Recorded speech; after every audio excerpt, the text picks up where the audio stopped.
When other people awaken their class, they usually have to keep a low profile and grind up slowly at first. But this man had only just awakened, and he was already able to kill terrifying boss monsters. Even crazier, his starting stats shot straight up to 200. All because his level had been permanently locked at 0.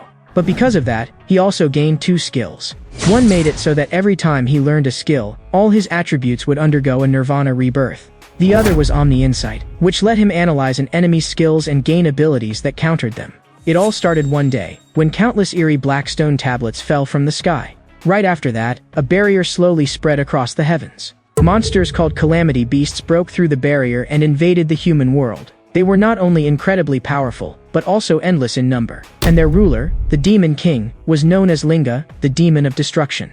They unleashed non-stop slaughter on humanity. Once ordinary people were targeted by them, the only thing waiting for them was death. Kale, Kale. A girl's voice pulled Kale back to reality. She asked why he had been zoning out this whole time. Kale wanted to say it was nothing, but tears unknowingly slipped down his face. The boy beside him in black-rimmed glasses thought Kale was just sleepy, since he would normally already be dozing off by this hour. But today the whole school had suddenly been called together for an assembly. Because ever since the calamity beasts appeared, humans had gradually developed a power system capable of fighting them, and that system was known as the Transcenders. The boy with glasses was named Timu. He told Kale that the person speaking on stage was Ignis, the supreme commander of the northern continent. He seriously could not understand how Kale, someone from the northern continent, didn't recognize him. In fact, Kale had heard the name Ignis a long time ago, but in his mind, Ignis was supposed to be a hunched old man with a long beard. He never expected the real person to be some strange man dressed in bizarre clothes. Timu went on to tell Kale that Ignis was not only the strongest transcender, but that even Tajal, the man known as the Universal Light, had once been his student. Actually, Ignis had come here this time to tell everyone that, according to their research, as long as an ordinary person who had not awakened yet touched the stone tablet, there was a certain chance they could become a transcender. So he planned to let everyone in the school take the test. The moment he finished speaking, Ignis summoned out a massive stone tablet. The students, who had never seen anything like this before, were completely stunned. Tima shouted excitedly from the side, "Kale, did you hear that? We finally have a chance to become transcenders." After that, the students lined up one by one to take the test. But to everyone's surprise, the athletic prodigy who had broken the school record in his first year showed no sign of awakening at all. Could it be that awakening had nothing to do with athletic talent? Then one student after another stepped forward and touched the stone tablet. But even after more than a dozen students had tried, not a single one awakened. And right at that moment, the stone tablet suddenly changed. It was Rex, the school bully. He had actually awakened as a lightning-type elementalist. At that moment, Ignis's daughter Betty said, "Father, one finally appeared. The base stats of ordinary people at level 0 are all 5. Even after awakening, his total stats are only 12, but it's still better than nothing." The bully Rex immediately started showing off on stage. He was even wondering whether that old man had nothing to say to him. After all, he was the first transcender here. Before he could even say a word, Kale shoved him aside. Rex roared, "You brat, how dare you touch me with your filthy hands? Are you trying to die?" At that moment, the crowd below the stage was completely confused. Who was that guy? Did he just cut the line? Looks like it's Kale from Class 5. But he's done for now, because Rex just awakened, and now he's got his eyes on him. Even Betty on stage could sense the overwhelming emotion coming from Kale. Kale was different from the others, because deep in his heart, endless hatred toward the calamity beasts had already been carved in. The instant Kale's fingers touched the stone tablet, a furious Buddha statue slowly rose behind him. Right after that, a gigantic lotus suddenly bloomed across the sky. The scene was so shocking that some of the students were scared so badly they dropped to their knees. That's way too insane. It's even flashier than Rex's awakening. Timu and the pink-haired girl who had been with Kale earlier both cried out in shock. "Kale, was that you?" Ignis and his daughter on stage were stunned too. Could this be the phenomenon that only appeared when the rarest class of all, Anomaly, was born? It made them start wondering just how powerful Kale would be. But Rex, standing off to the side, was completely humiliated and enraged by what he was seeing. At that moment, Kale, sitting cross-legged inside the giant lotus, was also a little dazed. "Where am I? Have I already awakened?" System prompt. Kale, human, level, permanently fixed at 0. Class, Anomaly. Talent, Nirvana. Whenever a skill is learned, a certain amount of attribute points will be gained, all debuffs will be removed, and full recovery will be achieved. Obtain Z-rank skill Omni Insight, which can learn counter skills by analyzing enemy skills. Current all attributes are 0. The moment he saw that, Kale instantly deflated. What kind of joke is this? Why are all my base stats 0? Then the system prompted him again. Learn Z-rank skill Omni Insight. Top tier talent Nirvana activated. All attributes increased to 200. Only then did Kale finally realize what was going on. As long as he used Omni Insight to learn an enemy's counter skill, Nirvana would boost his stats. Even if he could never level up, he could still keep getting stronger through this special method.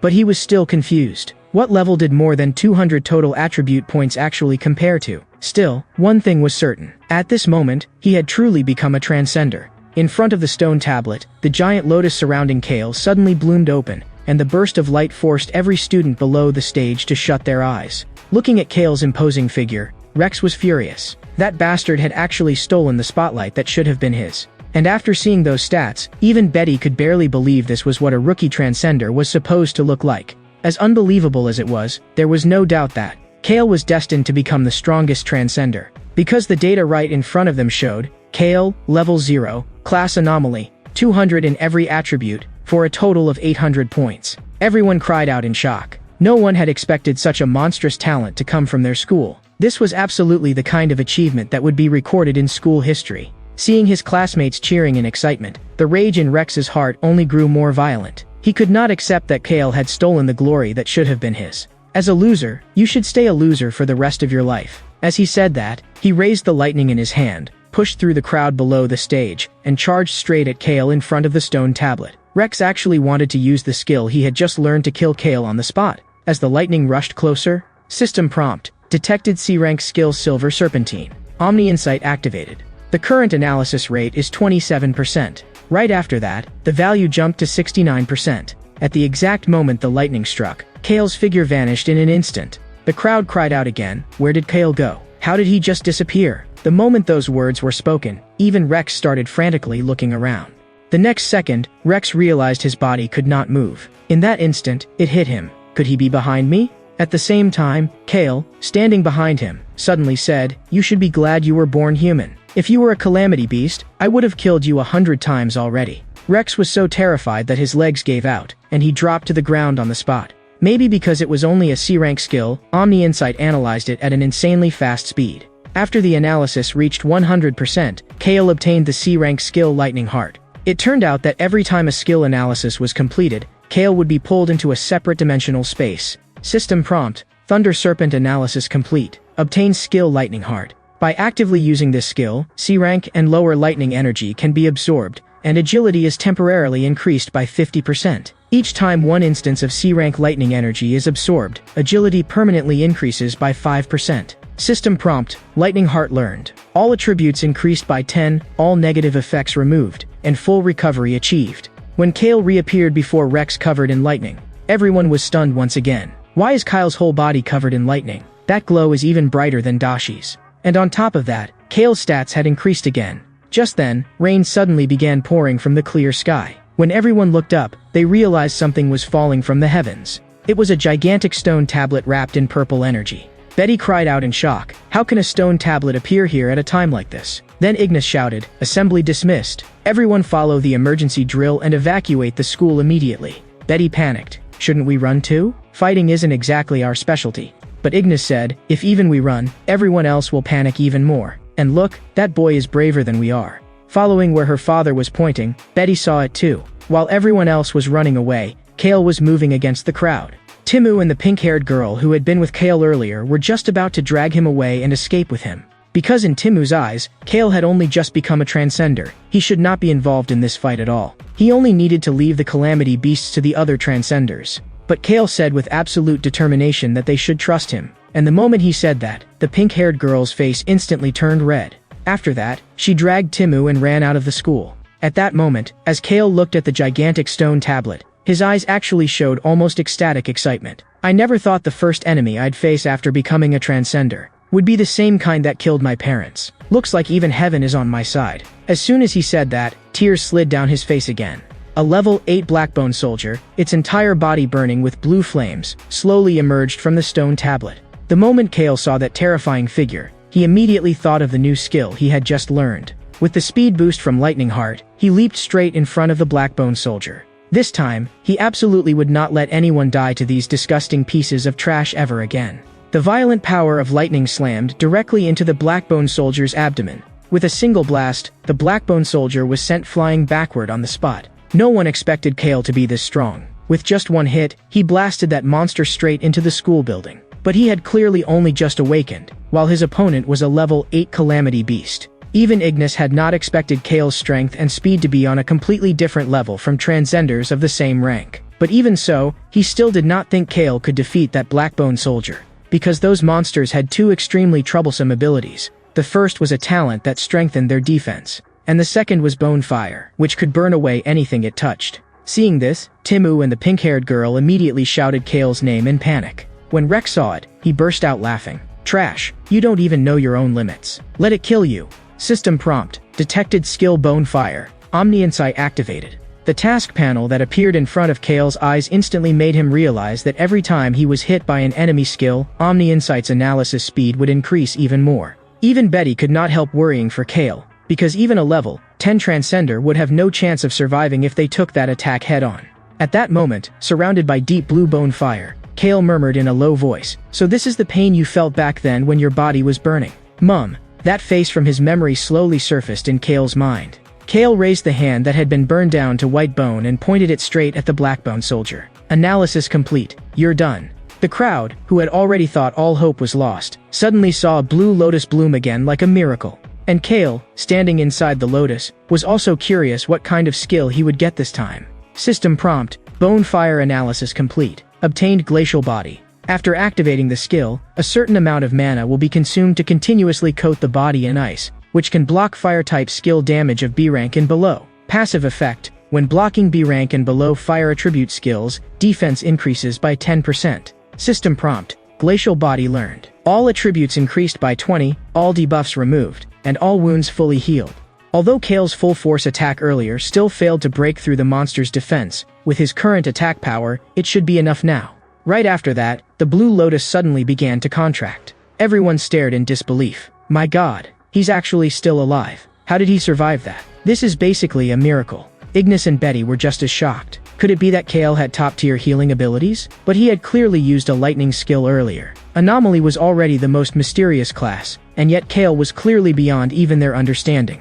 Even if his limbs were severed, or even if his brain was destroyed, he could still recover completely, which made Kale wonder just where the limit of his regenerative power really was. With a furious roar, the Blackbone soldier unleashed Bone Fire at Kale once again. At the exact moment the blue flames were about to reach him, Kale activated the skill he had just obtained, Glacial Body. This time, the Blackbone soldier's flames could no longer harm Kale at all, because a layer of black ice had already covered his entire body. That black ice looked like a suit of forged armor, completely sealing the scorching flames away from him. At that moment, Kale leaped into the air once more with the power of Lightning Heart. In the next second, a black greatsword infused with two different powers instantly extended from his hand. With a single slash, the level 8 Blackbone soldier, whose defense had seemed so overwhelming just a moment ago, was cut cleanly into two halves. The speed of that exchange was so insane that no one there could even keep up with what they had just seen. They could not understand how Kale had gotten behind the Calamity Beast in an instant. It was practically teleportation. As for Kale, as he looked at the glacial body fading from his own body, he could not help praising the skill. It could become solid armor to protect him, and it could also be shaped freely into any kind of weapon. It was basically a god-tier ability that handled both offense and defense. Just as Kale was lost in thought, a voice suddenly interrupted him. Kale. Timu excitedly threw an arm around his neck and shouted, "You brat, you scared me to death just now." Kale then asked, "Where's Yuna?" The Yuna Kale mentioned was the pink-haired girl from earlier. Only then did Timo suddenly react. Wait, why didn't Yuna come over with us? She looked like she was about to cry just now. But when Kale turned to look through the crowd, he could not find her anywhere. Could she be angry? At that moment, Ignis said to Betty beside him, "Betty, stay here and help handle the aftermath. And pass a message to the principal for me. Tell him I'm taking that boy away." Timo comforted Kale. "You already won, so there's no way Yuna would be mad. She was probably just scared of getting left too far behind by you, so she ran to the stone tablet first." And just then, a voice interrupted the two of them. "You're Kale, right?" Ignis slowly walked up in front of Kale. When the other students saw that, they immediately started whispering among themselves. Ignis is actually taking the initiative to talk to him? Don't tell me he wants to take Kale as his disciple? No way, right? The only student Ignis ever had was Tejal, the strongest man in history. So no matter how talented Kale is, there's no way that could happen. Seeing this, Timu tactfully said he would go look for Yuna first. Ignis spoke again. You are very special. Because deep in your heart, you seem to be filled with anger and hatred. So I want to know why." Hearing that, Kale held nothing back and calmly told him his story. 10 years ago, my parents were killed by calamity beasts while protecting me. And I almost died there too.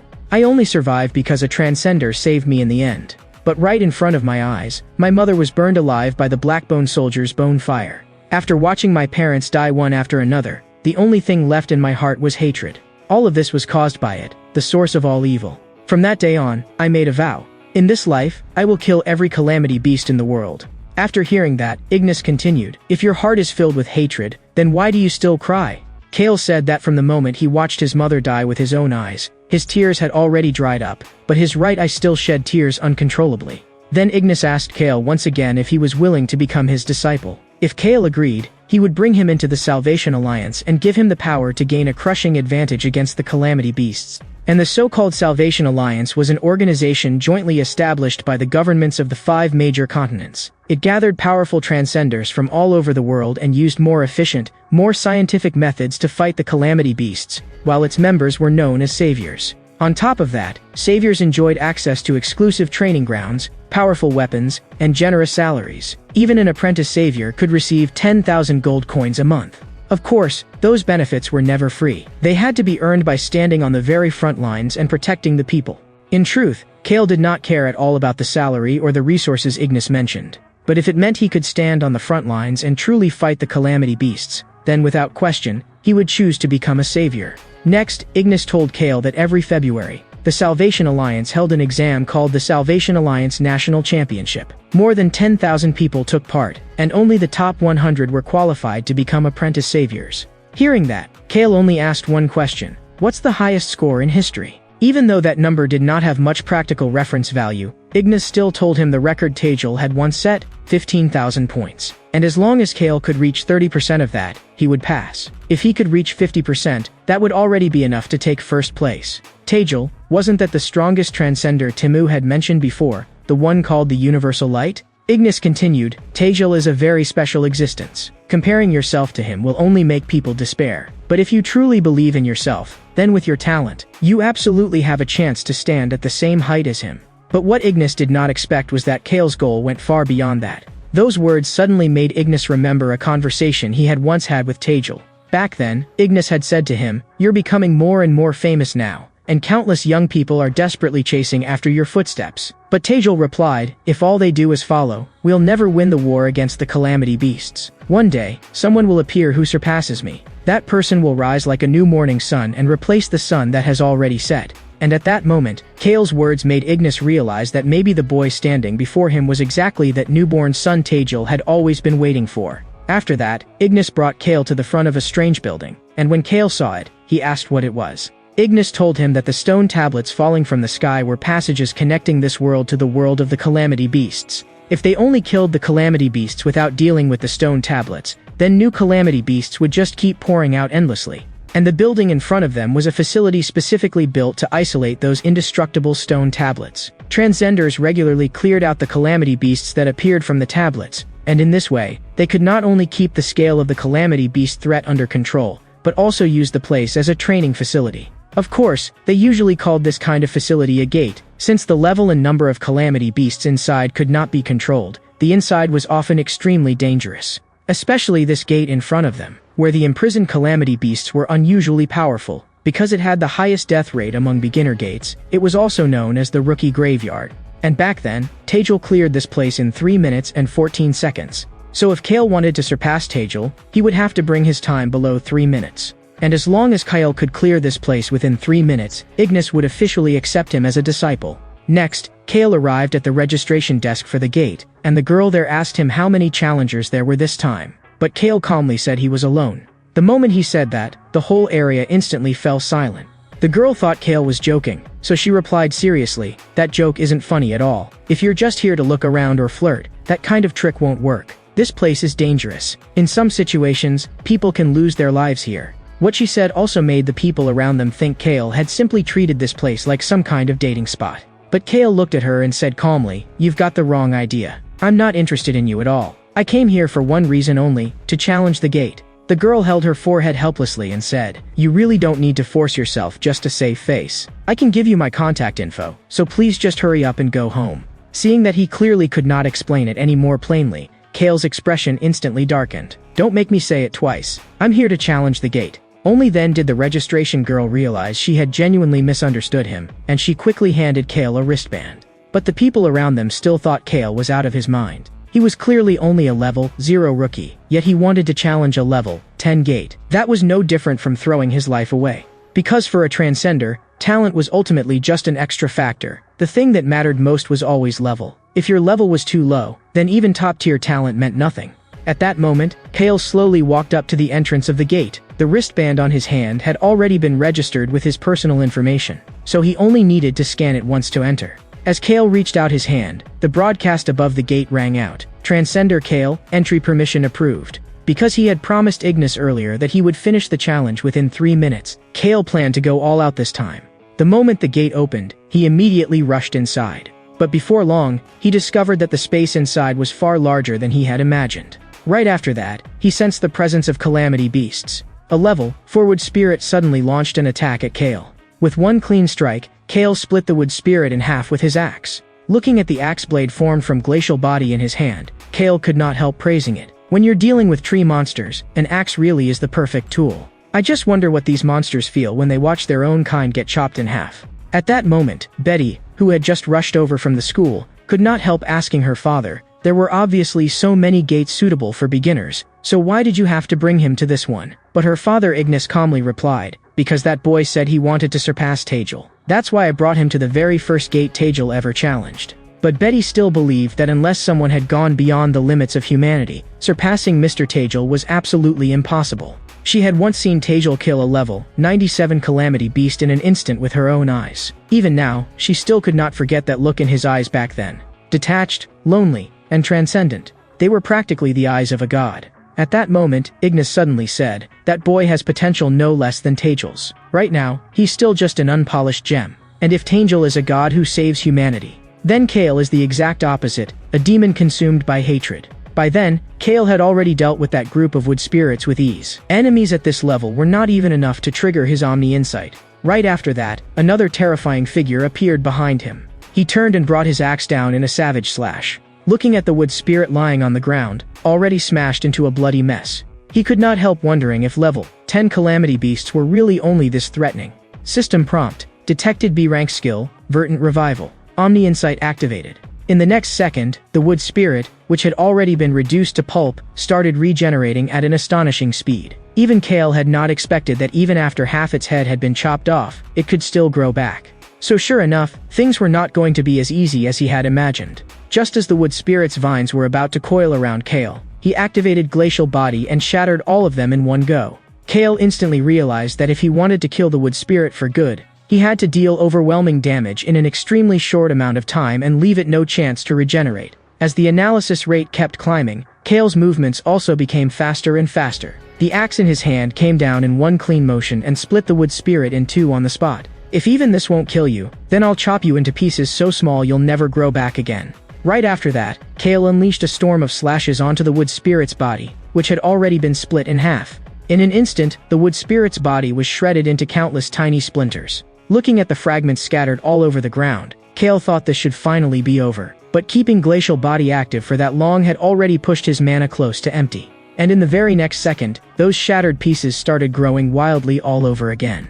Kale never expected that even after being cut that badly, it still had not died. But every time the wood spirit regenerated, Omni Insight's analysis speed rose even more. Kale could have cancelled Glacial Body completely, lowered his mana consumption, and then relied on Lightning Hard to keep dodging until the analysis finished. But there was barely any time left on the 3-minute limit now. So at this point, he could only activate both Lightning Heart and Glacial Body at the same time, maximize his attack efficiency, and force the enemy to keep regenerating, which would make Omni Insight analyze even faster. Even though continuing to use Omni Insight with his mana at 0 would very likely get him killed on the spot. He felt that if he really died here, then that only meant his strength had never amounted to more than this. Kale drove the axe forged from Glacial Body forward with both hands and slashed at the wood spirit once again. But to his surprise, the axe shattered the moment it collided.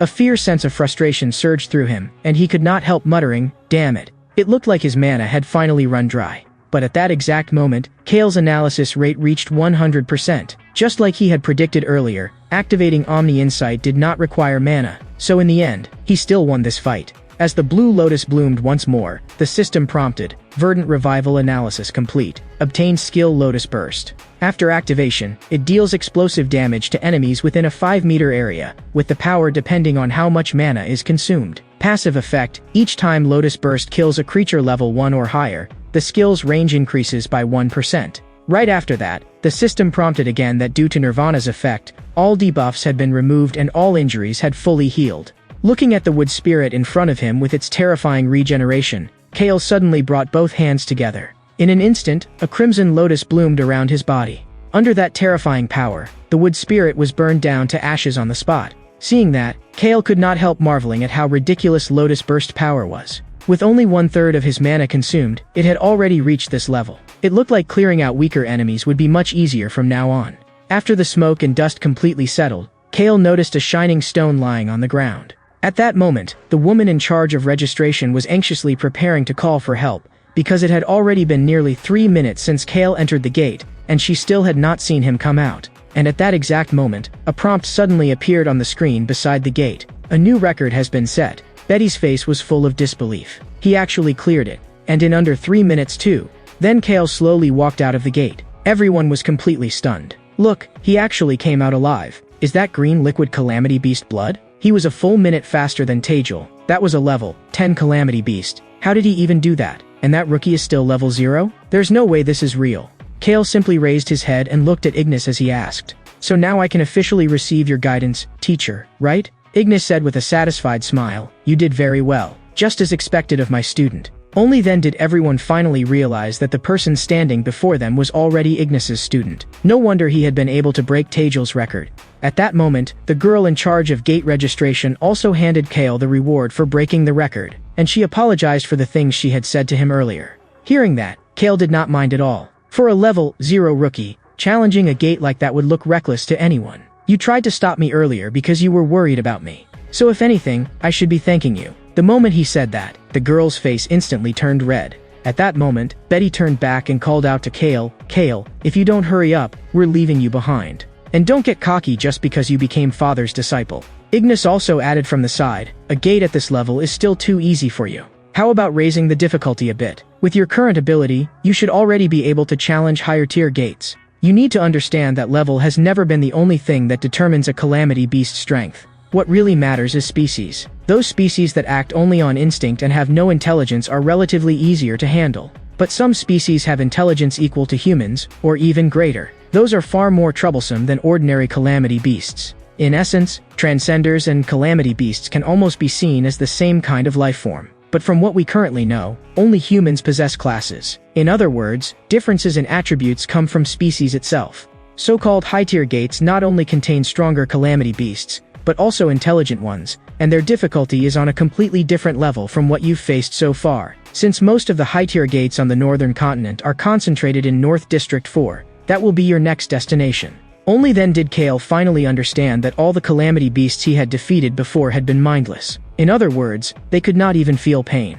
So he turned and asked Betty, if the Calamity Beast I run into has intelligence, then it should be able to feel pain too, right? Although Betty had no idea what kind of thought process this man had, she was still startled by the dangerous aura coming off him. After that, Kale opened the reward he had received for breaking the record. Looking at the gray crystal inside the box, he could not help frowning. Why does this thing look exactly like the one I saw before? Hearing Kale's question, Ignis immediately asked, You've seen a Karma Stone before? Kale answered, Yeah, after I defeated a Calamity Beast earlier. Something like this dropped inside that gate too.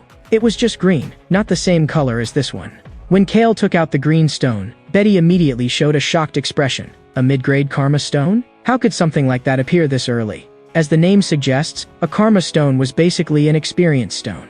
Whether it was a Calamity Beast or a Transcender, after death, their corpse would release an intangible substance called karma. You could also think of it as experience points, and once that experience was absorbed, the level would increase. Simply put, a Karma Stone was a stone that stored karma inside it. As long as someone used a Karma Stone, they could absorb the karma within, and that was also one of the ways to raise their level. But strangely enough, a mid-grade Karma Stone should never have appeared at this stage.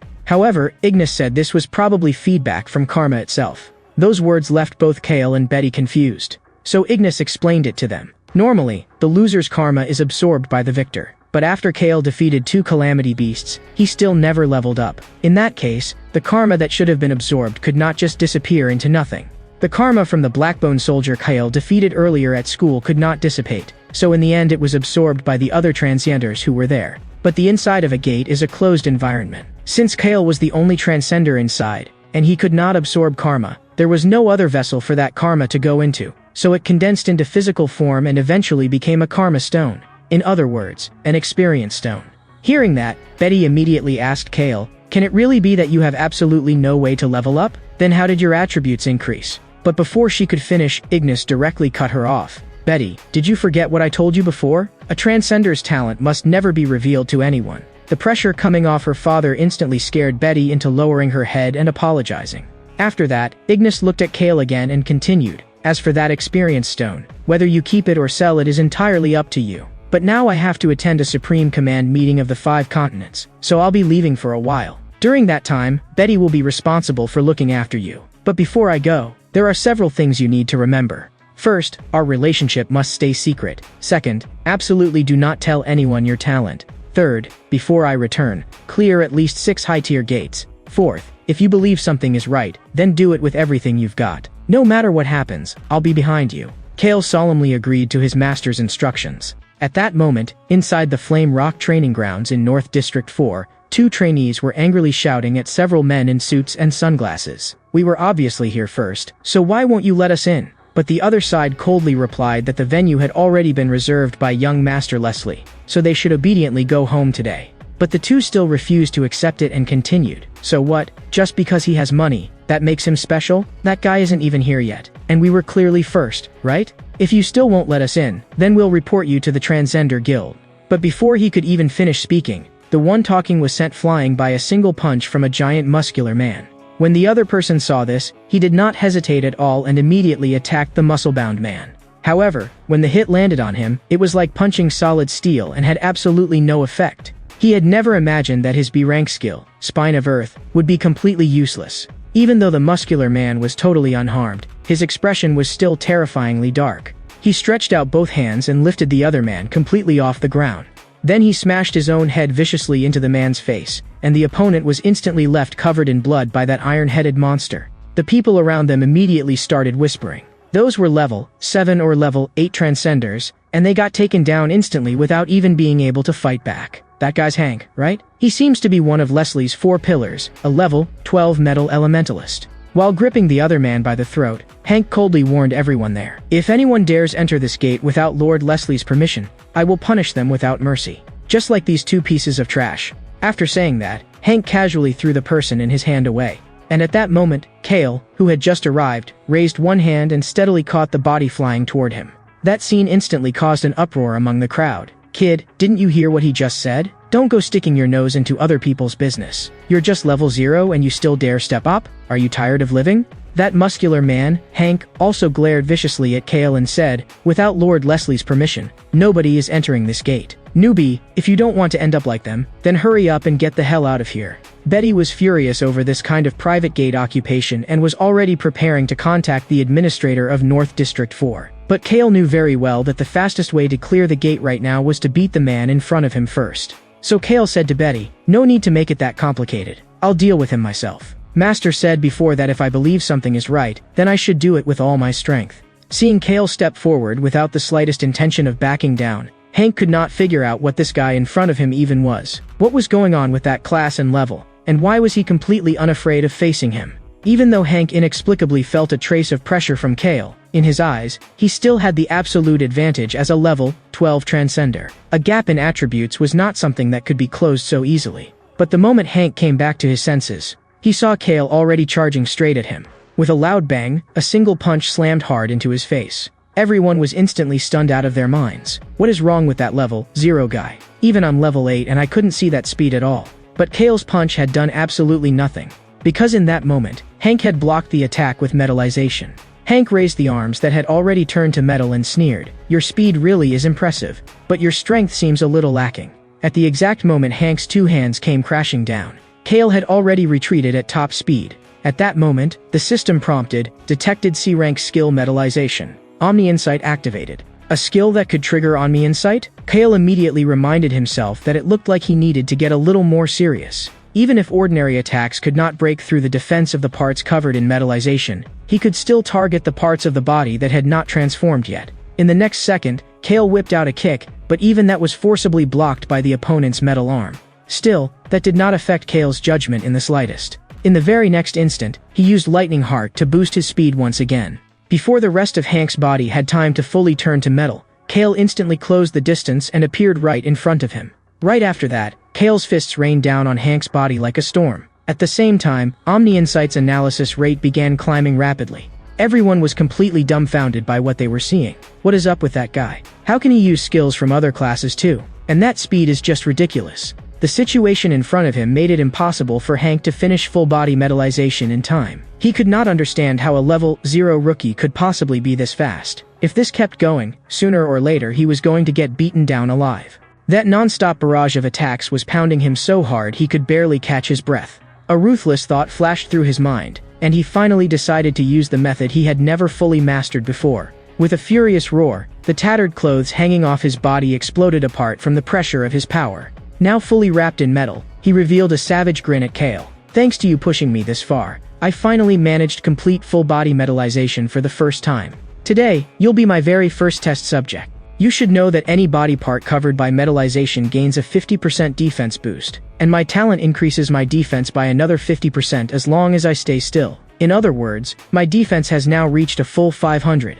At first, I only planned to cut you in half, but since you helped me develop this skill, I'm not going to let you die so easily. Seeing that, Kale suddenly laughed. If I'm guessing right, a full-body metallization state like that must burn through a huge amount of mana. Since you specialize in defense, your mana reserve probably isn't that high. Hank clearly had not expected a level 0 nobody to have such sharp judgment, and could only force himself to reply coldly, "What kind of nonsense are you talking about?" But Kale simply said flatly, "Relax. I'm not going to use some boring strategy like slowly draining all your mana before taking you down."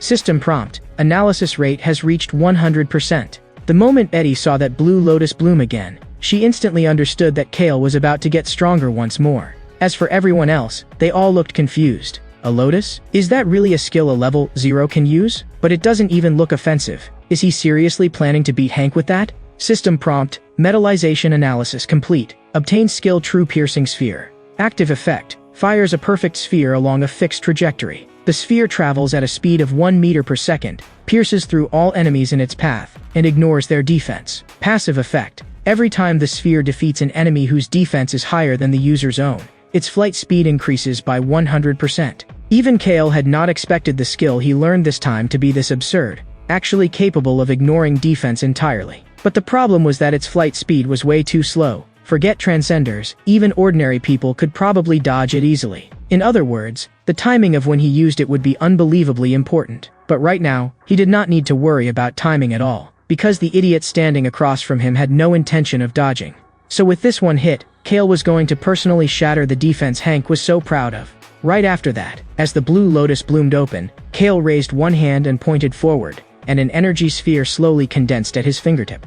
Looking at Hank in front of him, he calmly said, "If you dodge now, it still might not be too late." Only then did the others finally realize that Kale's class was actually Anomaly. I heard that's the most mysterious of the 4 major classes, but even so, can a skill from someone who isn't even level 1 really break through a level 12 metallization defense? Still, judging from his expression, this move probably isn't simple. But what no one expected was that true piercing sphere moved absurdly slowly.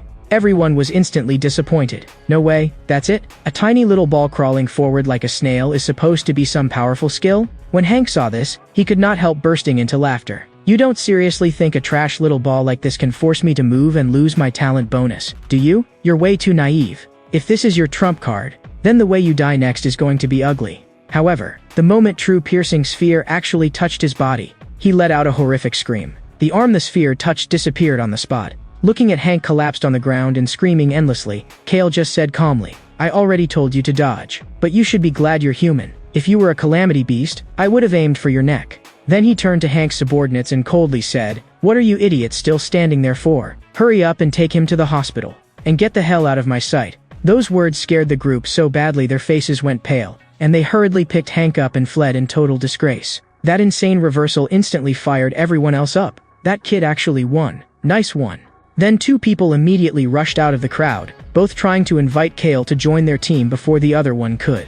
Neither side would back down, and the two of them started arguing right there on the spot. But while they kept bickering, Kale had already started thinking about the passive effect of True Piercing Sphere. After arguing for a long time, the two of them finally turned to Kale together and asked which side he planned to join. But to everyone's surprise, Kale calmly said that he planned to go in alone. The moment those words came out, everyone around him froze. A level 0 rookie wants to solo an elite gate above level 15? Even if he did just beat Hank, isn't that way too arrogant? Betty, standing nearby, also frowned and said, every single calamity beast in that gate has defense on the same level as Hank's. Even though I know you have a move that can pierce defense, I'm still worried. Can your mana really handle that kind of drain? Hearing that, Kale just told Betty not to worry. But the moment he said that, Betty's face turned red. I only asked because father told me to, that's all. Don't get the wrong idea. I still have to go deal with the injured. Before leaving, she specifically reminded Kale that although the calamity beasts in this gate had no intelligence, they moved in packs, so he absolutely had to watch his mana consumption. After that, Kale raised his wristband and opened the gate. Looking at the swarms of calamity beasts in front of him, Kale's expression turned a little more serious. Their numbers really were even more absurd than he had imagined. As expected of an elite gate, the levels and attributes of the calamity beasts inside were already on a completely different level from before. Looking at the calamity beasts charging straight toward him, Kale only had one thought right now: to use them to stack the passive effect of True Piercing Sphere. A pitch-black orb slowly emerged from inside a purple lotus, at the exact moment that calamity beast was about to rush in front of Kale. True Piercing Sphere punched a bloody hole straight through its body. System prompt: True Piercing Sphere flight speed increased by 100%. Everything happened exactly as Kale expected. Although the surrounding calamity beasts had no intelligence, once they realized one of their own had been killed, they all let out furious roars. But instead of being alarmed, Kale grew even more excited, because these things were slow and almost never dodged. They were basically the perfect targets for stacking the passive effect of True Piercing Sphere. After that, the system prompts started going off non-stop, and True Piercing Sphere's flight speed kept rising.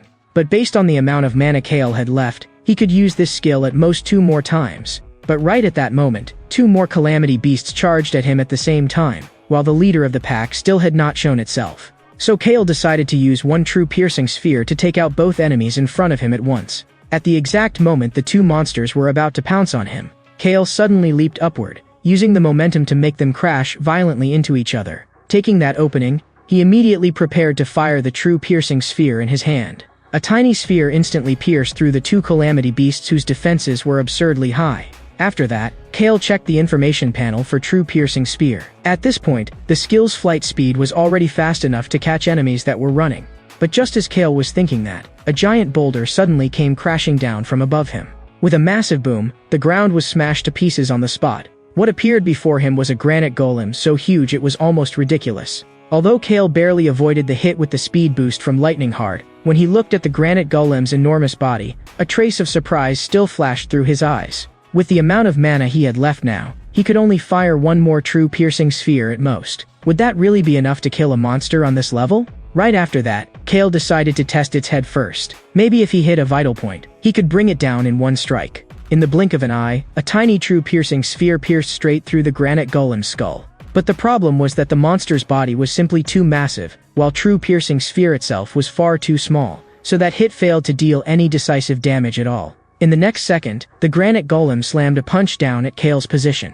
He knew very well that he no longer had time to dodge completely, so he decisively activated Glacial Body and took the hit head-on. But even so, that punch still sent him flying back several meters. Only then did Kale realize that this absurdly huge monster in front of him was even more troublesome than he had imagined. System prompt: detected B-rank skill granite assimilation. Omni Insight activated. At that moment, Kale finally understood. So this monster had only become that huge because of a skill. If that was the case, then this fight had actually just gotten a lot easier.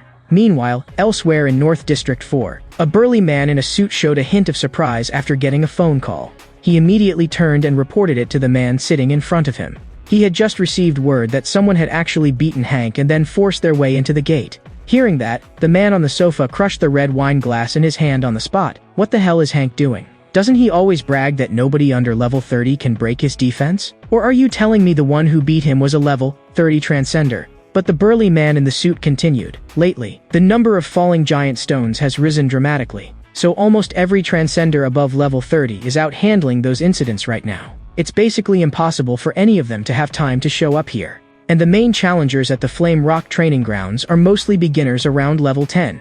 But before he could finish, the man directly shut him down. He said coldly, "There is no way a level 10 transcender could beat Hank." Hearing that, the burly man in the suit immediately said he would verify the details right away. But the man waved a hand and stopped him. "No need. I'll go see for myself. I want to know exactly who dares ignore my orders and even hurt one of my men.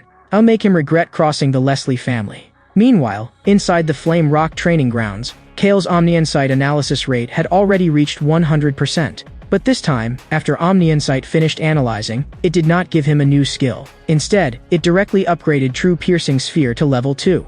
And this upgrade changed the skill's effect. Its active effect became the ability to spend extra mana to adjust the size of the sphere. As for the passive effect, the original 100% flight speed increase after a kill was directly raised to 200%. That instantly made Kale eager to test the upgraded effect. In the next second, he poured every bit of the mana he had just recovered into True Piercing Sphere without holding back. In an instant, that originally tiny energy sphere swelled to an enormous size. With a single boom, the giant granite golem was blasted into a storm of rubble on the spot. Even Kale himself froze for a second at the sight. He even started wondering if he had overdone it a little, because he had never expected that a sphere powered by all his mana would grow to such an outrageous size. At that moment, True Piercing Sphere's flight speed had already risen to 7 meters per second. If he cleared this gate 2 more times, then its launch speed would probably get close to the speed of a car. Even Kale had to marvel at how terrifying the passive effect of the skill was. Right after that, he thought about Lotus Burst Passive 2,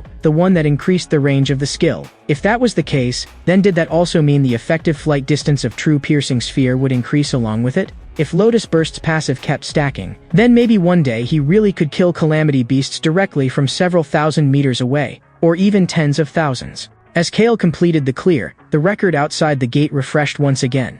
The people waiting outside were too shocked to even speak. 3 minutes and 1 second? How is that even possible? That level 0 guy is actually this strong? Even Betty could not hide her shock after seeing Kale break Tagel's record yet again.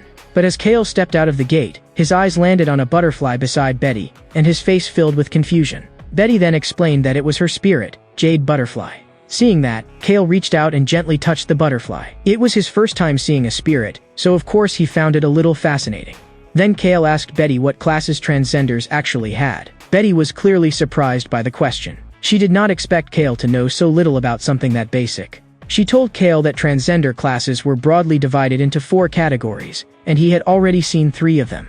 The first type was elementalists, who controlled the 7 major elements. This was also one of the most common classes, and one of the classes with the highest baseline combat power. For example, Rex from school earlier had awakened as a lightning element elementalist, and Hank, whom they met afterward, was a metal element elementalist. The second type was spirit masters, who could summon spirits to fight for them. And from the moment a spirit was born, it would stay by its master's side at all times. At this point, Betty asked Kale if he had any other questions so far. Hearing that, Kale directly asked why her own level was actually lower than her spirit's. Betty explained, sounding a little annoyed, that spirits also absorbed experience and leveled up, so it was not strange at all for them to be a higher level than their masters. Those words immediately made Kale think of something else. In that case, when fighting a spirit master, wouldn't it be more efficient to just attack the user directly? Seeing that Betty did not answer that, Kale instead asked what the remaining 2 classes were. After a moment of silence, Betty continued, saying that the third class was the one with the least available information and also the most mysterious category right now. That was Kale's class, Anomaly. What made this class the most mysterious was that every anomaly had different abilities, just like Kale's Blue Lotus. Other anomalies had equally bizarre powers. Some could change the size of their bodies at will. Some could create nearly infinite clones, and some could even stretch and contract their bodies like rubber. Among ordinary classes, skill ranks were usually divided into 4 grades from C to S, but Anomaly was different. What they possessed were Z-rank skills, powers that existed outside the current system. The reason anomalies were considered special beings was exactly because of these unique, exclusive skills. If an enemy ever figured out that kind of ability, then an anomaly's greatest weapon would basically be exposed. That was exactly why Ignis had scolded Betty earlier when she asked Kale about it.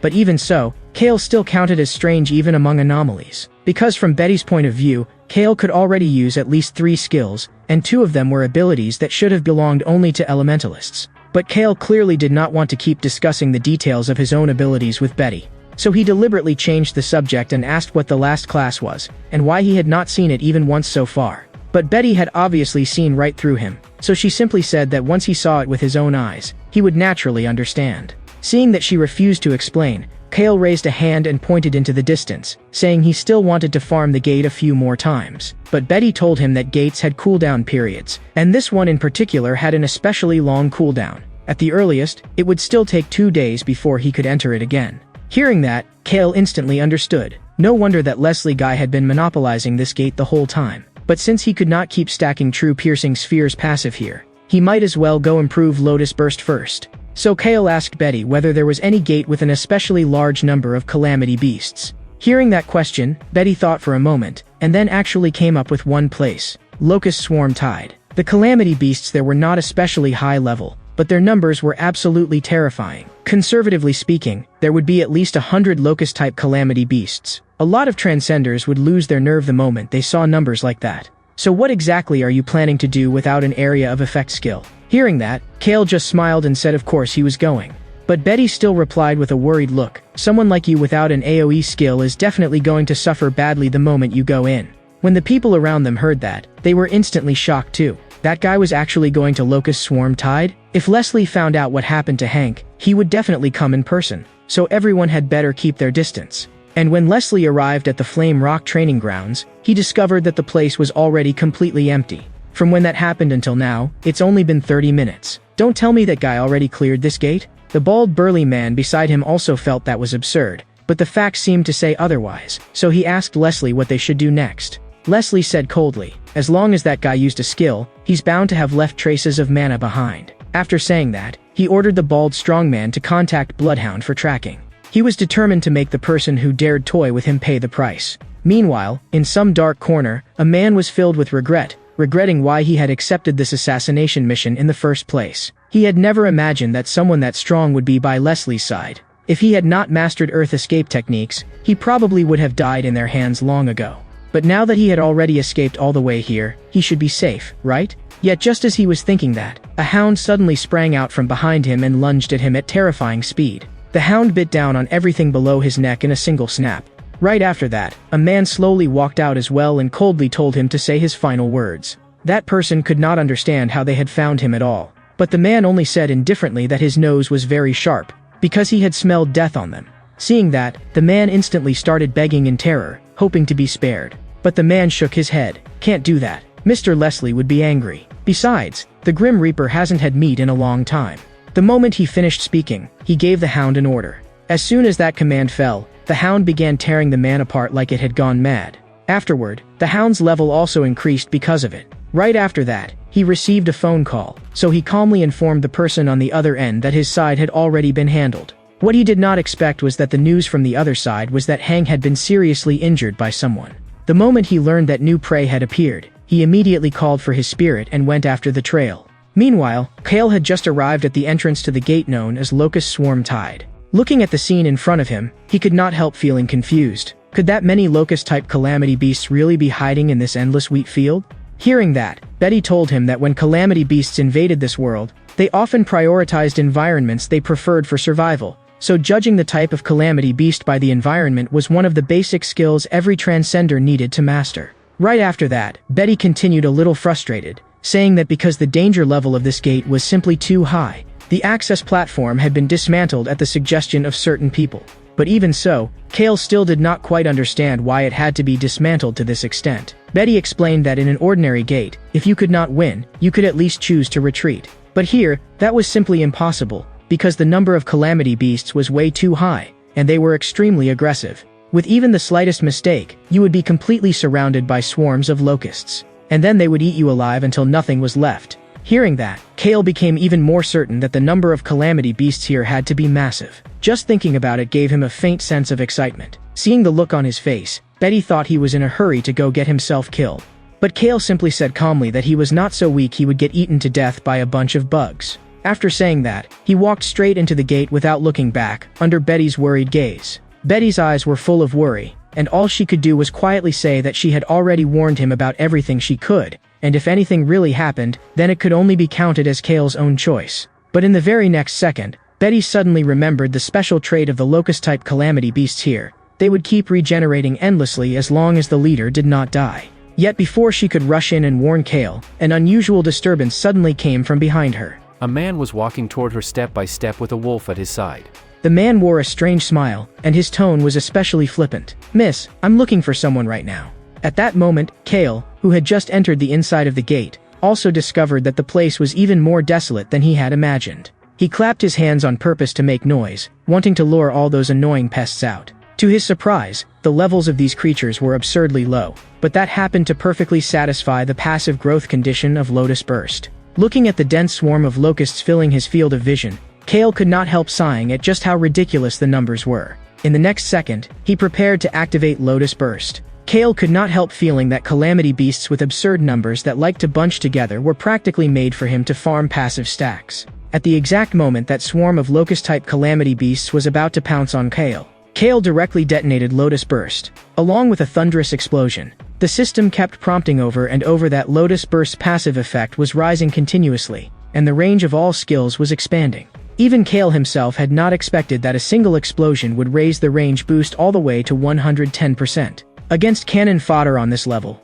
he suddenly felt that using just 10% of his mana output should already be enough. So after a rough estimate, based on his current remaining mana and his combat recovery speed, he figured he could probably release around 10 more Lotus Bursts like this. Even if each one only killed 100 of them, he would still be able to raise the range of all his skills to 1000%. If only this gate had no cooldown, it really would have been perfect. But right then, Kale suddenly sensed that something was wrong. After that last wave of attacks, the system had not shown a challenge completion prompt. System prompt: detected C-rank skill Mother's Edict. Omni Insight activated.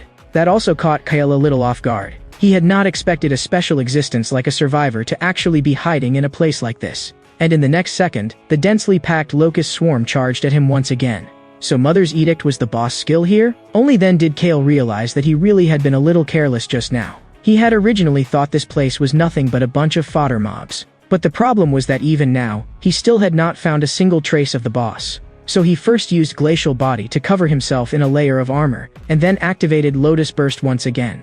The result was exactly the same as before. Lotus Burst's range bonus increased by another 110%. Kale had not expected that even after blasting over 200 small monsters to death, the boss hiding in the dark still refused to show itself. And somewhere underground, an evil locust was continuously hatching new offspring among densely packed insect eggs. Then those newly born locust-type calamity beasts kept crawling up through the cracked ground. At this point, Kale could still release Lotus Burst 9 more times. So no matter how many times these locust-type calamity beasts respawned, he planned to keep blowing them apart until not a single one was left. Once, twice, 3 times, 4 times. By the 9th time, the range bonus Kale had stacked through Lotus Burst had already reached 990%. But the things in front of him still seemed endless, continuing to pour out of the ground like mad. Although he could choose to temporarily withdraw from the gate and come back after Omni Insight finished its analysis, that kind of move, in Kale's eyes, was something only third-rate trash would do. So in the next second, Kale raised his hand again and released another Lotus Burst. After this blast completely wiped out the locust swarm, his mana was finally drained dry, yet the number of those monsters still showed no sign of dropping at all. And it was at that moment that Kale suddenly noticed something. From the very first wave onward, every single calamity beast here had only been level 1, and their bodies were tiny, like they had only just hatched. At that moment, he finally understood. That thing's true ability was probably infinite reproduction. As long as he did not find and kill the leader's real body, everything he was doing was completely pointless. Although Kale's mana had now been fully exhausted, Omni Insight's analysis was finally complete as well. System prompt: Mother's Edict analysis complete. Obtains skill mana radar. Active effect: continuously consumes mana to sense mana flow within a 100-meter radius. Affected by Lotus Burst passive bonus, the current sensing range has expanded to 1,100 meters. When an enemy unit is detected, restores 10% of the user's mana. That instantly brought a smile to Kale's face. He had not expected that what he gained this time would actually be a detection skill. With Lotus Burst's passive boosting it, the range of this ability had already shot past 1,000 meters, and every time it detected an enemy, it also restored his mana. Getting a skill like this at a moment like this was almost too perfect. For a second, Kale even felt like leaving the boss alive and just continuing to farm the smaller monsters sounded pretty tempting. But he also did not want to keep Betty waiting outside too long, so in the end, he decided to finish clearing the gate first. So he raised a hand, lightly touched his forehead, and activated Mana Radar. As the sensing range continued to spread, he finally locked onto that thing's location. So you were hiding here. Kale raised his hand and pointed directly toward where it was hiding.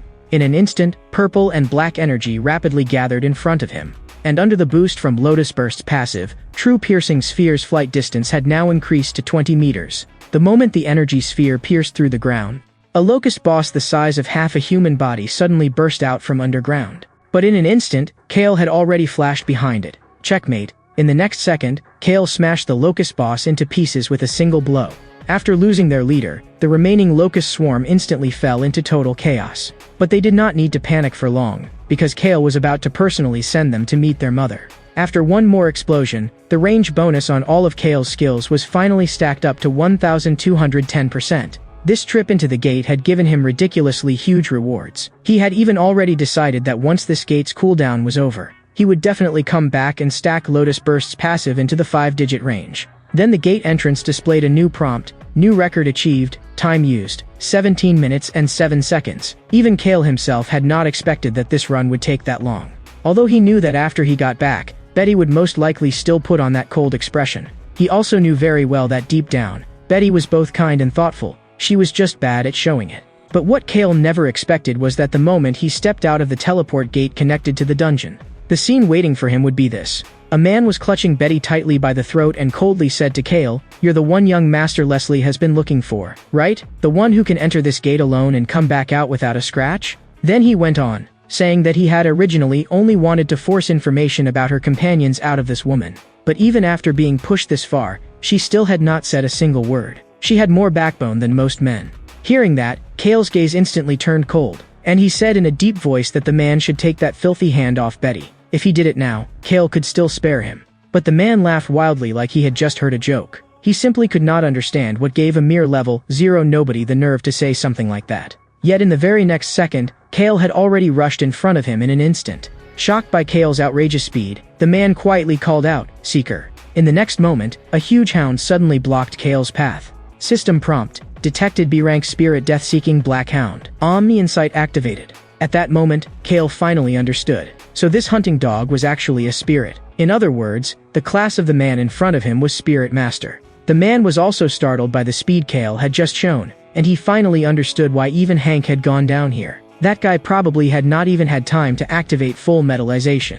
But even so, he still had Seeker, and he also had Betty as a hostage. As the hand around Betty's throat tightened more and more, Kale's expression slowly grew darker. And in the next second, the hound called Seeker suddenly broke free from Kale's grip. Seeing that, the man instantly grinned. After all, Seeker's bite force was enough to crush any enemy with defense below 300. But what he did not expect was this. Kale blocked the bite with Glacial Body while at the same time gathering an energy sphere in his hand. In a single instant, he pierced straight through Seeker on the spot. Watching the power around Kale's body gradually fade, the man's face filled with confusion. Could this guy really be such a rookie that he did not even know something that basic? Spirits could naturally revive, and Seeker also possessed the B-rank skill Death Seeker, which greatly shortened its resurrection time.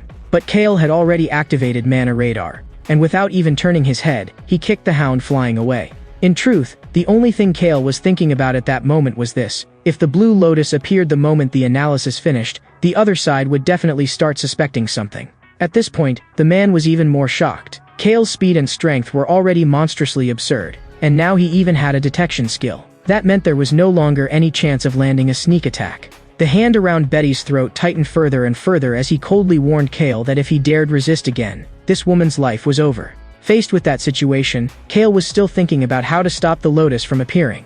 Right after that, the system prompted that Omni Insight's analysis was complete, and he had obtained Spirit Devourer. Its active effect was that after making contact with a B-rank or lower spirit, he could devour it and make it his own. His current devour limit was 2. Even Kale had not expected that his own will really could cancel the appearance of the Blue Lotus. But he quickly discovered that the price of skipping the Blue Lotus was losing the ability to remove debuffs and restore himself to full condition. Still, he had already recovered once inside the gate earlier, so his current condition was still close to full. Then Kale condensed a small lotus in his hand. With a single palm strike, he pressed it onto the man's spirit, Seeker. Using the instant that small lotus shattered, Kale kicked it flying away in one blow. The man simply could not understand how the spirit he had fed so much experience to could be this useless. He nervously shouted at Kale, "If you resist again, I'll snap this woman's neck immediately." Betty, already badly injured, trembled as she told Kale not to worry about her. But Kale slowly raised both hands, telling the man not to hurt Betty anymore. The man let out a cold snort. "If you'd behaved like this from the beginning, this woman wouldn't have had to suffer so much." Seeing that, Kale asked why he was targeting him when they had no grudge against each other. Although Chase knew Kale was trying to pry information out of him, he figured the guy would be meeting young Master Leslie soon enough anyway, so he answered. Young Master Leslie had been furious that Kale entered a gate in North District 4 without permission, so he had ordered Chase to come capture him. Kale had not expected it to be Leslie again. Then he said he would personally go meet him and settle this once and for all. Looking at Kale, Chase said, "You'll be seeing him very soon, except it'll be after your body's been torn to pieces. And if you still care about this woman's life, then this time don't use that strange ice of yours to protect yourself." Then he gave Seeker an order, planning to have it tear Kale's legs to shreds on the spot. But at that moment, Kale suddenly said, "Seeker, go prove yourself." The Hound Seeker instantly bit off Chase's left hand, the one holding Betty. And Kale, using Lightning Heart, caught Betty's falling body in his arms. For a moment, Chase was shocked beyond belief. He simply could not understand why his own spirit had attacked its master. But Kale looked at Seeker, with a lotus mark now appearing above its head, and calmly said in approval, "Well done. From now on, I'm going to repay the pain Betty suffered 1,000-fold onto you." This scene terrified Chase so badly that he immediately blurted out that he had only been following young Master Leslie's orders and had no other choice. He even offered to act as bait and help Kale lure Leslie out. Just as Kale was thinking that the proposal actually did not sound too bad, a flash of viciousness suddenly crossed Chase's face, which had been full of fear just a second ago. Then he fired a hidden arrow on the spot. The arrow sliced a bloody line across Kale's cheek, but Kale simply gave a cold order with a blank expression. "Seeker, make him suffer the same pain Betty suffered." That instantly made Chase regret what he had just done, and he hurriedly tried to explain in terror that his hand had only slipped, begging Kale to give him one more chance. Looking at the spirit that had once belonged to him, he kept pleading, insisting that he was its real master. But before he could finish speaking, Seeker pounced on him once again.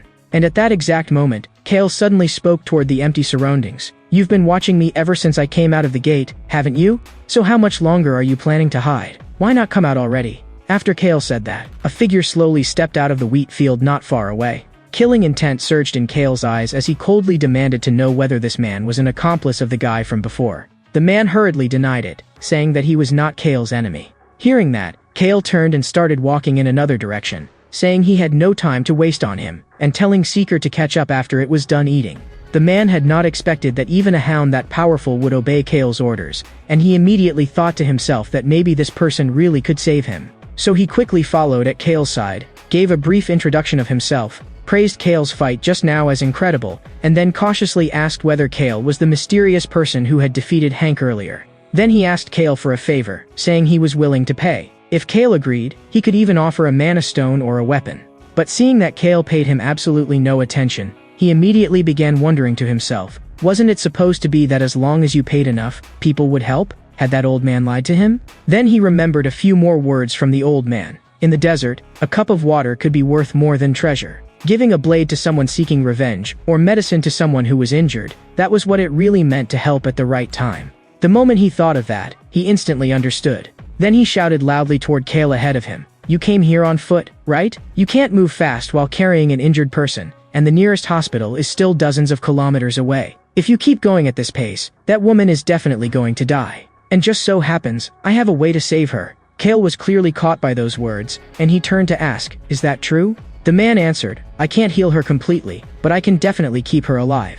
After that, he wrapped Betty's body with the bandages in his hands and explained that this was a rare piece of equipment made from bandages once worn by the Shadow Clan and the skin of the Wood Spirit Clan.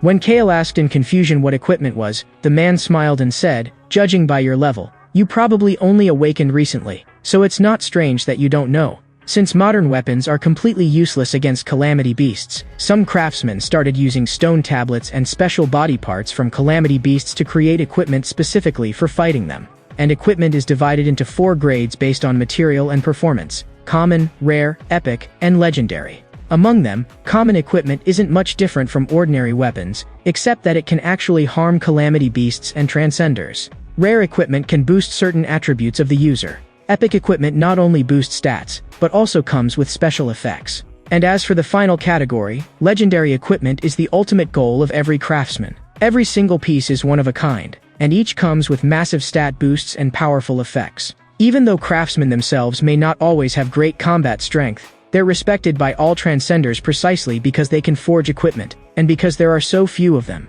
Afterward, he told Kale that across all 5 continents, there were currently only 10 craftsmen capable of forging legendary equipment, and his father was one of them. In fact, his father had personally forged 3 legendary pieces. He was honored throughout the world as the king of craftsmen of the northern continent, because he had grown up surrounded by the equipment his father forged. He had always dreamed that one day he too would become a transcender, and then, carrying equipment forged by his father himself, he would go fight the calamity beasts. But when he finally awakened and asked his father for a piece of equipment, his father rejected him on the spot. His father said that only saviors were qualified to use his equipment. Even though the man begged over and over, his father only gave him one condition in the end: if he passed this year's savior preliminaries, then he would personally forge a piece of equipment for him. Originally, with such an amazing father, it should have meant plenty of people would want to team up with him. But his father said that only passing the preliminaries through his own ability would count. However, based on the information he had gathered, most of the capable contestants had already been bought off by Leslie, while the ones left were either lone wolves who hated teaming up or people who already had fixed teams.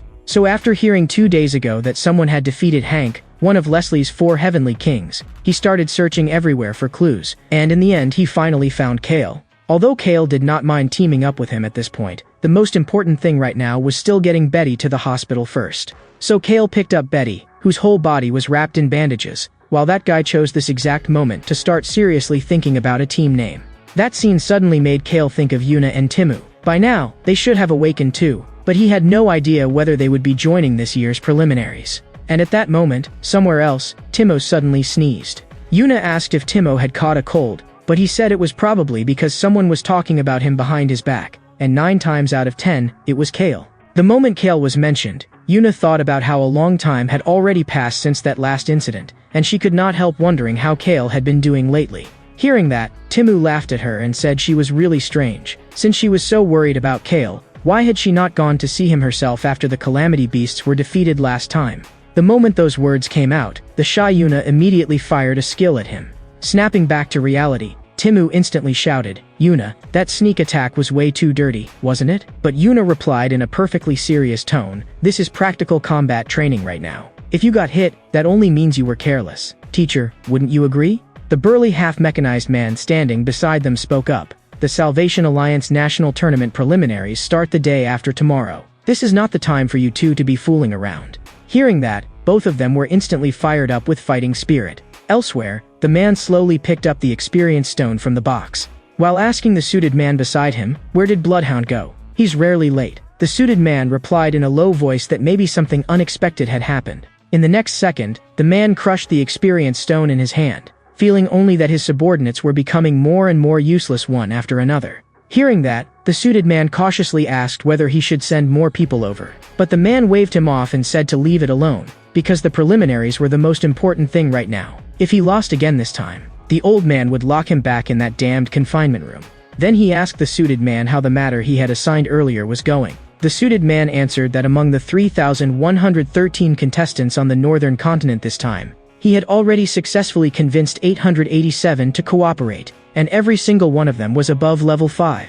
Seeing that, the man praised him with satisfaction, saying he had done an excellent job and truly was the person he trusted most. After that, he crushed the last experience stone as well. In the next instant, Leslie's level rose to 12. On the hospital rooftop, Kale spoke apologetically to the figure who had just teleported in front of him.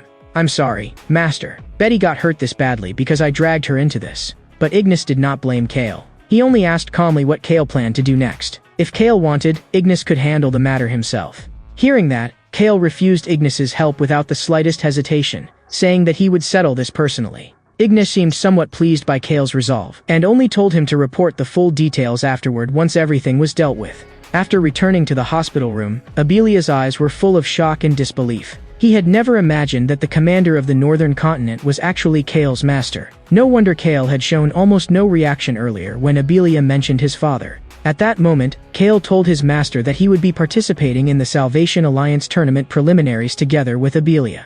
Betty, lying in the hospital bed, also thanked Abelia, saying that thanks to his rare divine artifact, combined with Jade Butterfly's healing, she had now fully recovered. Hearing that, Ignis looked at Abelia behind him and said, "You possess that rare divine artifact forged by Aethan, the tree spirit bandages. That means you are his son, correct?" Abelia had not expected that Ignis would not only recognize the artifact, but even know his father. That instantly made him feel like he also had to do something worthy of his father's name. So he straightened his chest and proudly declared, "That's right, I am Aiden's father." The moment those words came out, everyone in the room fell silent. At that point, Kale could not help reminding him that he might have gotten the relationship backward. Only then did Abelia grab his head in embarrassment and say, "Sorry, Aiden is my father." Ignis gave 2 dry coughs, forcefully cutting off that painfully awkward moment, and said that no matter what, it was Abelia who had saved his daughter. So after the preliminaries were over, he would have Kale accompany him to visit Aiden in person. Then Ignis told Kale and the others, who still needed to prepare for the tournament, to head back first, saying that tomorrow he would personally come with Betty to watch. In truth, during this period, Ignis had already come to understand Kale's past. He knew very well that whenever Kale faced the Calamity Beasts, he carried a strong self-destructive streak, and that streak came directly from the trauma left behind by his childhood. And that impulse only weakened a little when Kale wanted to protect someone else. That was exactly why Ignis had arranged for Betty to stay by Kale's side. And this time, Ignis had also discovered that the earlier school attack had not been an accident at all, but part of a long-planned operation. At the same time, similar incidents had happened on other continents too, all caused by traitors colluding with the Calamity Beasts. So in Ignis's eyes, humanity's future was now almost completely shrouded in darkness. And Kale would inevitably become the light that pierced through all of it. The next day, at the Northern District 4 venue for the Salvation Alliance National Tournament preliminaries, the number of participants this time had actually jumped from just over 3,000 to 5,000. In the end, it was all because they had heard Ignis would be coming to watch, so even those who had not planned to participate changed their minds at the last minute. This infuriated Leslie. He had never expected that old man to create so many new variables for him again. On the other side, Timu looked around and noticed that nearly everyone was wearing red ribbons, and he could not help asking Yuna whether they should get one too. Right after that, Draco, the host of the Salvation Alliance preliminaries, officially announced the rules of the tournament. The preliminaries venue would be divided into 2 areas, the outer field and the inner field. In the first phase, all contestants would start at the same time from the 4 basic directions of the outer field, and the standard for competition would be who could reach the inner field the fastest. Once they entered the inner field, each person's ranking would be recorded on their wristband, and only the top 300 would qualify for the second phase. In addition, each person could carry at most 2 divine artifacts, and free team formation was allowed. After the first phase ended, the exact rankings and the rules for the second phase would then be announced. At that moment, a large crowd had already gathered around Leslie. It turned out that before the tournament even began, he had already bought all these people off to block the progress of the other contestants. Abelia had originally wanted to discuss tactics with Kale first, figure out a way into the inner field, and then wait for Leslie to lower his guard before ambushing him. But before he could even finish speaking, Abelia froze on the spot. Because at that moment, Kale had already walked straight to a position directly in front of Leslie. The 2 people standing in front of Leslie were still confused, wondering who this guy was and why he was not even wearing a red ribbon on his hand. And just then, the host officially announced that the first phase had begun. Looking at the crowd below, he said, "More and more young people want to join the Salvation Alliance. That's definitely something encouraging." But the person beside him immediately disagreed. If the quality can't keep up with the quantity, then it's meaningless in the end. Back in our era, there were quite a few participants above level 15.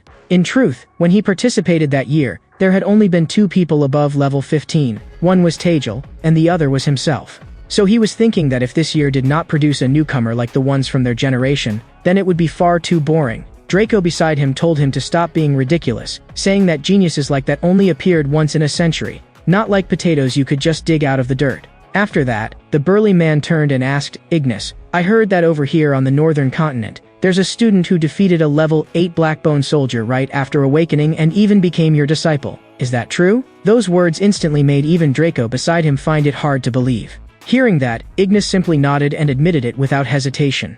That immediately piqued the man's interest, and he continued, "Then is your disciple among the contestants below?" Draco secretly thought that if this was Ignis's second disciple after Tajal, then he had to possess an extremely rare talent. He stared at the crowd on the screen and started wondering which one it was. First, he looked at Timu, a level 10 metal elementalist with only an ordinary level 2 talent. Probably not him. Next, he looked at Yuna, a healing-type water elementalist with a level 1 talent. She did not seem likely either. Finally, he concluded that it had to be the girl standing in front of him, the level 16 wood elementalist, Flori. But seeing that Ignis still had not said anything, he could not help feeling confused. Could it be that none of them were right? Flori clearly had the highest level. Meanwhile, in the arena, Leslie pointed at Kale with a mocking expression and said, "Level 0? Did you all see that? There's actually a level 0 idiot who dared come to this tournament. Did he walk into the wrong place or what?" In response, Kale simply raised his arm with a completely indifferent expression. Only then did Leslie notice that the crossbow on Kale's arm belonged to Bloodhound Chase. That made his heart skip a beat, and he started wondering who this guy in front of him really was. Hearing this, Kale only looked at him and said, "Weren't you the one looking for me?" Only then did Leslie suddenly realize, "So you're the trash who took down Hank. Huh, I get it now. Someone sent you here on purpose to provoke me, didn't they?" He raised a hand toward Kale and ordered the people beside him to beat this arrogant level 0 piece of trash to death. After saying that, Leslie rushed toward the inner field without even looking back. The only reason he did that was because he simply did not want to waste time on someone at Kale's level. Outside the field, the burly man from earlier thought to himself that if Kale begged for mercy right now, then against 3 level 6s and 2 level 7s, he might still have a chance to stay alive. Abilia was nervous too at this point, because in his eyes, no matter how strong Kale was, facing that many people at once was just too much. At most, he himself could only hold off one of them. Which meant he could only use that thing. He subconsciously reached toward the pocket at his waist. At that moment, a tall red-haired man stepped in front of Kale and mocked, "I thought taking this job meant I'd run into some troublesome opponent. Never thought it'd just be a level 0 nobody." Hearing that, Kale gave him only one reply, "Get lost." Those words made the other man freeze for a second. Then he burst out laughing. And Fred, the man on the high platform, found himself feeling a bit impressed by how fearless Kale was even while facing stronger enemies. As for the red-haired man standing in front of Kale, he stretched out a hand and sneered that he really wanted to crack Kale's skull open and see what was inside. But before he could even finish speaking, Kale backhanded him with a slap. "Didn't I already tell you? Get lost." That scene made Fred above the arena show a look of complete disbelief. He had never imagined that a level 0 nobody could instantly one-shot an opponent far above his own level. The others nearby were just as shocked. Honda is level 7. What the hell is going on with this rookie? Another person, however, forced himself to stay calm and said there was no need to panic, that what just happened was probably only because of a sneak attack, before immediately raising a hand and condensing a fireball. This was the B-rank skill full power incineration cannon. Facing the flames blasting straight toward them, Abilia did not even have time to use his artifact. The fat man at the side even asked whether using something like this on a level 0 guy was making too big a deal out of it, but the man only said coldly that people dying in the preliminaries was normal to begin with, so if anyone was to blame, it was only because that guy was level 0 and still came here to die. But after the flames kept burning for a while, they quickly realized something was wrong. In front of Kale, a mass of pitch-black ice with a metallic sheen was slowly condensing. Seeing that, Abilia behind him could not help crying out in shock, "That's insane. He can even block flames over such a huge area." But at that moment, Kale simply told Abilia to stand farther away from him. System prompt, used black ice wall to block a B-rank fire-type skill. Defense increased by 10%. Looking at the system window that popped up in front of him, Kale suddenly had a thought. If Glacial Body's passive effect took repeated hits from the same skill from the same target, would it keep triggering? Kale coming out completely unharmed also left the man who launched the flames utterly shocked. There was clearly no water elementalist here. So how could this guy possibly be using an ice-type skill? Hearing the man's words, Kale only said flatly that he should fire the same attack one more time, and that this time, Kale would not deliberately block it. To the other man, those words sounded like a direct insult to his strength. In the next second, anger flared up inside him, and he poured out even more power. In an instant, the B-rank skill full power incineration cannon blasted out once again. Kale looked at the flames, now even stronger than before, yet his body did not move at all, because no matter how strong they became, they were still ultimately a fire attribute attack. In the next moment, the raging flames completely swallowed Kale. This time, the intensity of the flames was already enough to rival the attack power of a level 8 user. However, that full power output also nearly drained the man's mana dry in one go. But the moment he recovered from that wave of weakness, the scene in front of him turned his face pale. Because Kale was still completely unharmed, and as the glacial body covering him slowly faded, Kale finally came to a conclusion. If the attack came from the same target and was exactly the same skill, then glacial body's passive effect would not trigger more than once. That sight scared the bandaged man so badly that he collapsed straight to the ground. But the fat man beside him sneered while driving his flames forward. "Your ice skill really is strong, but I've already found your weakness." Then he activated the B-rank skill 100 flame bullets. Facing the 6 or 7 flaming orbs screaming toward him, Kale's expression did not change in the slightest. In the next second, with a loud boom, another violent explosion erupted around Kale. As the fat man frantically kept launching fireballs, he was calculating in his head that no matter how strong Kale's skill was, level 0 was still level 0, and his mana had to have a limit. As long as Kale's mana was drained dry and he could no longer form another ice wall, victory would be decided. But in the very next instant, Kale's hands had already clamped tightly around his arms. That made the fat man freeze on the spot. At this point, Kale's whole body was already covered by glacial body. But even after taking so many fire attacks in a row, glacial body's passive had still only triggered once. While Kale was still thinking through that mechanic, the fat man was already impatiently trying to boast about how strong he was. But no matter how hard he struggled, he could not make Kale move even an inch. In the next second, Kale yanked hard on his arms, then drove a vicious kick straight into his chin. The fat man was knocked unconscious instantly by that terrifying force. After the man dropped, Kale slowly turned his head and looked at the two behind him. "So there are 2 lightning elementalists left? Perfect. I'll use the 2 of you to stack Lightning Heart's passive a little more." The moment those 2 saw Kale turn toward them, they immediately tried to run, but there was no way Kale was going to let them escape. Yet in the very next second, they actually tried to drag Kale down with them and activated the C-rank skill Silver Serpentine at the same time. But what followed was nothing more than the system giving Kale 2 notifications that his agility had increased. Watching that scene, Fred was deeply shaken. A level 0 nobody was dealing with transcenders several levels above him as casually as if he were playing with children.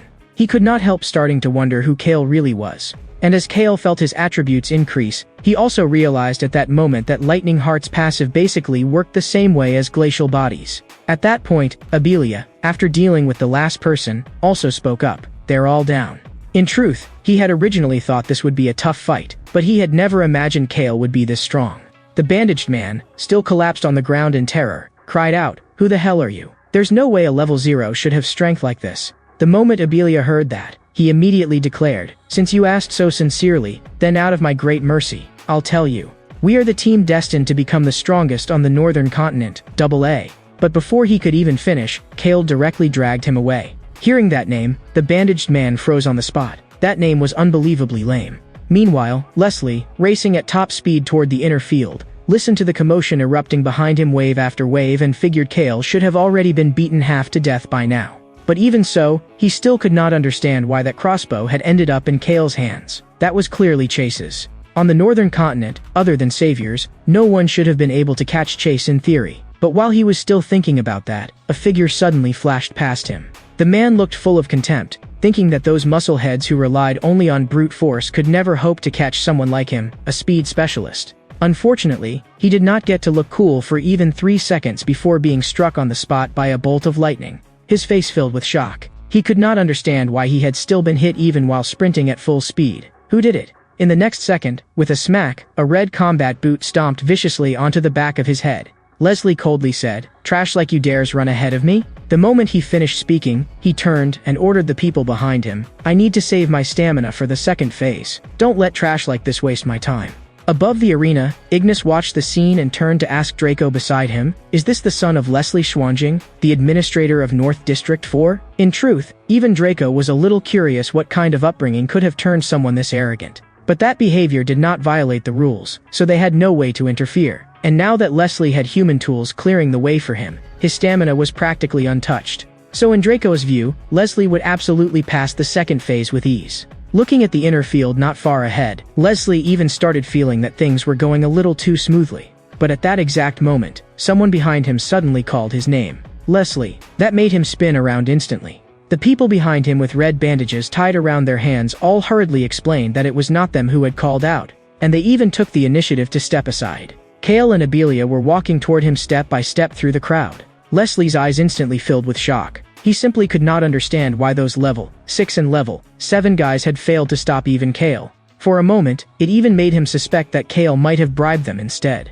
And at that moment, Kale said to Abelia beside him that until he finished dealing with this, Abelia should stay here and not move around. In truth, even if Kale had not said that, Abelia would not have dared run around anyway. Every enemy they met on the way had practically been flattened by Kale in an instant. If Kale had not been there, Abelia probably would have been eliminated halfway here already. Mistakenly believing Kale had bought everyone off, Leslie turned around and said coldly that he was very busy and had no time to waste on Kale, though he could at least find him some playmates. After saying that, he ordered everyone else to attack together. Because this crowd had never seen Kale fight, they were still mocking him. He's just a level 0 brat, and he dares call Lord Leslie by name? He's got guts. Then let us teach you some manners.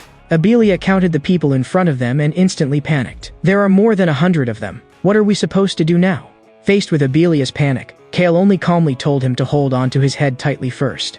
In the very next instant, a bolt of lightning flashed through the crowd. Leslie, standing at the very front, suddenly felt like someone had violently grabbed him by the collar. In the next second, Kale directly threw Abelia into the inner field while forcibly yanking Leslie back.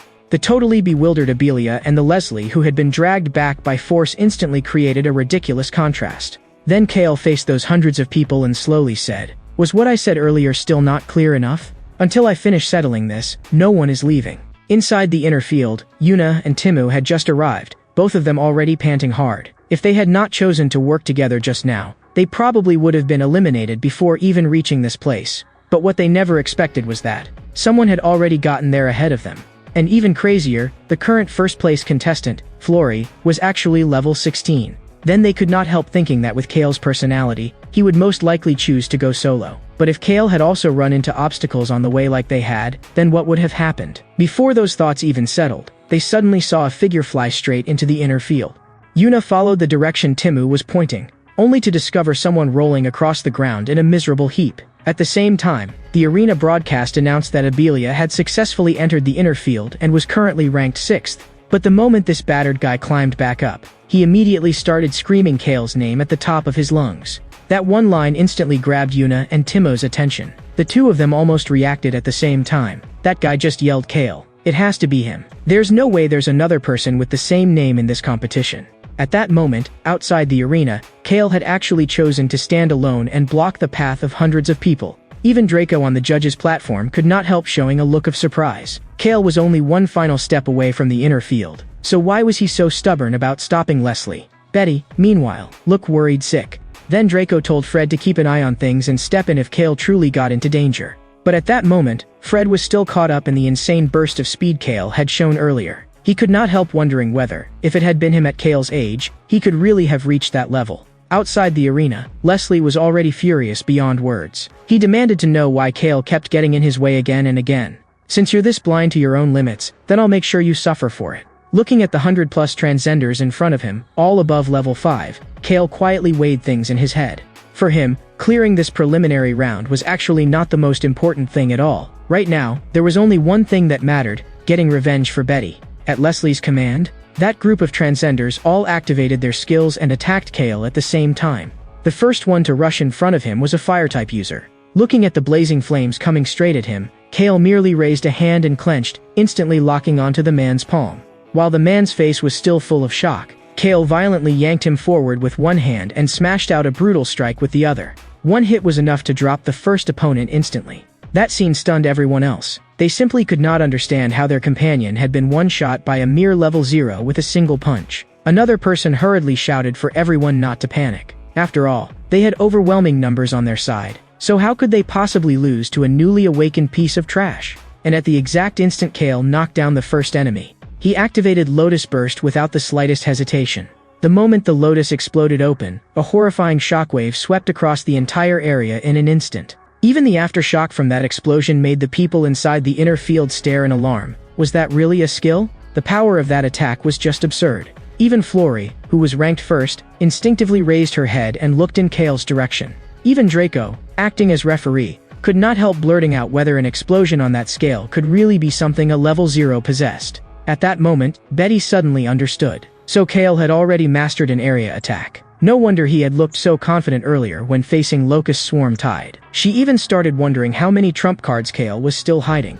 In the arena, Kale had actually used only 30% of his mana for that Lotus Burst just now. After all, his opponents were human, so he had to control the force and could not really blow them to pieces. Under Leslie's stunned gaze, Kale slowly said, "Now, you're the only one left." Leslie shouted in a trembling voice, "You were already at the edge of the inner field. Why didn't you just go in? Why do you have to keep hounding me like this?" As he walked toward him, Kale coldly replied, "Hounding you? You targeted me first, and you hurt my friend. So today, whatever she suffered, I'm paying it back to you 100-fold. Realizing he had no way out, Leslie directly mobilized all the lightning power in his body and roared, "I'm the son of the administrator of North District 4. How dare you treat me like this?" Then he activated the B-rank skill Violet Lightning Cannon. In the next second, Omni Insight activated the moment it detected the skill. After dodging the attack, Kale flashed straight in front of Leslie and drove a heavy punch into his abdomen. Leslie dropped to his knees on the spot, his eyes full of disbelief. He could not understand how Kale, who was clearly only level 0, could possibly be this strong. He glared at Kale and forced out the question of how he had done it. But at this critical moment, a burly man from outside the field suddenly charged toward Kale's position. Even though he knew this violated the rules, he clearly no longer cared. Seeing that, Leslie forced his trembling body back to his feet and viciously said that Kale had better get ready to be torn to pieces. At that moment, Ignis, seated on the judge's platform, immediately told Fred beside him to move. After hearing Leslie's words, Kale activated Mana Radar at the same time. He quickly sensed an aura rushing toward him from behind, and not just one. With a loud crash, Kale slowly turned his head and looked over. Fred was sitting firmly on top of the burly man who had just charged at Kale at full speed, while casually raising one hand to signal for the match to continue. Seeing that, Kale slowly walked over to Leslie, who had already collapsed to the ground in fear. "Looks like your backup isn't coming." In a trembling voice, Leslie threatened, "My father is the administrative officer of North District 4, and my brother is also a member of the Salvation Alliance. Have you even thought about what'll happen if you touch me now?" With a bang, before he could finish speaking, Kale slammed his head hard into the ground. Then Kale raised his head and looked toward the judge's platform. Betty, who knew perfectly well that Kale had gone this far because of her, instantly felt her cheeks heat up. That left Draco beside her completely confused about why Kale had suddenly looked in their direction. And just then, Kale's Omni Insight analysis progress suddenly stopped at 99%. As he was wondering why, a voice suddenly called from behind him. "Kale." The familiar voice made him turn around instantly. It was Yuna.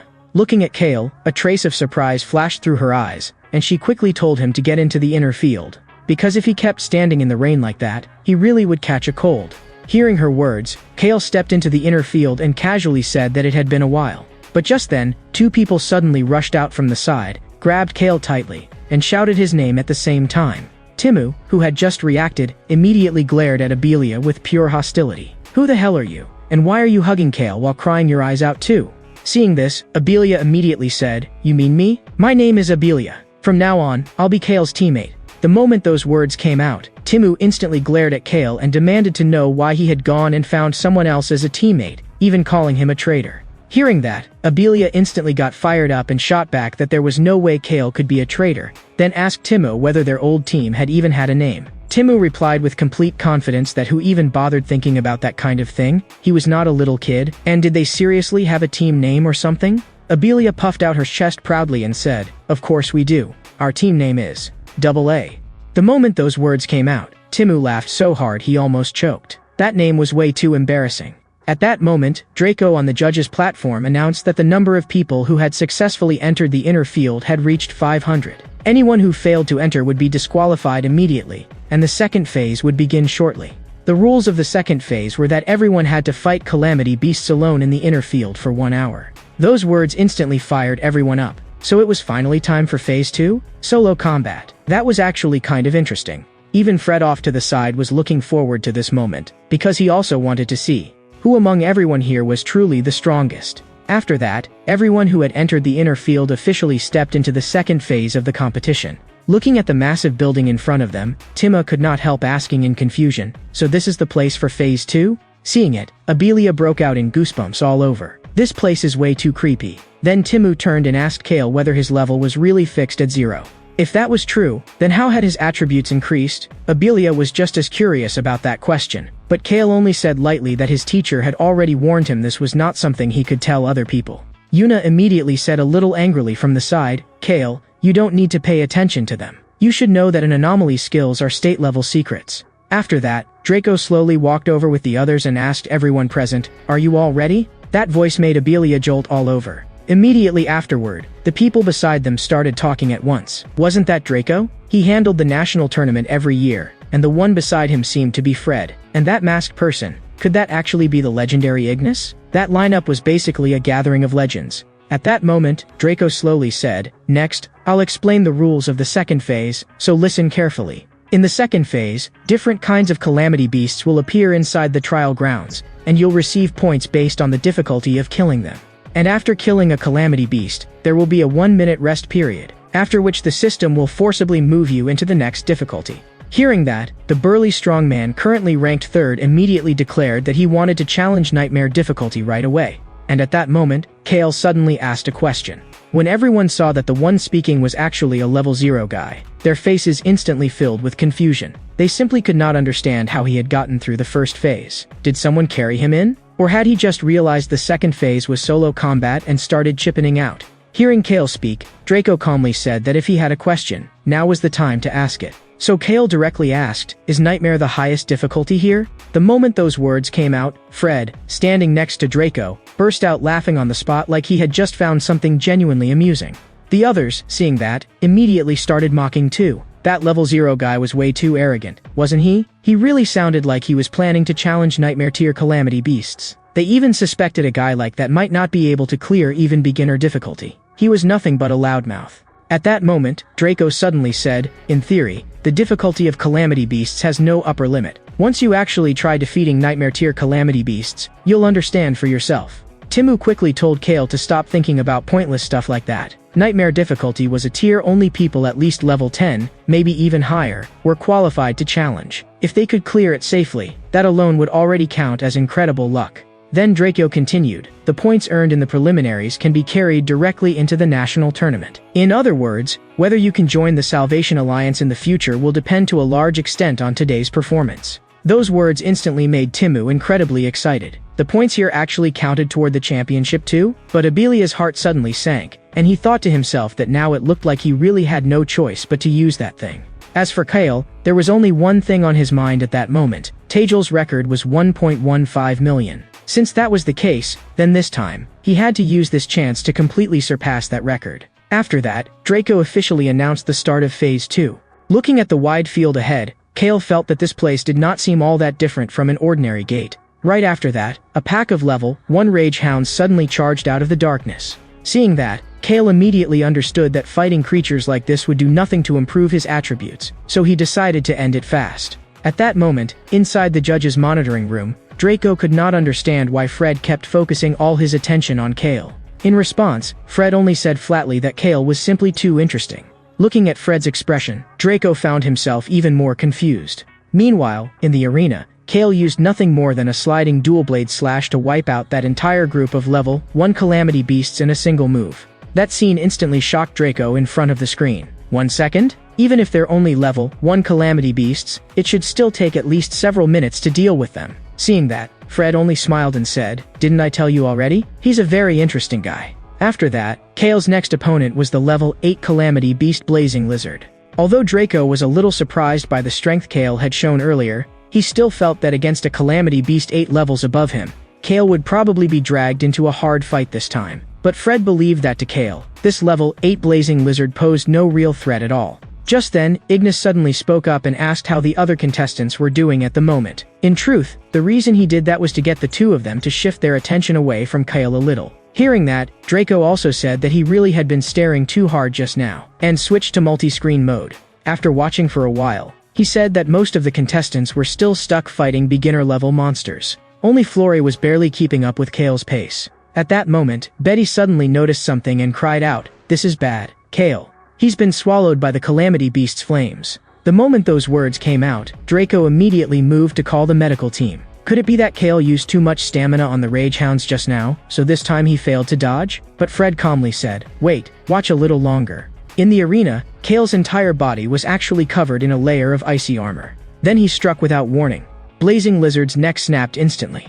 The arena broadcast announced, "Clear time, 5 seconds." Score awarded, 500 points. That scene shocked Draco even more. Completely unharmed, he simply could not understand what that layer of icy armor on Kale's body was. Meanwhile, Fred was secretly wondering why Kale had deliberately chosen to tank the enemy's flame attack when he clearly could have ended the fight instantly. The reason Kale did that, in truth, was to make the most of every single chance to keep increasing his attributes. Precisely because he had tanked that C-rank fire-type skill head-on, Kale's defense had now risen to 434. And in order to grow stronger as fast as possible, he even skipped the 1-minute rest period completely. As for the third difficulty, what it mainly tested was the challenger's speed and combat instinct. Because when charging electric attacked, it would conduct current through its toes while unleashing a dual strike of physical force and lightning. If an ordinary person took that attack head-on, then either their defense would be too low and their body would be pierced clean through by that sharp horn, or their lightning resistance would be too weak and they would be paralyzed so badly they could not move at all.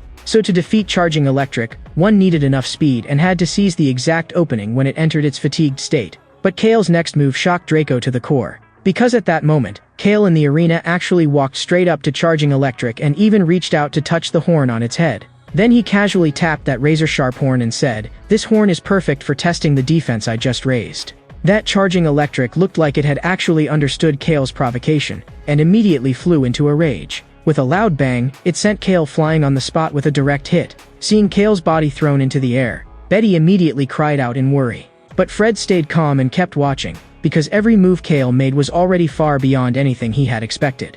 And because of that, the result also went far beyond anything they had imagined. Inside the arena, after finishing his test, Kale finally confirmed that attacks from calamity beasts below level 10 could no longer hurt him at all. In that case, it was time to end this. With Lightning Heart's passive stacked to 10 layers, Kale's speed had already become nearly absurd. In a single instant, he pierced straight through charging electric skull. That scene made even Fred in front of the screen unable to hide his excitement, saying that Kale's total time from start to finish had not even reached 15 seconds. And he had also keenly noticed that Kale had not even used his true full strength yet. But even so, Draco knew very well that what Kale would face next was a truly terrifying existence. It possessed extreme speed and claws and fangs sharp enough to rip through anything, able to tear enemies apart in an instant. And from that giant mouth, it could also spit chains that devoured everything in front of it. Beneath the exoskeleton covering its entire body like armor, what hid underneath was the strongest and most ferocious monster in this entire preliminary round, and also the final target every contestant would eventually have to face. The Nightmare-class Calamity Beast, Iron Prison Titan. Yet in the face of such a terrifying monster, Kale merely raised one hand and pointed. In the next second, true piercing sphere pierced straight through its skull. System prompt, Iron Prison Titan killed. True piercing sphere flight speed increased by 200%. That scene left both men in front of the screen stunned speechless. That was the Nightmare-class Calamity Beast Iron Prison Titan, and Kale had just one-shotted in only a few seconds. Meanwhile, everyone else was still stuck in the first few stages. Although a small number had already started fighting Blazing Lizard, and some contestants had even managed to kill it. The moment they heard the broadcast announce that someone had already cleared Nightmare difficulty, they were hit with wave after wave of shock. But what felt even more unbelievable was that Kale still did not choose to rest and instead planned to go straight into the next stage. This left Draco deeply puzzled. He simply could not understand what that black energy sphere Kale had used earlier really was, to be able to punch through Iron Prison Titan's armor like it was nothing. But Fred told him to keep raising the difficulty, because he really wanted to see just how far Kale could go. Then Kale entered Nightmare difficulty, second stage. Seeing this, Kale could not help laughing, because he had originally thought they might come up with some new trick, but it turned out they had simply increased the number. In the next moment, the two Iron Prison Titans let out earth-shaking roars at Kale at the same time. Kale, meanwhile, planned to use this chance to take one of them out first. He activated True Piercing Sphere and instantly killed one of them. Seeing this, Draco in front of the monitor was stunned. He had never imagined that Kale's sphere skill, with such overwhelming penetration, would look almost completely limitless. Fred, however, seemed to have already figured something out and calmly said that the skill was indeed powerful, but it also had a fatal weakness. Immediately afterward, the remaining Iron Prison Titan in the arena suddenly charged straight at Kale. Its terrifying speed even caught Kale slightly off guard, because this was the fastest Calamity Beast he had encountered so far. In truth, although Iron Prison Titan had an enormous body and was often mistaken for a slow-moving Calamity Beast, it had an extremely special racial trait. It gave up magical ability in exchange for a massive increase in its other attributes. So although its body was unbelievably huge, it was actually a speed-based Calamity Beast. And Fred knew very well that while Kale's Black Sphere skill had absurd destructive power, its actual flight speed was not that fast. The reason Kale had been able to instantly kill Iron Prison Titan before was only because he had taken advantage of its habit of roaring before battle and launched a surprise attack during that opening. That alone made Fred secretly admire Kale's battle instincts. But if Kale had no way to keep increasing the Black Sphere's flight speed, then breaking through the next stage would probably be extremely difficult.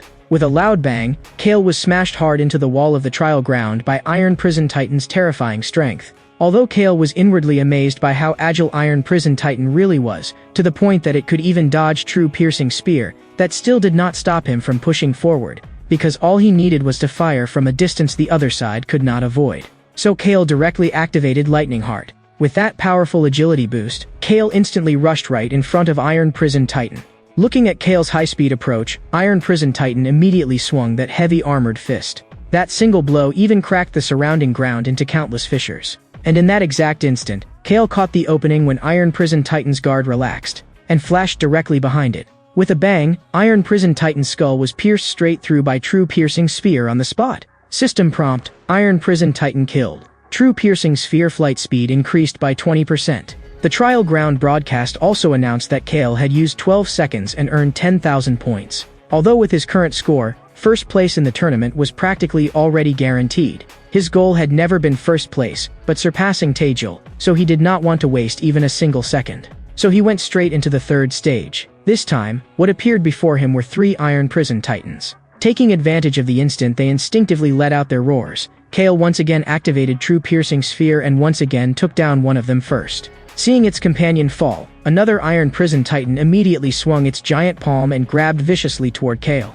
Kale used Lightning Heart to dodge that strike, and with his increased agility, he closed the distance while circling behind it. Immediately afterward, another True Piercing Sphere completely pierced through its skull, and the skill's passive effect rose to 1,700%. Then the third Iron Prison Titan came at him head-on.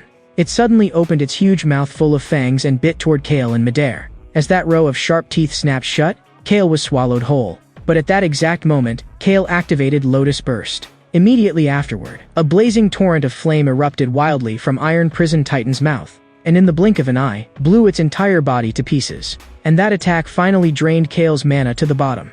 But even so, he still chose to skip the rest time and head straight into the next stage, because as long as monsters kept appearing, Mana Radar's passive effect would continue restoring his mana. As Nightmare Difficulty Stage 4 began, 4 Iron Prison Titans appeared before Kale once again. Immediately after, the system prompted, detected 4 enemy units, restored 40% of your mana.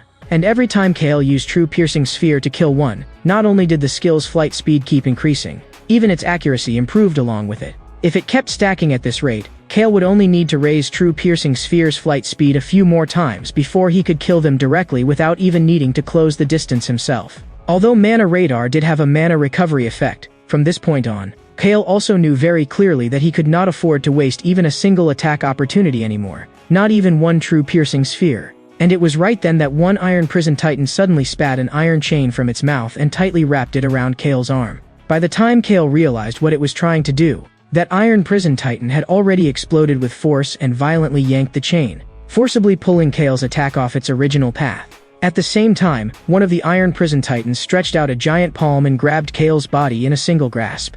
Under that terrifying grip strength, Kale could not exert even the slightest bit of force. Then the giant claw suddenly tightened, and in an instant, crushed Kale's bones. After that, it gave him a casual fling, smashing Kale hard into the stone wall. That sight immediately made Draco anxiously urge Fred beside him to go save Kale right away.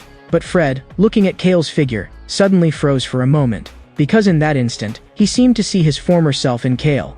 Snapping back to his senses, Fred almost rushed out without hesitation, but Ignis's voice stopped him. Wait, Kale hasn't given up yet. But no sooner had he said that than the other 3, including Betty, all spoke at once. Now is not the time to worry about whether he's given up or not. If you don't save him now, he'll die. He's already been driven into a dead end. Yet Ignis still said calmly, I can tell Kale still has one last trump card he hasn't used. That left Draco confused. He could not understand how Ignis would know that. Ignis calmly told him it was because of Kale's eyes. Those were not the eyes of someone who had accepted death. And everything unfolded exactly as his master had predicted. To personally cut down the source of that evil, Kale had to burn through everything he had, tempering himself in battle and growing stronger without end. So Kale activated Omni Insight. And this was exactly the Omni Insight analysis he had nearly completed earlier from Leslie's skill during their fight. The reason it had stopped at 99% was not because it had failed, but because Kale had deliberately interrupted the analysis, just so he could save this trump card for a true life or death moment like this. As the analysis progress finally hit 100%, Kale's lightning heart was officially upgraded to level 2. The moment Betty saw the blue lotus appear around Kale, she got so excited she nearly stood up. Seeing Betty react like that, Fred immediately realized that she clearly knew something. And this upgraded level 2 lightning heart, on top of its original effects, had now improved to the point where it could absorb the energy of B-rank lightning attacks at 10% power or below, and the agility boost from each passive stack had also risen to 10%. At that moment, Kale activated Nirvana after obtaining the new skill effect. All attributes increased by 20, all current negative statuses were removed, and the injuries across his whole body were instantly healed. And at that exact moment, an Iron Prison Titan threw a punch toward the blue lotus shielding Kale. But that seemingly ferocious strike was blocked with ease by Kale. This scene shocked Draco to the extreme. Just seconds ago, Kale had been covered in injuries and on the edge of death. Yet now, in only a few short moments, he had fully recovered. This ability was several times stronger than even healers who specialized in recovery. Combined with everything Kale had shown before, it had already gone far beyond Draco's understanding. Immediately afterward, one Iron Prison Titan after another fell at Kale's feet. With Kale's current strength, even if more Iron Prison Titans appeared, it no longer meant anything. Because no matter how many came, there would only be one result. They would be crushed one after another by him. As Stage 5 was cleared, Stage 6 was cleared too. Everyone present was already so shocked they could not even close their mouths. Because the scene inside the trial ground now looked like a real hellscape, to the point that they had started to wonder which one was the actual monster. And Kale, meanwhile, simply sat on a throne piled high with Iron Prison Titan corpses, slightly out of breath as he lifted his head and asked why the next stage still had not appeared. Then Draco pressed the broadcast button.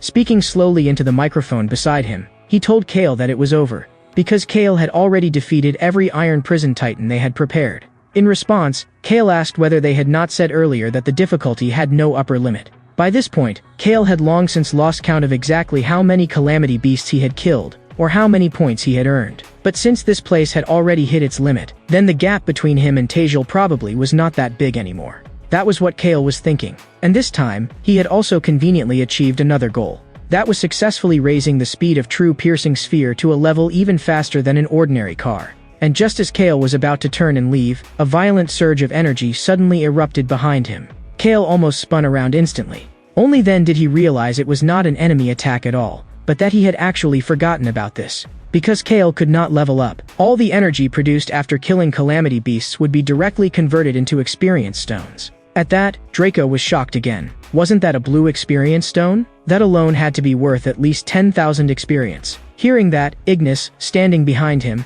explained that precisely because Kale could not absorb experience, all the experience dropped in the trial ground was automatically converted into experience stones instead. After getting the experience stone, Kale had no reason to stay there any longer, so he chose to leave immediately. Under the gaze of the two men, Kale slowly stepped out through the gate connected to the second phase of the preliminaries. Seeing this, Draco immediately walked up to him and said that he greatly admired Kale's potential, wanted to take him away, and would personally arrange a mentor truly worthy of him.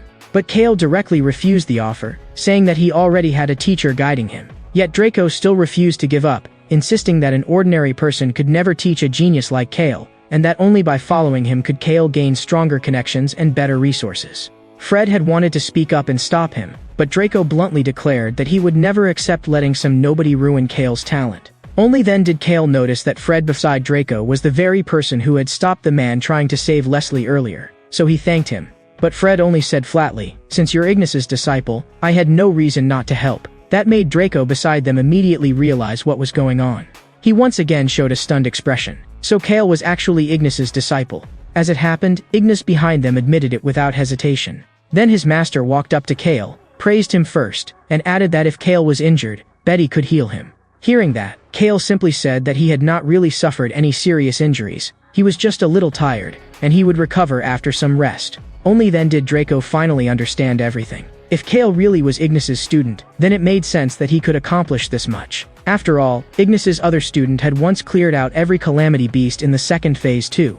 Hearing that, Kale immediately asked, "Then did Tejal also clear stage 6? Faced with Kale's question, Draco answered, "No, because back then, the highest stage only went up to stage 5. It was precisely because Tajal completely cleared stage 5 that we later specially added stage 6. But now it seems that still isn't nearly enough. Maybe next time we should just extend it to stage 8. After that, Draco told Kale to go watch from the side first, because the other contestants had only just made it to charging electric. Just one charging electric had already exhausted Timu to the point of collapse, and he could barely even lift his arms anymore. As for Yuna, because she lacked high damage skills, she could only try to drown it with water spheres. But doing that had nearly drained all her mana too, leaving her with no strength to deal with the next difficulty. Kale had originally thought the two of them would be able to go farther, but in the end they still stopped at hard difficulty. However, when he saw that after the two of them failed the challenge, they still had not been teleported out, he immediately asked Draco beside him. Draco told Kale that unless a contestant was seriously injured or there were special circumstances,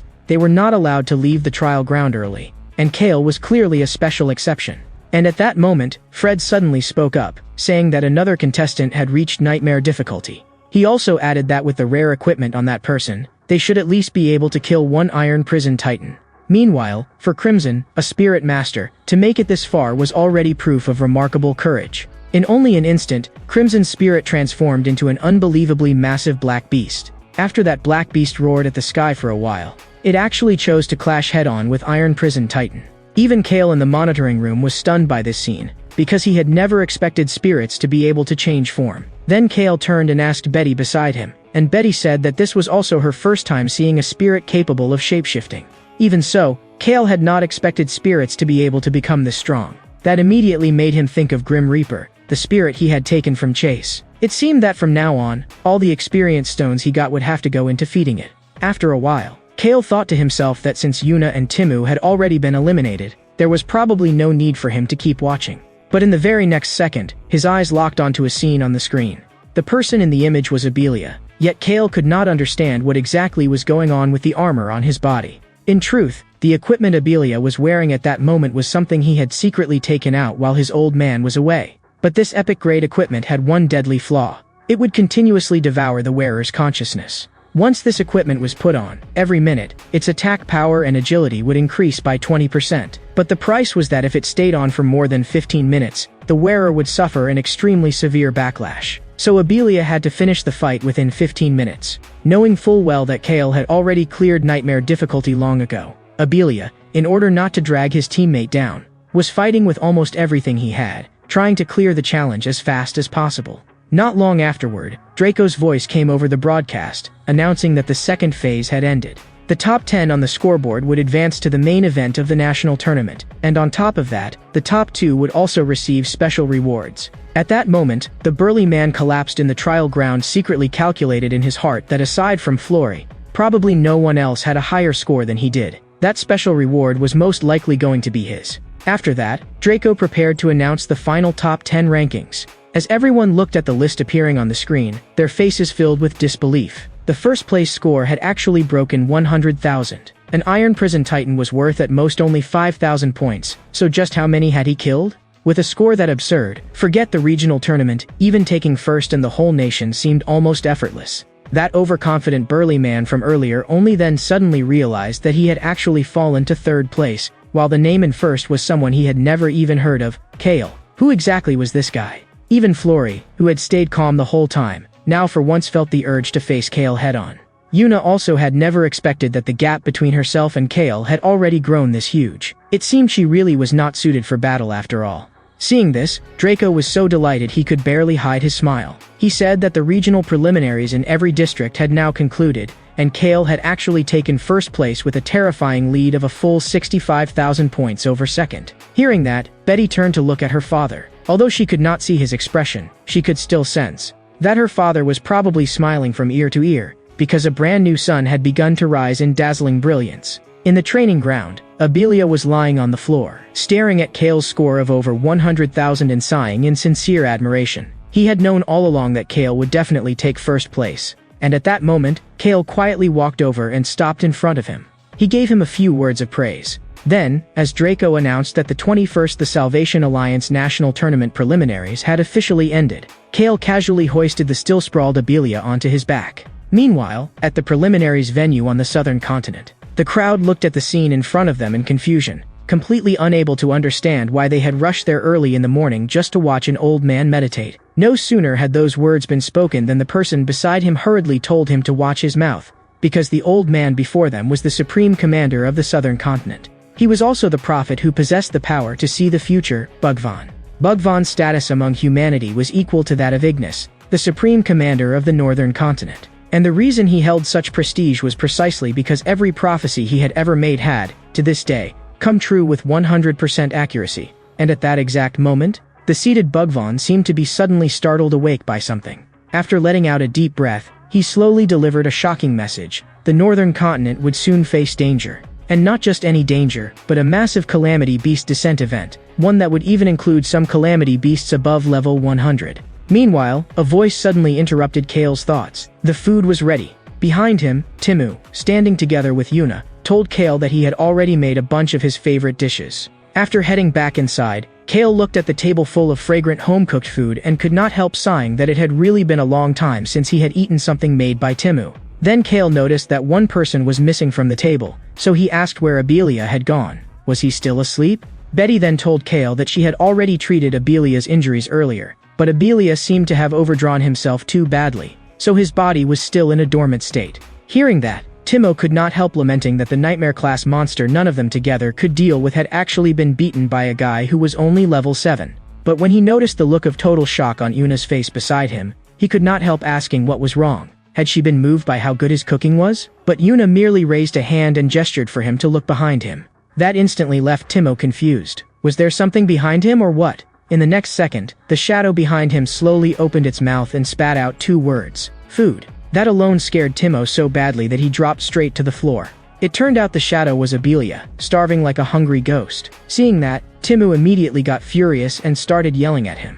Hearing that, Abelia directly slapped the bowl in his hand onto the table. He loudly declared that the food was just too good.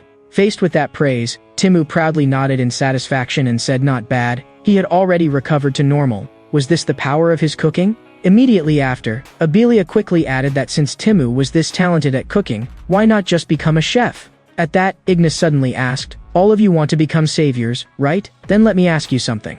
For each of you, what is the thing you fear most? Faced with Ignis's question, Timu immediately fell into thought. If he had to name his greatest fear, it was probably ending up in a future completely opposite from the one he wanted. His dream was to become a savior, make enough money, and then, while he was still young, travel the world and try every kind of food. So the opposite future was probably growing old. Because once he got older, he would not have the energy to travel anymore, and even his sense of taste might start to fade. By then, he might not even be able to enjoy good food anymore. Just thinking about that was enough to make his scalp tingle.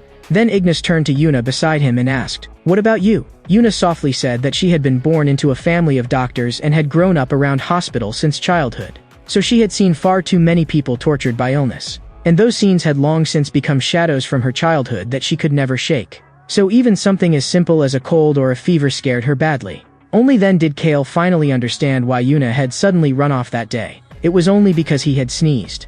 Then Ignis continued, a transcender's lifespan is about twice that of an ordinary person, and you exist in a state that is almost untouched by illness. So in a sense, you can now formally say goodbye to these fears. The moment he finished speaking, he turned his gaze toward Abelia. After thinking for a moment, Abelia said that what he used to fear most was not even making it through the preliminaries. But now, what he feared most was not being able to fight alongside Kale. After saying that, he turned to Kale and asked, then what about you, Kale? What do you fear most? Faced with Abelia's question, the others all showed curious expressions too. Hearing it, Kale slowly said, actually, ever since my parents died, I've always felt this deep sense of unease, like I didn't know how I was supposed to keep living.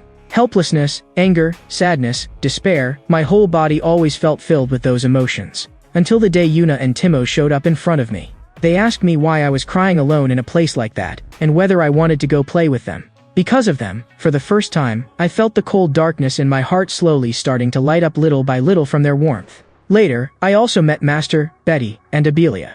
That kind of care, that feeling of family. I really hadn't felt it for a very, very long time. Sometimes, I even can't help wishing this moment could last forever. So the thing I fear most is having to live alone again.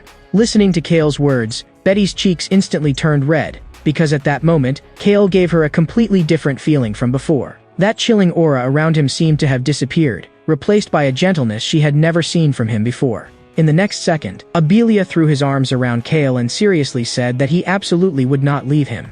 And just then, Master continued, "The reason I asked that was to confirm whether, after you truly become saviors, you would regret stepping onto this path when you face real danger. Because for a savior, regret is an emotion that absolutely cannot exist. I can tell you right now that the ultimate goal every savior pursues is to die without regrets." After saying that, Ignis slowly stood up and told everyone to finish eating and head back early to rest. The next morning, Yuna and Timu said goodbye to Kale and prepared to return to North District 6. After seeing the two of them off, Master also prepared to leave together with Kale and Abelia.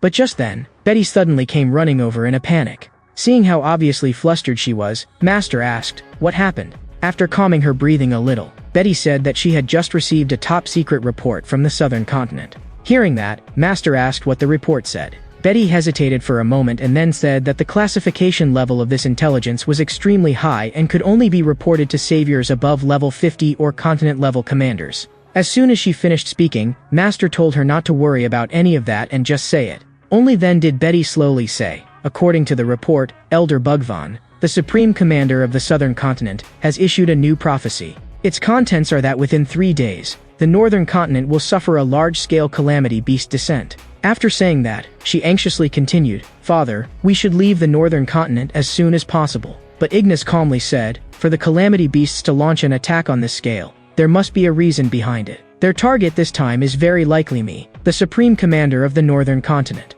So if I stay here, I'll actually become the best bait." But Betty immediately argued back, saying that he was not even a combat-type transcender to begin with, and since he already knew he would be the target, that was even more reason not to stay and risk himself. Kale found himself agreeing too, saying that if manpower was short, he could stay as well. Ignis turned back and said that he had already made up his mind, so there was no need to say anything more. Besides, he now had another task he wanted Kale to carry out. That task was to protect Abelia's father, Aiden, the Northern Continent's greatest craftsman. Because if something happened even to him, then the consequences would truly be severe. So Ignis wanted Kale and Abelia to take responsibility for protecting Aiden, while he would also notify the Transcender Guild to send support. In truth, Kale also understood Ignis's real intention. Master wanted him away from the main battlefield.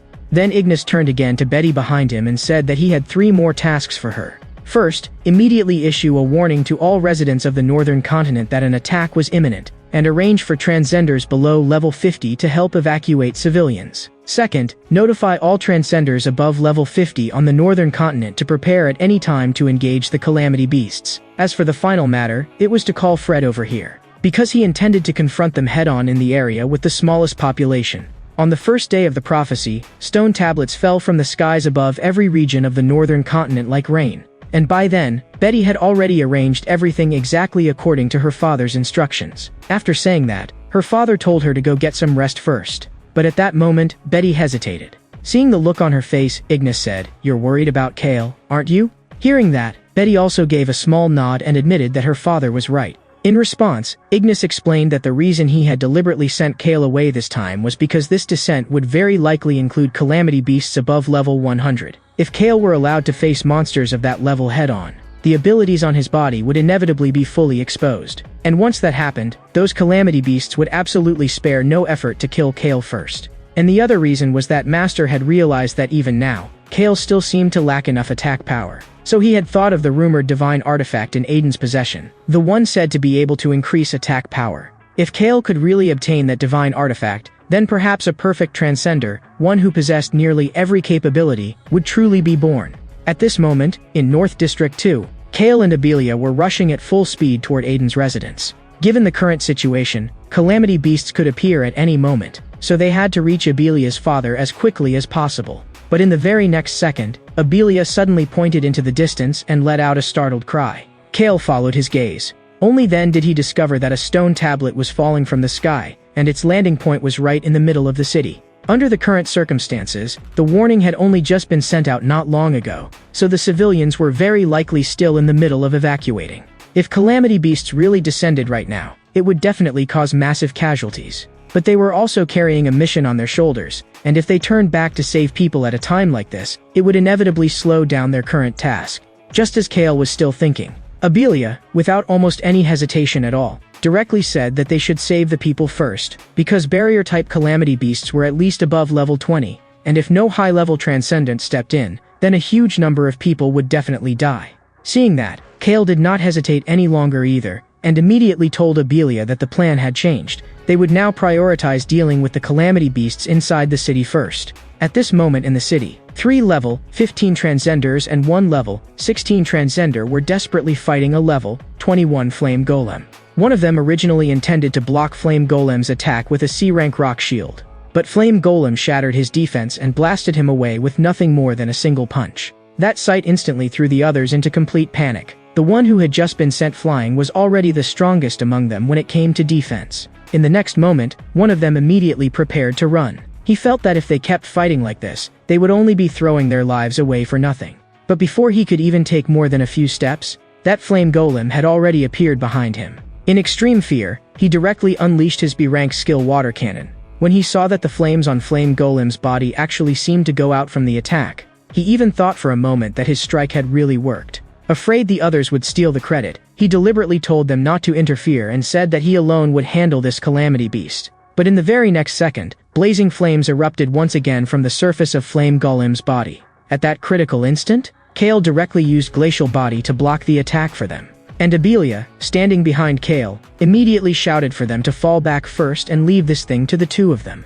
Hearing that, Kale turned and told Abelia to go evacuate the civilians around them first. As for Kale himself, while blocking Flame Golem's attacks, he recalled what his teacher had told him before setting out. Ignis knew very well that although Kale's true piercing sphere was unbelievably powerful, its flight speed was still too slow when facing truly powerful calamity beasts. If the first attack missed, then the calamity beast would definitely become more alert, and landing a second hit would become extremely difficult. That was why Ignis had told Kale not to use true piercing sphere carelessly in future battles, but instead to treat it like a trump card to turn the tide at a crucial moment. And the current environment was clearly not suitable for using true piercing sphere. So Kale decided to rely purely on raw power and overwhelm it head-on. At the instant he blasted Flame Golem flying with one punch. He immediately activated Lightning Heart and used the speed boost to leap onto Flame Golem's head in an instant. Then with another kick, he sent it flying again.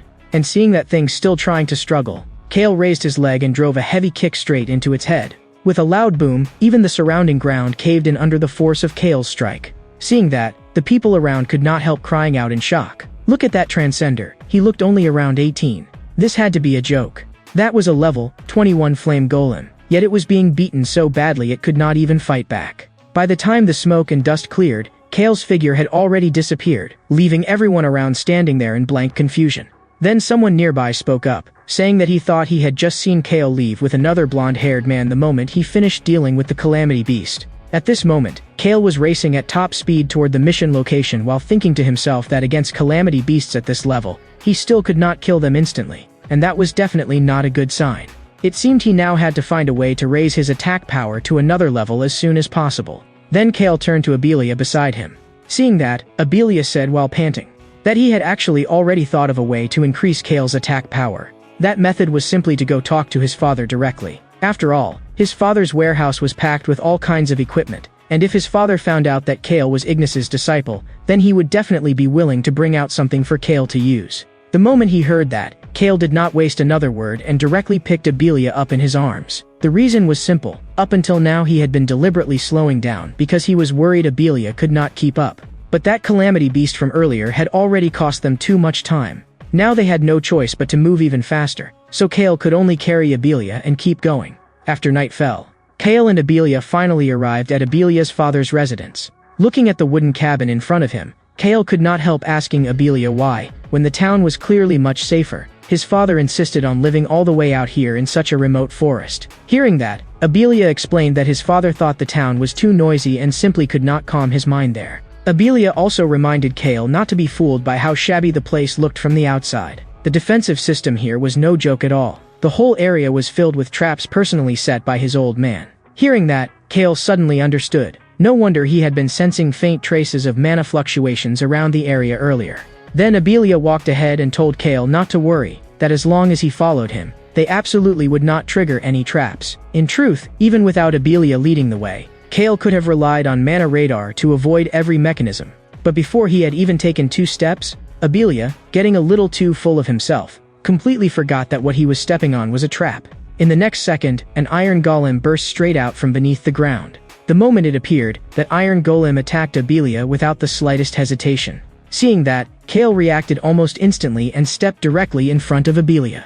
With a loud bang, the iron golem sent Kale flying several meters with a single punch. Even Kale had not expected that the attack power of a mere trap would actually surpass his own, and right now he still could not use true piercing sphere to destroy it directly. In a hurry, Kale could only immediately ask Abelia whether this thing had any weakness at all. Hearing that, Abelia quickly answered that Iron Golem's weak point was its chest. That was its energy core. As long as that was broken, it would no longer be able to move. Hearing that, Kale immediately activated Lightning Heart. Since he could not overpower it head-on, he would make up for it with speed. Seeing Kale rush at it from the front, Iron Golem raised its hand and slammed a punch hard into the ground. But Kale, using the speed boost from Lightning Heart, dodged every single one of its attacks. And in that instant, he seized the opening and forcibly ripped the energy stone out of its chest. After losing its power source, the Iron Golem collapsed on the spot. Kale then held the energy stone in his hand and turned to ask Abelia whether this was enough. And at that exact moment, a dark figure silently appeared behind Kale.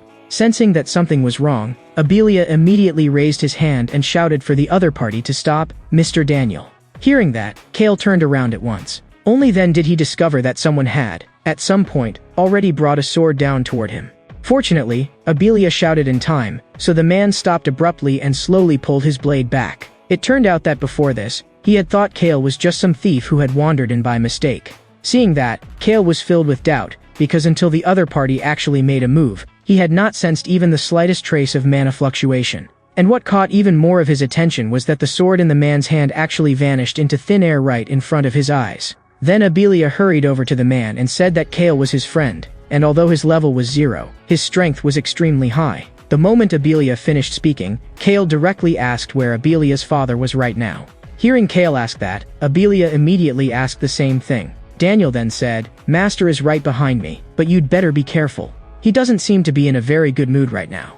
Then Abelia excitedly rushed over to his father and said, Dad, I passed the preliminaries. And it was nightmare difficulty too, 4th place in the region. That means you should keep the promise you made before, right? I get to choose one piece of equipment for myself. With a smack, the slap in Abelia's voice landed almost at the same time. The stunned Abelia looked at his father in total confusion, unable to understand why he had suddenly been slapped. Aiden, full of anger, ordered Abelia to hand over the dragon slave armor he had stolen. It turned out that the epic-grade equipment Abelia had used earlier in the Nightmare Gate really had been secretly taken from home. Of course, he did not dare admit it directly and could only stubbornly say that he had just borrowed it for a while, which was hardly something worth getting hit over. But hearing that only made Aiden even angrier. He said that if Abelia wore dragon slave armor for too long, it would cause irreversible damage. If he dared use it again without permission, Aiden absolutely would not go easy on him.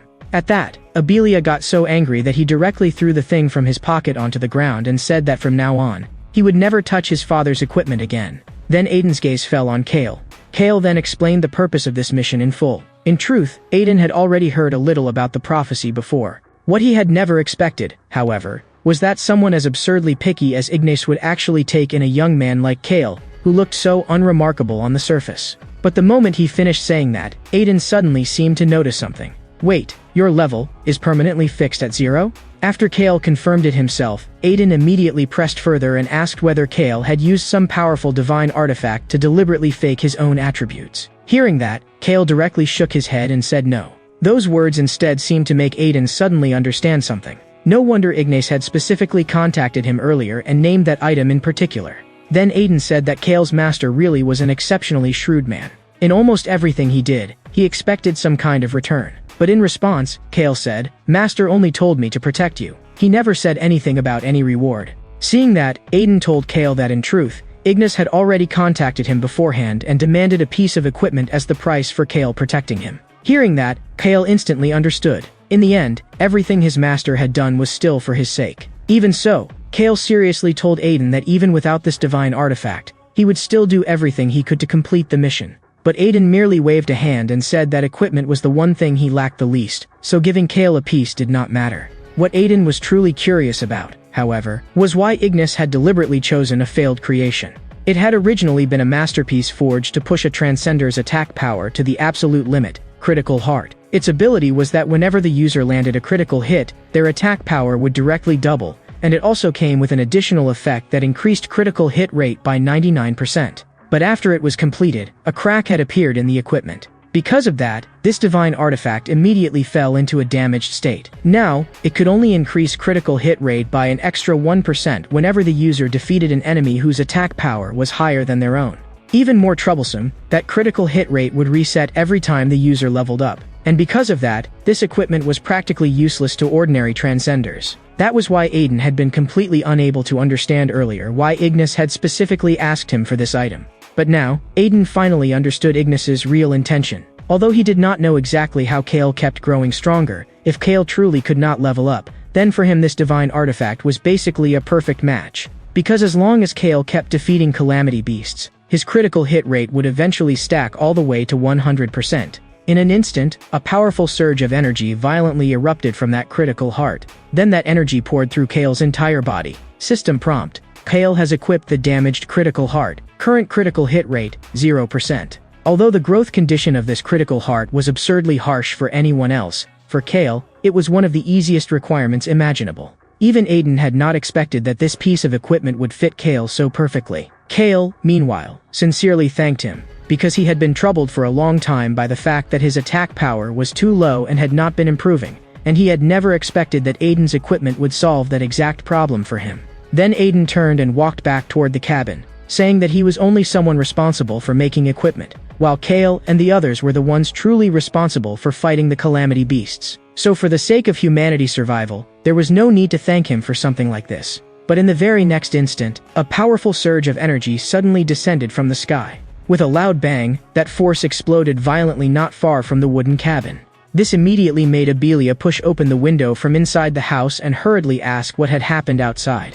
Right after that, Abelia saw a barrier. And it was a green barrier. That sight instantly filled Aiden with doubt, because logically speaking, only the supreme commanders of the 5 continents should have known his exact location. Was this just a coincidence, or something premeditated? At this moment, Daniel, who was standing in front of Kale, also immediately said in a deep voice for him to step back, because the calamity beasts were coming. But even without Daniel's warning, Kale had already sensed it, because just a moment ago, through mana radar, he had already detected something approaching this place at incredible speed. Looking up, they saw a group of calamity beasts charging toward them like mad. And leading the charge was a level 14 one-horn thrall. At the exact moment that one-horn thrall reached out to grab him, Kale suddenly caught its wrist in one motion. In the next second, he used the blade formed by Glacial Body to instantly pierce through its chest. Seeing their companion get killed, the remaining one-horn thralls all immediately let out furious roars. Kale then quickly pulled away with the help of Lightning Heart. Although he could have directly used Lotus Burst to wipe them all out in one shot,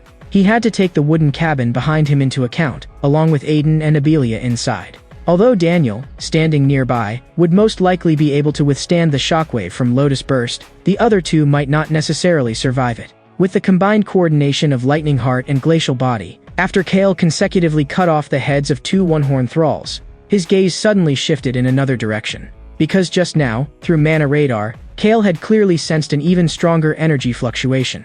In the next moment, 10 level, 24 two-horn thralls charged out at the same time. Meanwhile, in a lifeless, terrifying, and desolate world, a man wearing a cloak was slowly reporting that they had successfully teleported an advance unit of lower-tier slaves into the human world. Then he asked who among them should lead the main force next. Hearing that, the figure seated at the head calmly said, "I have already handed full command of the main force to Ape Eater, one of the 8 demon kings. It has probably not devoured living humans for a very long time, so by now it must be unbearably hungry. Also, the eye I left behind the last time I descended into the human world seems to have noticed someone rather important. However, power at the Demon King level may be too much for that eye to handle. In that case, let one demon general take care of this matter." On the other side, Kale suddenly heard fighting break out from the wooden cabin behind him. Could it be that another calamity beast had gotten inside? But right now, Kale was being tightly pinned down by a level 24 two-horn thrall. Seeing that the situation had already become too urgent to delay, Kale had no choice but to bring out his trump card, True Piercing Sphere. With a sharp whoosh, True Piercing Sphere instantly pierced through the two-horn thrall's abdomen and shot straight into the sky. And at that exact moment, the system prompted that the critical hit rate had increased by 1%. After dealing with that two-horn thrall, Kale immediately told Daniel behind him that he was going to handle the calamity beast that had broken into the cabin first, and that he would leave things here to him for now. The moment the words fell, Kale immediately rushed toward the cabin. At this moment, Abelia had already been beaten into a miserable state by the monster in front of him, and he knew very well that without dragon slave armor, there was simply no way he could win. But now that things had already come to this, he had no choice but to resort to this desperate move. In the next second, Abelia shouted Kale's name at the top of his lungs. With a bang, Aiden swung the iron hammer in his hand and smashed it heavily into the calamity beast's head. But that blow was almost completely ineffective. Abelia had never imagined that his father, who was clearly just a non-combat type, would not show even the slightest fear in front of a calamity beast. Then the calamity beast furiously turned around. Its sharp claws thrust straight toward Aiden, yet Aiden merely crossed his arms over his chest and calmly said, "I'll leave the rest to you, Kale." And in the very next second, Kale suddenly appeared between the two of them and directly caught the calamity beast's wrist. Immediately after that, he used the blade formed by Glacial Body to instantly pierce through its chest. After killing that calamity beast, Kale immediately apologized to Aiden, saying that he had been delayed outside dealing with those small fry, so he had arrived late. Hearing that, Aiden directly asked Kale how things looked outside. Kale activated Mana Radar and scanned the outside of the house, then said that Daniel should have already wiped out all the calamity beasts outside. And the truth was exactly as Kale had said. Daniel had slaughtered every calamity beast outside. But even so, he still did not relax his guard in the slightest. Because as long as that barrier remained, calamity beasts would keep pouring out of it endlessly, and the longer this dragged on, the stronger those things would become. Then Daniel turned to Kale and said that he was preparing to destroy the barrier. However, he was worried that one or two calamity beasts might slip through while he was pushing forward, so he hoped Kale could stay behind as much as possible to protect Aiden and Abelia. But Kale directly refused, saying, "I'll go in myself and wipe out every calamity beast inside the barrier. You protect Aiden and Abelia, Daniel." Seeing Kale's eyes, sharp enough to almost burn, even Aiden froze for a second, because in those eyes, he saw not the slightest trace of fear, only an overwhelming hunger for battle. After thinking for a moment, Aiden said to Daniel, "In that case, leave destroying the barrier to Kale." Daniel said nothing more, only warning him in a grave voice, "If this is a green barrier, then there will be at least level 26 to level 50 calamity beasts inside. Are you sure you can really handle that?" In response, Kale answered without the slightest hesitation, "I'm sure." The moment his words fell, Kale immediately dashed toward the barrier at full speed. And this time, he could finally fight without holding anything back.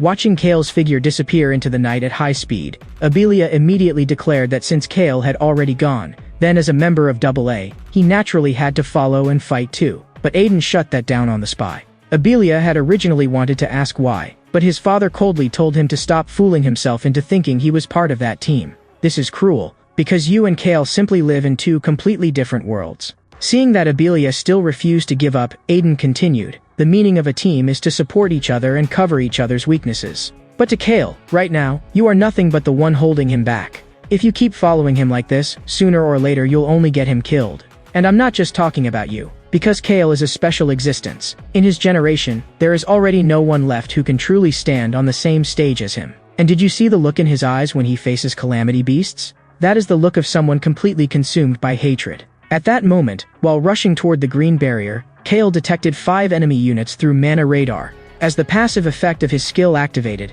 his mana recovered by 50%, bringing him back to a state close to full. The moment he saw those 5 calamity beasts, Kale did not hesitate at all and directly activated Lotus Burst. With a thunderous boom, the system prompted, Lotus Burst used to defeat 5 enemies. All skill ranges increased by 5%. Current bonus is 1106%. Immediately after that, Critical Heart also displayed a prompt that the critical hit rate had increased by 1%. Because that two-horn thrall from earlier had such high defense, Kale had no choice but to spend 80% of his mana on Lotus Burst and wipe it out together with the others. The reason he did that was to stop them from getting any chance to reach Aiden and the rest. Soon after, the sound of that explosion carried all the way back to Abelia's side. Seeing that, Daniel immediately raised his greatsword and stood in front of Abelia, asking in a deep voice where that explosion had come from. Hearing that, Abelia immediately explained that it was the sound of Kale's skill, and that Kale must have run into calamity beasts in the forest just now. After hearing that,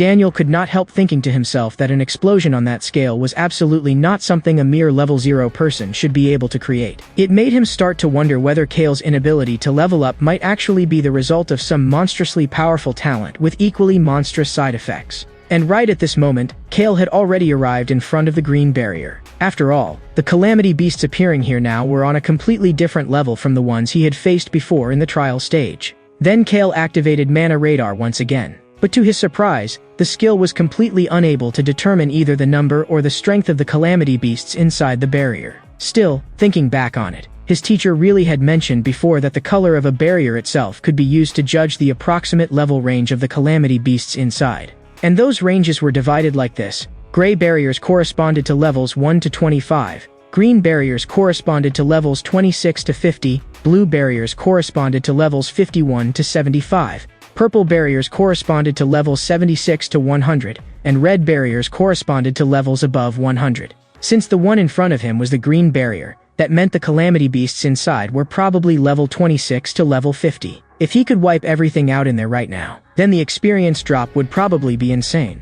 After that, Kale summoned his spirit, Death-Seeking Black Hound. Ever since the last Salvation Alliance preliminary tournament ended, Kale had fed all the experience stones that were useless to him to Seeker, and this had smoothly raised its level to 16. Kale gently stroked Seeker's head and said to it, "From now on, all the experience goes to you. But before I give the order, you are absolutely not allowed to act on your own, because every single calamity beast in here has to die by my hand." At the same time, Betty said to Ignis, "Father, the Transcender guards have arrived." Right after that, someone beside her stepped forward. He was Kirajima, a level 63 wind elementalist and also a first-rank savior. He said to Ignis, "From this moment on, I'll be responsible for your safety." Hearing that, Ignis politely thanked him. Then Betty added, "Aside from Kirajima, 5 third-rank saviors and 3 second-rank saviors have also already arrived. But for some reason, Fred still hasn't shown up. Even though when I contacted him 6 hours ago, he said he was already on the way. Not only has he still not arrived, but communication with him has also been cut off. Could he have run into trouble on the road?" Seeing that, Ignis did not seem worried at all and only calmly said, "Ordinary calamity beasts could not possibly threaten him. After all, he is one of the only 6 special class saviors. However, keep trying to contact him, because the only people who can confront this descending wave of calamity beasts head-on are special class saviors." But those words immediately caught Kirijima's attention. He looked at Ignis and said, "Master Ignis, aren't you thinking a little too highly of special class saviors? No matter how strong they are, in the end they are still human. And I don't believe there's really such a huge gap between them and first-rank saviors like us. Fighting them directly might be difficult, sure, but the calamity beasts they can deal with are not necessarily beyond what we can handle." To that, Ignis merely replied calmly, "Confidence is a good thing, but if you really think you can already stand shoulder to shoulder with a special class savior, then that only proves you have never seen truly powerful calamity beasts." At that exact moment, Kirijima suddenly seemed to sense something. He abruptly turned his head and discovered that a stone monument was slowly descending in this direction. Looking at the purple barrier gradually forming in the distance, Ignis finally spoke slowly, "It's finally here." Betty, standing beside him, said in a low voice that she still had not been able to contact Fred. Hearing that, Kirijima let out a cold snort and said, "That man is completely unreliable. Let us clean up this trash instead. I'll be the one to prove that there is no real difference between first rank and special rank." Meanwhile, inside the green barrier in North District 2, Kale looked at the surrounding environment and found that compared with the outside world, it actually was not all that different. And yet, throughout this whole space, there lingered an aura that made him feel instinctively uneasy. After that, Kale activated Mana Radar once again, and the result was exactly what he had expected before. The skill truly could not sense the situation outside the barrier. From this, he concluded that the inside and outside of the barrier were actually 2 separate and independent spaces. Immediately afterward, the skill detected 5 enemy units, and Kale's mana was restored by 50% as a result. Then Kale said to Seeker beside him, "Stay here for now. If you find any calamity beasts that slip past me, just eat them." The instant lightning heart activated. A current of electricity suddenly appeared beside the distant calamity beast charging straight at Kale. In a single instant, the blade condensed in Kale's hand by glacial body had already pierced through one calamity beast's chest. Then Kale accelerated again. Under that absurd speed and that razor-sharp blade, several one-horn thralls were chopped to pieces on the spot as easily as tofu. And right at that moment, a two-horn thrall suddenly extended its claws and viciously slashed at Kale. Kale abruptly pushed off with both feet, flipped backward to evade the strike, and then instantly condensed a small true piercing sphere in his hand. With a wet piercing sound, that black sphere went straight through its chest. System prompt. Critical hit rate increased by 1%. After dealing with that two-horn thrall, Kale immediately sprinted at top speed into the distance. This was the first time he had seen one of the newly descended stone monuments from this close. Kale could not help thinking to himself that if he simply smashed this monument directly, then the barrier should disappear with it. At that very moment, the skill suddenly detected one enemy unit again, and his mana simultaneously recovered by 10%. Could it be that there was still one more thing not dealt with? In the next second, several sharp claw-like spikes suddenly shot violently toward Kale. If Kale had not just detected that mana fluctuation in advance through his skill and dodged because of it, then by now he probably would have already been skewed on the spot by those spikes. Following the direction those spikes had come from, Kale finally discovered that the thing had been hiding behind the stone monument this entire time. And clearly, this was a calamity beast completely different from the earlier ones. At this moment by the wooden cabin, Abelia was staring at the green barrier in the distance with a face full of worry. Standing beside him, Daniel tried to persuade him, saying that it was too dangerous here and that he should go inside first. But Abelia acted like he had not even heard him and only asked in a low voice, "Mr. Daniel, have I really just been holding Kale back?" Hearing that, Daniel first told him not to take it too much to heart, saying that Master Aiden had always liked speaking harshly and that he should not swallow all of it whole. But after thinking seriously about it, Abelia realized that he really did seem to have always been nothing but a burden. Seeing him like this, Daniel said, "The calamity beasts inside a green barrier are all between level 26 and level 50. Are you confident you could defeat even a single level 26 calamity beast?" Hearing that, Abelia could only honestly shake his head and say that he had no confidence at all. Daniel gently patted his shoulder and said, "If that's the case, then you have even less reason to be so discouraged. Because when I was your age, let alone going into fight, I didn't even have the courage to step into a green barrier." That made Abelia freeze in surprise. He had never imagined Daniel used to be like that too. In response, Daniel slowly said, "The difference between a gray barrier and a green barrier is far more than just a jump in levels. Because the calamity beasts inside gray barriers have no intelligence. They are nothing more than beasts that endlessly repeat slaughter and destruction. Some of them are indeed powerful, but as long as a plan is made in advance, there is always a way to deal with them. But a green barrier is completely different. Just like humans, intelligent calamity beasts can appear there. So the reason you've become Kale's burden is not because you are too weak, but because he is simply far too absurdly strong." And inside the green barrier, a humanoid calamity beast wrapped in crackling lightning was slowly stepping out from behind the stone monument. As it walked forward, it said in a low voice, "So I was discovered? It seems you possess a detection-type skill." Looking at this calamity beast, which was clearly on a completely different level from the earlier enemies, Kale not only did not feel nervous, but instead revealed an almost excited expression. "To think you saw through my skill in just a few seconds. Even more impressive, you can actually speak the human language. Looks like you're the kind of intelligent calamity beast I've heard about." Seeing Kale like this, the humanoid calamity beast assumed he was so frightened that he had started talking nonsense. It had originally thought Kale might be some formidable enemy worth looking forward to, but now it seemed he was nothing more than a level 0 piece of trash, a coward practically trembling with excitement at the mere sight of it. Hearing that, Kale only smiled and said, "I'm just too excited, that's all. Actually, I've always had a question I really wanted to ask intelligent calamity beasts like you. Since you can speak, then answer me." Hearing Kale say that, the other side actually seemed interested, sneering that if this was his dying wish, then it did not mind granting it. Then Kale stared at it and asked, "Do you feel pain?" At that, the calamity beast immediately burst into mocking laughter. "Do you really think a mere mortal like you is qualified to hurt me? How naive can you be? I'm the one who exists to inflict pain on others." The moment it finished speaking, the tentacles on its body suddenly shot violently toward Kale. Meanwhile, Kale used Lightning Heart to dodge, and in an instant flashed right in front of it. Then came a heavy punch packed with tremendous force that blasted its entire body backward. Even so, Kale did not relax because of that, because in his perception, the mana inside the opponent's body was still continuing to swell, and even the speed of those tentacles had become faster. However, when it came to speed alone, Kale still held a clear advantage. It was just that, judging from his current strength stat, it was nearly impossible for him to truly behead this calamity beast in any meaningful way. Even if he landed hits, it would still be hard to cause any substantial damage. And at this moment, that calamity beast was also slightly surprised. It truly had not expected that a mere level 0 human could burst out with this kind of speed. In the next second, it suddenly leaped into the air, and the tentacles on its body once again rained down toward Kale like a storm. Watching Kale's high-speed dodging figure, it slowly said, "That weak and pathetic attack of yours would mean nothing even if it landed 100 times. And I only need one strike to kill you completely." In an instant, Kale smashed another fierce punch into its body. And at that exact moment, one tentacle suddenly stabbed violently toward Kale. Kale immediately used Glacial Body to block the strike. But because his strength was still not enough, he was sent flying by the impact anyway. At the exact instant that tentacle was about to pierce through Kale's body, Kale once again relied on the speed boost from Lightning Heart to narrowly avoid the fatal blow. Seeing this, the Calamity Beast coldly said, "That electric current on your body is a skill used to enhance speed, isn't it? What I wonder is how much longer your mana can keep supporting it."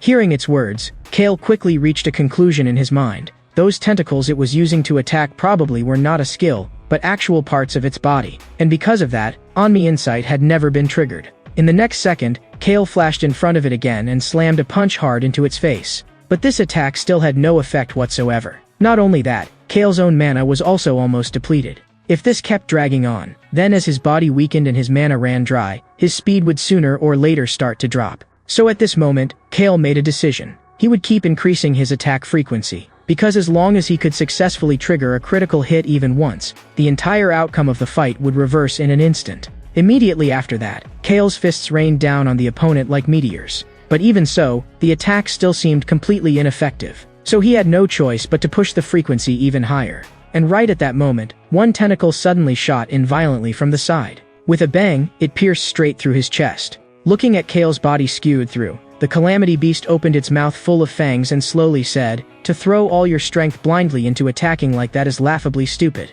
What's wrong? Weren't you the one who said you wanted to make me feel pain? So why is it that now you're the one who's ended up looking so miserable?" But in the next second, Kale clenched his fist again and smashed it violently toward the creature. And at that exact moment, the damaged critical heart finally prompted that the next attack had a 100% chance to trigger a critical hit effect. With a loud bang, Kale's punch slammed heavily into its abdomen. In a single instant, that Calamity Beast was sent flying several meters away by the blow. In the distance, it simply could not understand what had just happened. Why had Kale, who a moment earlier posed no threat to it at all, suddenly exploded with such terrifying power in that one instant? In truth, even Kale himself was just as shocked by that punch. And at the exact moment the blow landed, three completely different emotions surged through his heart at once: pleasure, concentration, and satisfaction. It was a feeling he had never experienced before. And because those three emotions appeared, even though blood was continuously pouring from Kale's abdomen, he could not feel any pain at all, and even vaguely felt comfortable. Then Kale slowly reached out his hand, placed it on the creature's head, and asked in a low voice, "That hit just now, did you feel pain?" At that, the Calamity Beast finally showed a look of terror. "You've clearly already surpassed level 40, so why are you disguising yourself with this fake status just to deceive me?" As it watched Kale's fingers slowly tighten, it had no idea what this human intended to do next. With a bang, Kale crushed half its face on the spot, then continued in a low voice, "Until today, every Calamity Beast I've met had no intelligence. So when they died, they couldn't even let out a proper scream. But now, I've finally truly heard the pain of a Calamity Beast. This sound is wonderful." In the next second, Kale's 5 fingers suddenly tightened again. In an instant, the Calamity Beast's head was crushed to pieces by his bare hand. Immediately after that, the system prompted that the critical hit rate had increased by 1%. As that strange feeling gradually faded, Kale finally felt the intense pain from his wound all over again.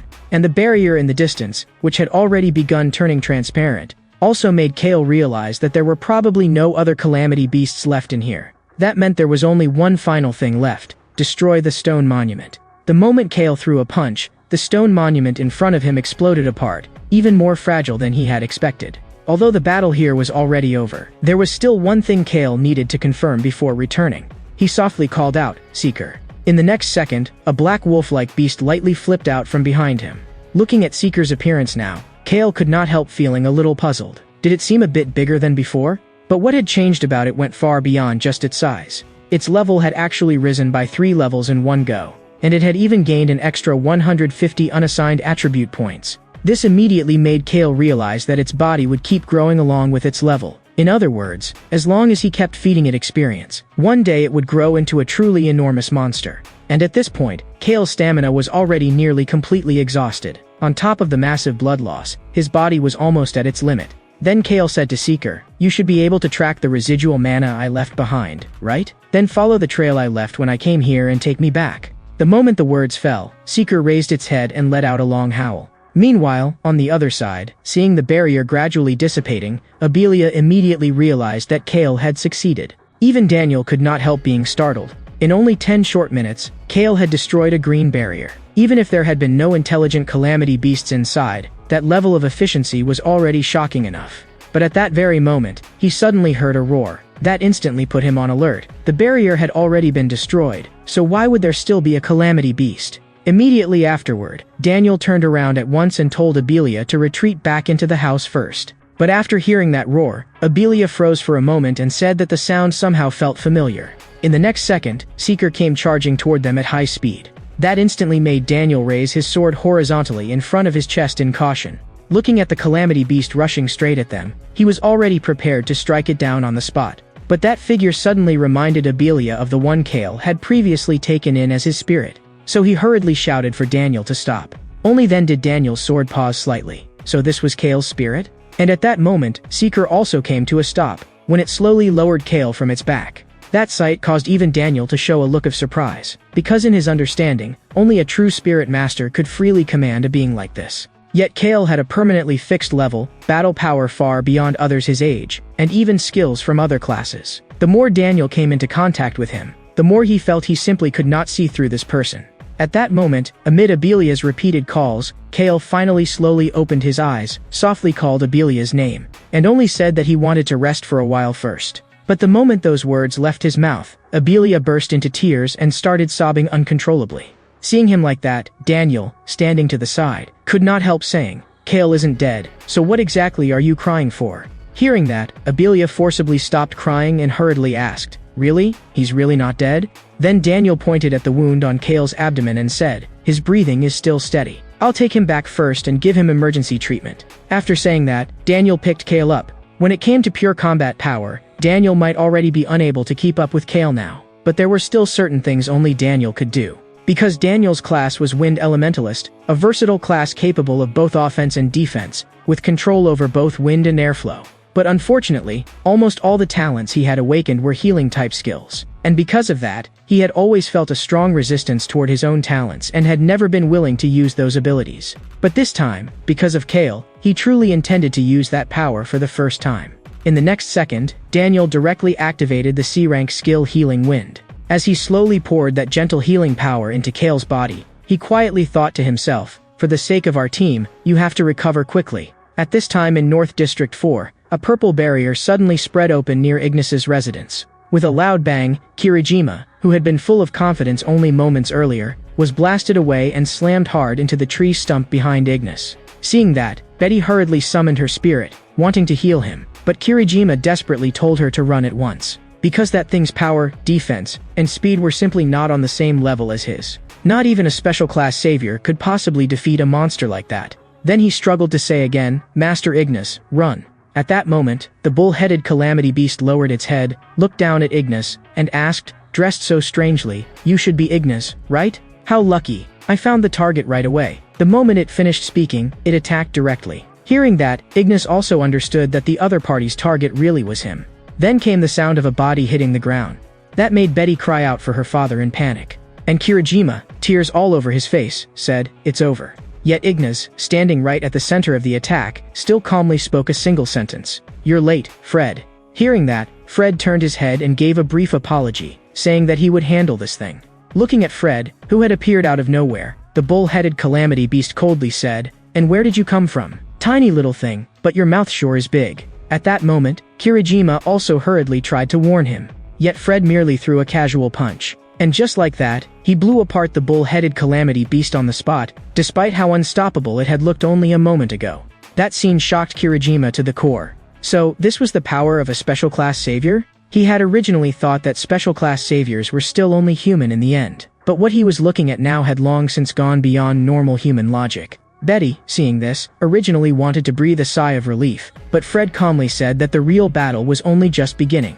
Then the barrier that had originally covered the area around Ignis's residence slowly shifted from purple to red. And inside that red barrier, a figure burning like living flame looked at the enormous being before him and quietly said that he was curious how Lord Inshokuma would play with these humans. So he intended to stay here and watch the whole thing with his own eyes. After speaking, he turned his head and asked the white-only calamity beast beside him whether it agreed with that idea. However, another voice coldly cut in, telling him not to do anything unnecessary. Our mission is to capture that person. You know very well what will happen if we fail, don't you? Hearing that, the Red Flame Demon King asked Demon General Frostbite Wraith King why they had teleported into Lord Enshokuma's barrier instead of teleporting directly beside the target. Hearing this, Frostbite Wraith King told him, if several of us teleported there directly, the barrier near the target would immediately turn purple, which would alert the humans. Now, we only need to use the demon barrier created by Enshokuma to draw away the strong humans. That way, we can complete Lord Linga's mission without interference. Immediately afterward, Red Flame Demon King asked again, then do you know where the mission target is right now? In response, Frostbite Wraith King told him not to worry, because the eye Lord Linga left in the human world will guide us. And through that eye, Lord Linga can also directly observe everything it sees. At this very moment, that eye is in the same place as our target. At this moment, Kale was trapped inside a dream. In the dream, Kale was telling his mother that he had finally found a calamity beast that, like them, could feel pain. And he had even crushed its skull with his own hands as an offering to honor her spirit in heaven. But what Kale had never expected was that his mother wanted him to stop. She told Kale that there were things in this world even more important than revenge. She said Kale should not recklessly throw away his power for the sake of revenge, and that he had to use that power to protect the family and friends around him. But Kale answered without the slightest hesitation that this was absolutely impossible, because he would never forgive the calamity beasts that had killed his father and mother. He would kill every last one of them and make them personally feel this pain too. Those words made his mother pause for a moment. Then she softly said that it was time for her to go. Hearing that, Kale hurriedly asked where she was going, because he still had so much he wanted to say to her. But before fading away completely, his mother left one final sentence, telling Kale not to let himself keep being consumed by hatred. As his mother's figure gradually scattered, a crimson light suddenly lit up behind Kale. Immediately afterward, a hollow, icy voice rang out, crying for the dead. That really is the most typical behavior of lowly creatures. The moment he heard that sentence, Kale suddenly spun around and roared in fury, "You are the demon of destruction, Linga." But Linda merely said calmly, "So you've finally woken up? It seems that only when you are with that woman do you return to the form of a child."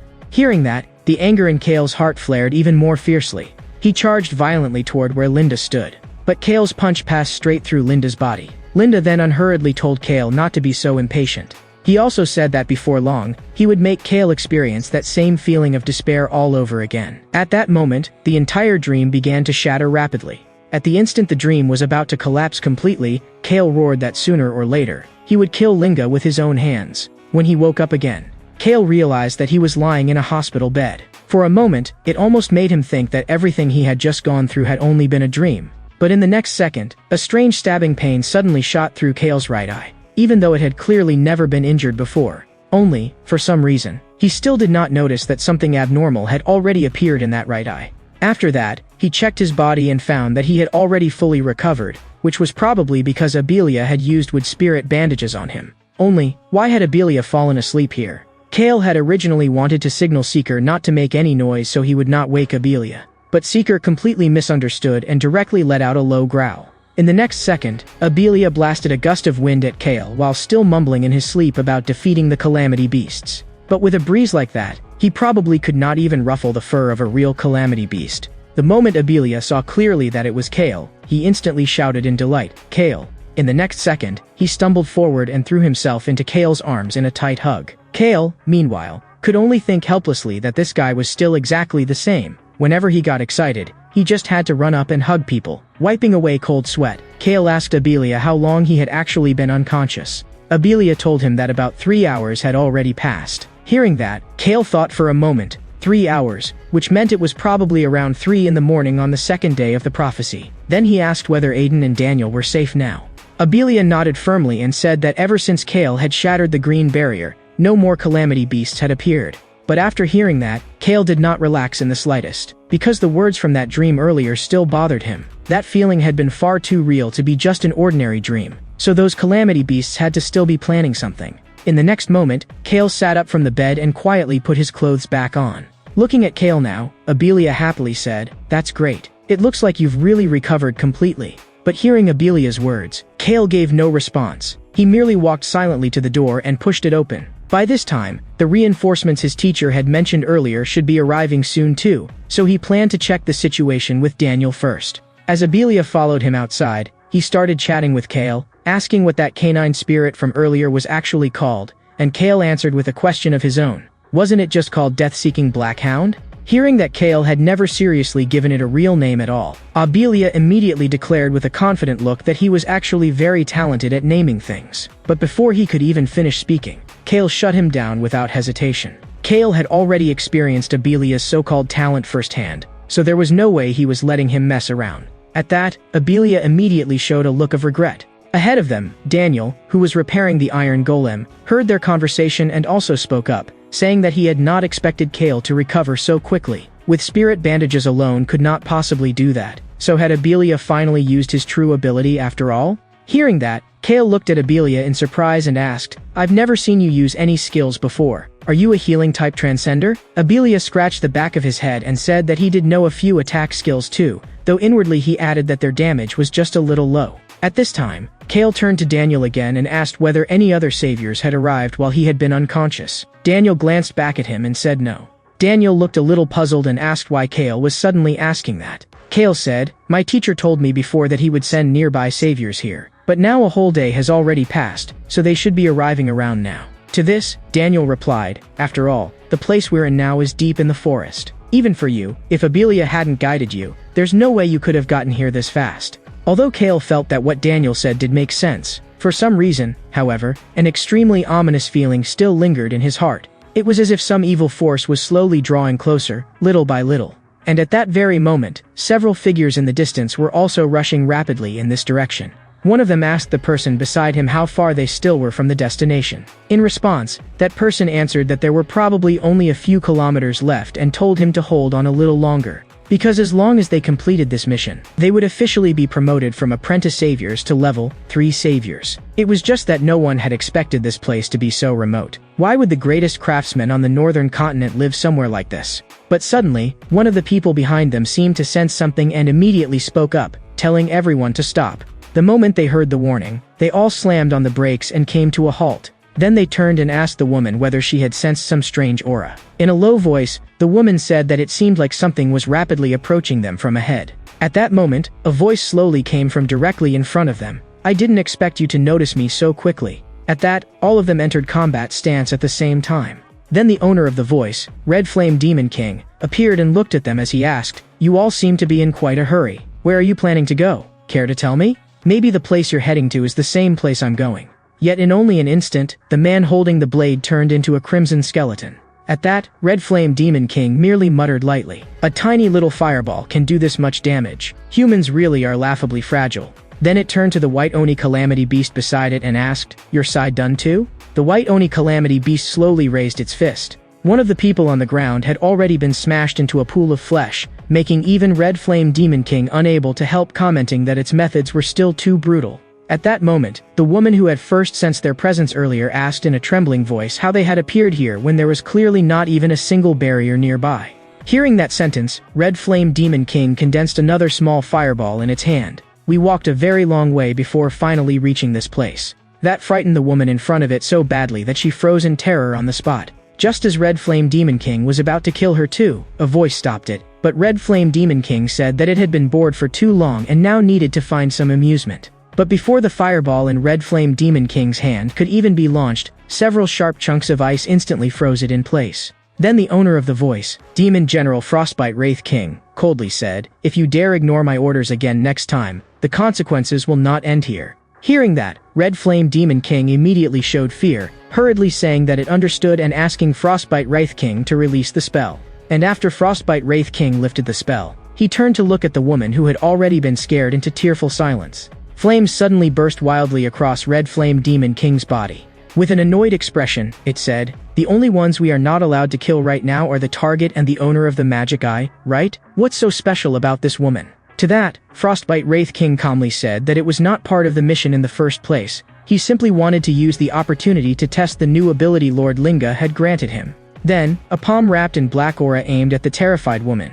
In an instant, that black aura drilled wildly into her body through all 7 orifices. After the black aura gradually settled, the signs of life in the woman's body also seemed to disappear completely. Seeing that, Red Flame Demon King leaned in for a closer look and said, "Didn't she just end up dead after all?" Hearing that, Frostbite Wraith King calmly replied, "She is not dead. She is merely undergoing demonization." In the next moment, the woman who had just been crying slowly opened 3 eyes. Looking at this scene, Red Flame Demon King asked in confusion, "Demonization? What is that?" Standing behind it, Frostbite Wraith King explained, "Humans who undergo demonization will submit completely to Lord Linga. In other words, this woman is now entirely on our side."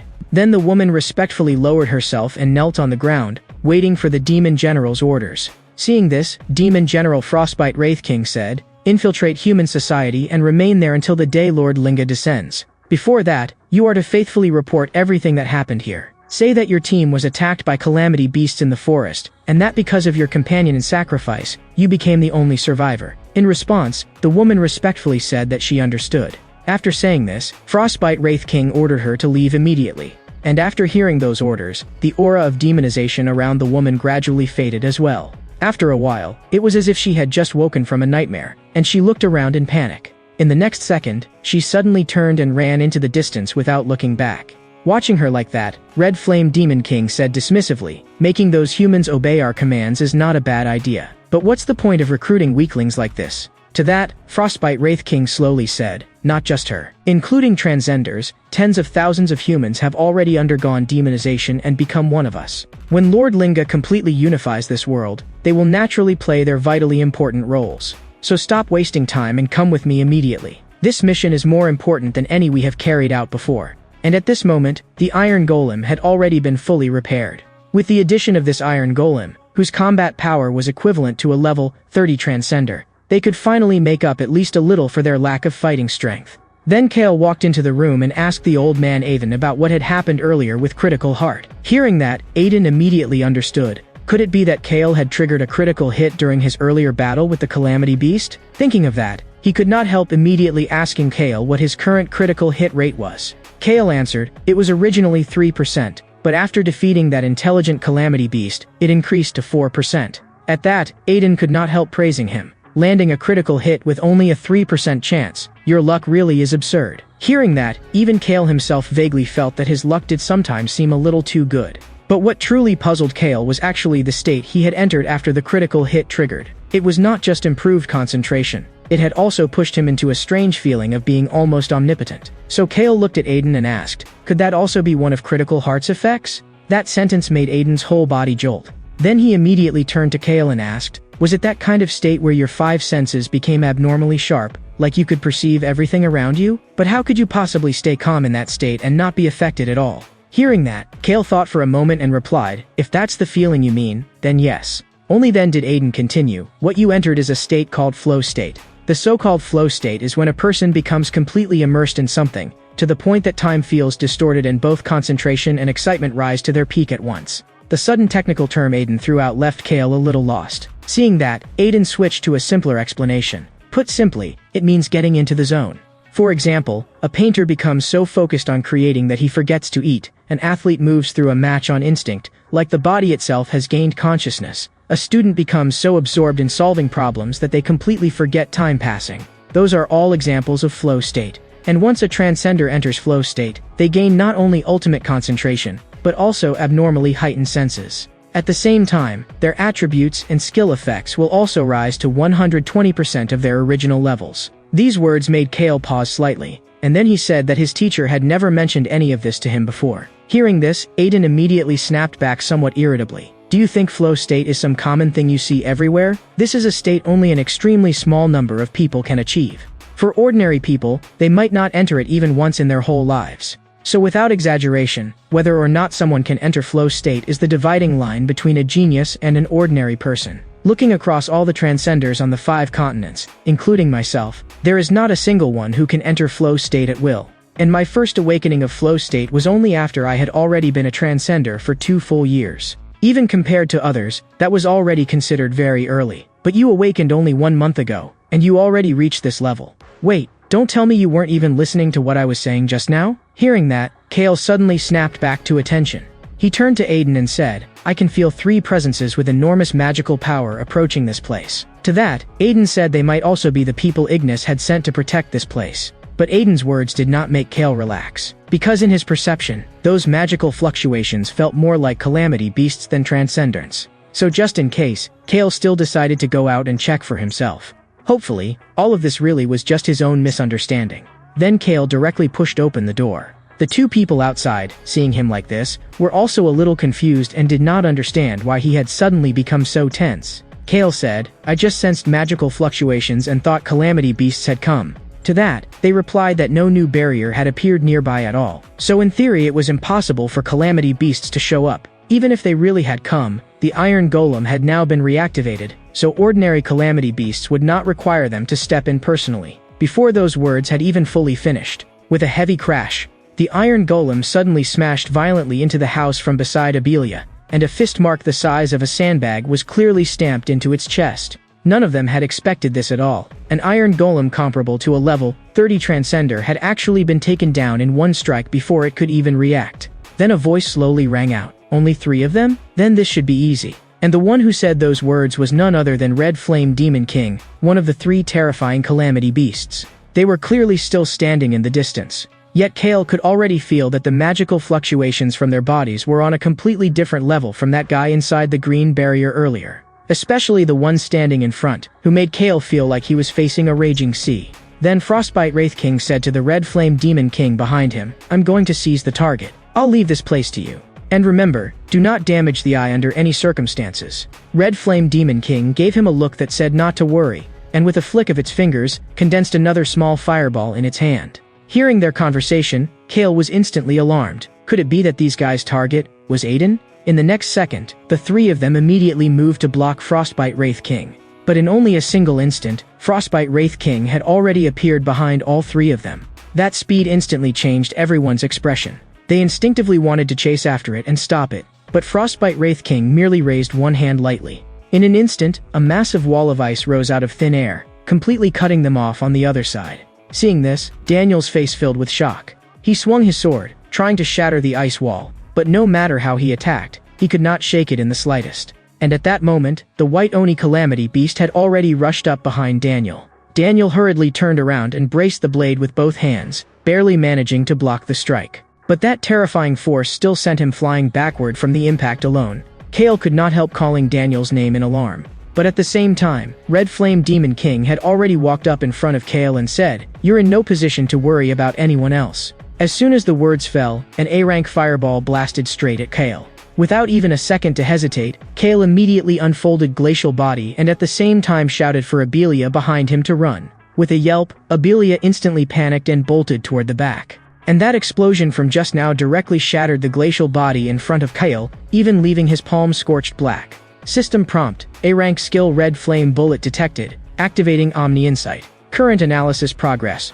1%. Only then did Kale truly realize that the seemingly harmless little fireball from just now was actually an A-rank skill. He thought to himself that he really had relied too much on Glacial Body. If he had chosen to dodge that attack with Lightning Heart just now, the situation might have been better. And at this moment, the Red Flame Demon King on the opposite side sneered, Foolish human, you didn't seriously think that flimsy little wall of ice could block my flames, did you? But before the words had fully left its mouth, it suddenly seemed to remember something. Wait, had it gone a little too far just now? What if this guy just happened to be the magic eye? But in the very next second, that thought was interrupted by the glaring level floating above Kale's head. Level 0. A piece of trash with a level that low could never possibly be the magic eye, so it could burn him to ashes without the slightest hesitation. And at that moment, Kale also raised the hand that had been burned black and summoned his spirit, death-seeking Black Hound, behind him. Seeing this, Red Flame Demon King thought Kale was planning some laughable 2-against-1 fight with his spirit, so it mockingly said, Even if you summon 10 more mongrel dogs like that, you still wouldn't have the slightest chance of winning. Before those words had even fully fallen, it launched another fireball at Kale. But in truth, Kale had not summoned Seeker to gang up on Red Flame Demon King. His real purpose was to have Seeker protect Athen. After giving the order to death-seeking Black Hound, Kale and it split left and right to avoid the attack. Then, following Kale's command, Seeker dashed straight toward Aiden's direction. Seeing that, Red Flame Demon King could not help looking at Kale and asking, You don't actually think that you alone can deal with me, do you? Looking at the contempt on Red Flame Demon King's face, Kale understood that this thing was clearly underestimating him. If he kept pretending to be weak, then the other side probably would not kill him immediately. And while that really would buy more time for Omni Insight to analyze, the problem was that Kale could never bring himself to act weak in front of a calamity beast. So in the next second, Kale lifted his eyes to look at it and coldly said, "What, do you have a problem with that? Because from where I'm standing, you don't seem all that strong either." Those words instantly ignited Red Flame Demon King's fury. Grinding its teeth, it said, "I was originally planning to take my time and have some fun with you. But now I've changed my mind. I'm going to burn you to ashes right now." Looking at the even larger fireball gathering in its hand again, Kale quickly judged that although the fireball had clearly grown in size, its flight speed had not increased at all. In other words, this thing most likely relied heavily on skill-based attacks. If that was true, then as long as he could force his way into close range, this fight was still winnable. And when Red Flame Demon King saw Kale advancing instead of retreating, a flash of surprise immediately appeared in its eyes. In only an instant, Kale had already closed the gap and rushed right up in front of Red Flame Demon King. After going silent for a moment, Red Flame Demon King slowly curled the corners of its mouth into a smile. Before Kale's kick could actually land, Red Flame Demon King had already condensed a crimson energy shield first, firmly blocking the attack. Seeing this, Kale could not help freezing for a second. A flame shield? Flames surged once more from Red Flame Demon King's palm as it sneered. "You didn't seriously think I wouldn't know my own weakness, did you?" In the next instant, that violent power of flame swept brutally toward Kale's body. After Kale dodged this blow, he quickly retreated several meters back. Kale thought to himself that of course, how could he have been this careless against an intelligent calamity beast? And at this moment, Red Flame Demon King also said, "With speed like that, you're not really level 0 at all, are you? You really did fool me completely just now." Hearing that, Kale shakily forced himself back to his feet. Looking at Kale in that condition, Red Flame Demon King spoke again. "You still want to keep fighting? If you just drop dead obediently now, it'll hurt a lot less." But Kale paid no attention at all to Red Flame Demon King's words. He just had not expected that analyzing an A-rank skill would take this long. Meanwhile, inside the wooden cabin, Frostbite Wraith King's sharp claws slowly brushed across the objects in the room, while it quietly said to the person in front of it, "Aiden, I've heard you have already forged 3 unique grade divine artifacts, 16 epic grade pieces of equipment, and countless rare grade items. A person like you is more than qualified to be called the most gifted craftsman among humans." Hearing that, Aiden calmly said, "You're suddenly reciting my life story now. What, are you planning to kill me right here?" In response, Frostbite Wraith King told him, "As long as you still have value, I have no reason to kill you." Hearing this, Aiden said, "Too bad. I'm not the type to obediently take orders from anyone." After saying that, Aiden grabbed the dagger on the table and viciously stabbed it toward himself. But in the next second, a terrifying force of ice instantly froze him solid. That made Aiden's heart tremble violently. In only an instant, the ice had covered his entire body. That freezing power had to be at least an A-rank skill. Then Frostbite Wraith King coldly told him to give up this meaningless struggle. And Abelia, hiding behind the armor, had already panicked to the extreme when he saw the scene. If this kept going, his father really would be taken away by this calamity beast. That left him torn for a moment over whether he should launch a sneak attack right now. But in the instant of his hesitation, a black shadow suddenly burst in from outside the door. And that black shadow was Kale's spirit, death-seeking Black Hound. Baring its fangs, it bit viciously straight at Demon General Frostbite Wraith King. But Frostbite Wraith King merely lifted its eyes slightly. In the next instant, a terrifying force of ice froze death-seeking Black Hound in midair. With a bang, it crashed heavily to the ground. Although it had dealt with this spirit almost effortlessly, a trace of annoyance still flashed through Frostbite Wraith King's mind. What exactly were those two outside doing, to let this kind of trash break in here? Abelia, who had originally been hiding in the dark in fear, became even more terrified now, because even Kale's spirit could not get close to that thing. If he were the one to attack, then there was no way he would stand even the slightest chance of winning. That inevitably made him think of Kale. Was he really going to have to ask Kale for help again? But at that moment, his father's earlier words suddenly echoed in his mind. If he relied on Kale for everything, then sooner or later Kale would be dragged down to death by him. What was more, if Kale still had any spare strength right now, then he would have already come in person instead of sending only his spirit. So at this moment, Abelia made a decision. He was going to save his father with his own strength.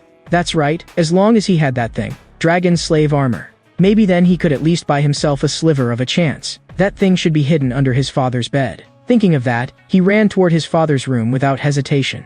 In truth, Frostbite Wraith King had already noticed Abelia hiding in the shadows long ago. It had just never expected that the guy would choose to run away. That made it sneer inwardly. What a cowardly human. Hearing those words, Aiden also immediately understood that the person just now had to be Abelia, but he did not feel disappointed because of it. He only silently prayed in his heart that Abelia would never come back. Then Frostbite Wraith King said calmly, "Now, let me take you to the place where you belong. As for the cleanup afterward, I'll leave that to those two." Meanwhile, on the other side, Kale activated Glacial Body once again and covered his scorched legs with it. That way, he could still keep moving. Looking at the massive fireball sweeping toward him head-on, Kale immediately activated Lightning Heart, trying to dodge the attack. Seeing that, Red Flame Demon King instantly showed a mocking smile. "You still plan to keep dodging with a body that's already half torn apart? How pathetically stubborn. What? Can't you keep up that speed from earlier anymore? Let me see how much longer you can keep dodging."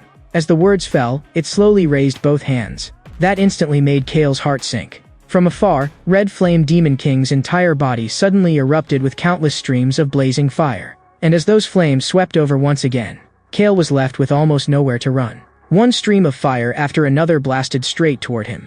If Kale had been in normal condition, he could have easily dodged attacks like these. But in his current state, that had become almost impossible. As one blast of flame after another struck Kale's body, Omni Insight's analysis progress also began rising like crazy. In the blink of an eye, it had already jumped to 92%. But those flames showed absolutely no sign of stopping. They nearly burned Kale down into a charred black skeleton, and as he endured that searing agony, he remembered his mother from back then.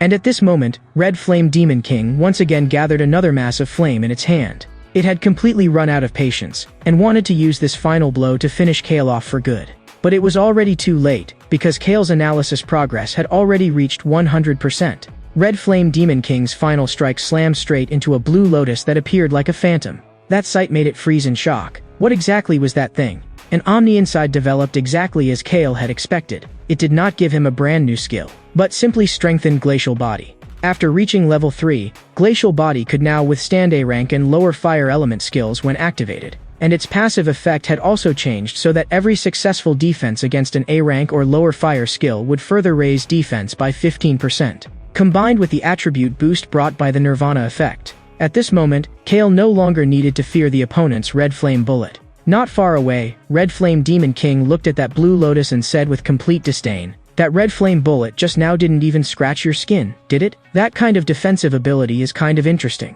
But in your current condition, you probably can't hold on much longer, right?" As the blue lotus slowly bloomed, Red Flame Demon King revealed an expression as if it had expected exactly this. "I knew it. In that case, let's end this little game quickly." But before it could even finish speaking, the sight revealed beneath the lotus instantly drowned it in terror. Because Kale's body, which had originally already been shattered and ruined, had completely recovered at this exact moment. At this time, Kale looked at it and slowly said, "Originally, I was planning to spare you for now and hurry to save Aiden. But your flames reminded me of some very unpleasant things, so I changed my mind. I'm going to grind you into dust." Elsewhere, Daniel was flying backward at terrifying speed. If he had not forcibly blocked that strike with a divine artifact just now, he probably would have already been killed outright by that punch. Even so, he had still been blasted deep into the forest. That made him unable to stop thinking that none of these creatures were ordinary monsters, so he had to get back as fast as possible. With a bang, the monster that had sent him flying just now had actually chased him all the way here too. But when Daniel saw this, he instead let out a slight sigh of relief. If that was the case, then at least the pressure on Kale's side would be reduced a little. But right after that, he thought of Master Aiden and Abelia. So Daniel immediately made up his mind that he had to deal with the thing in front of him as quickly as possible, then return at once to support them. In his heart, he silently prayed, "Master, Abelia, hold on." Inside Aiden's room, Abelia was quietly reaching his hand under his father's bed. After fumbling around in a hurry, he finally touched a box. When he dragged that box out from under the bed, joy instantly appeared on his face. "I finally found you, Dragon Slave Armor." In the next second, Abelia immediately put the entire set of equipment on himself. In his heart, he silently swore that this time, he absolutely would not become anyone's burden again. His father had already warned him long ago that once Dragon Slave Armor stayed on for more than 15 minutes, its devastating side effects would kick in. So no matter what, he had to save his father within those 15 minutes. And Aiden, who was bound by Frostbite Wraith King's ice, asked it, "Are you really fine being this careless? They should be catching up to you soon." To that, Frostbite Wraith King seemed completely unconcerned, because among humans, only special class saviors were qualified to pose any threat to it. But now, those special class saviors were all occupied fighting Demon Kings. Those words instantly shocked Aiden. Even Demon King level beings had already been mobilized? Then this operation absolutely had a deeper objective. So Aiden immediately asked, "You're going through all this trouble? Can it really be just to capture me?" In response, Frostbite Wraith King said flatly, "Don't think too highly of yourself. You are not our only target. Besides that, several other plans are already moving forward at the same time." Hearing that, Aiden immediately tried to press further. Then what exactly is this operation for? But before he could finish, Frostbite Wraith King muttered in a low voice, "You really are persistent." Right after that, a figure in the distance was silently closing in. That made Aiden's heart sink. He could not help worrying. Was the one coming Daniel? Or Kale? If either of them had chased after it alone, then they would have almost no chance of winning. In the blink of an eye, a crimson figure suddenly launched a fierce sneak attack at Frostbite Wraith King's back. As he thrust out his palm, he shouted for his father to get back. After seeing clearly who had come, Frostbite Wraith King spoke again. "To think I'd be chased all the way here by a human brat. What exactly are those two doing outside?" And at this moment, Red Flame Demon King was staring at Kale in total shock. It simply could not understand how Kale, who had clearly just been burned to ashes, now looked completely restored as if nothing had happened. That instantly filled it with rage, and it roared, "No matter how many times you revive, the result will never change." As soon as those words fell, it directly activated Red Flame Bullet. But this time, Kale did not dodge at all, and instead directly unfolded level 3 Glacial Body. At the instant those fireballs struck Kale, Red Flame Demon King instantly broke into wild delight. "Idiot. You're not even dodging. You want to tank my skill head-on? Then I'll burn you to ashes all over again." But what it never expected was that flames at this level had now completely lost their effect on Kale. Not only that, after Glacial Body successfully blocked an A-rank fire skill, Kale's defense rose by another 15%. In the next second, Kale covered his entire body with Glacial Body, then activated Lightning Heart and said with anger he could no longer hold back, "Now the one truly lying on the chopping block is you. Don't worry. I'll tear you apart piece by piece until you're dried out like jerky." In only a single instant, Kale's figure flashed straight in front of Red Flame Demon King. Immediately after, he swung those sharp blade-like claws and drove them straight toward it. With a bang, that strike was once again forcibly blocked by the Crimson Shield. Red Flame Demon King's heart stirred. Had this guy forgotten it still had its shield? But that Crimson Shield did not last even half a second before Kale ripped it apart by force into fragments. And what even Kale himself had not expected was that this strike also triggered Glacial Body's passive effect, increasing his defense by yet another 15%. That sight instantly made cold sweat pour down Red Flame Demon King's body. But Kale's attacks showed absolutely no sign of stopping.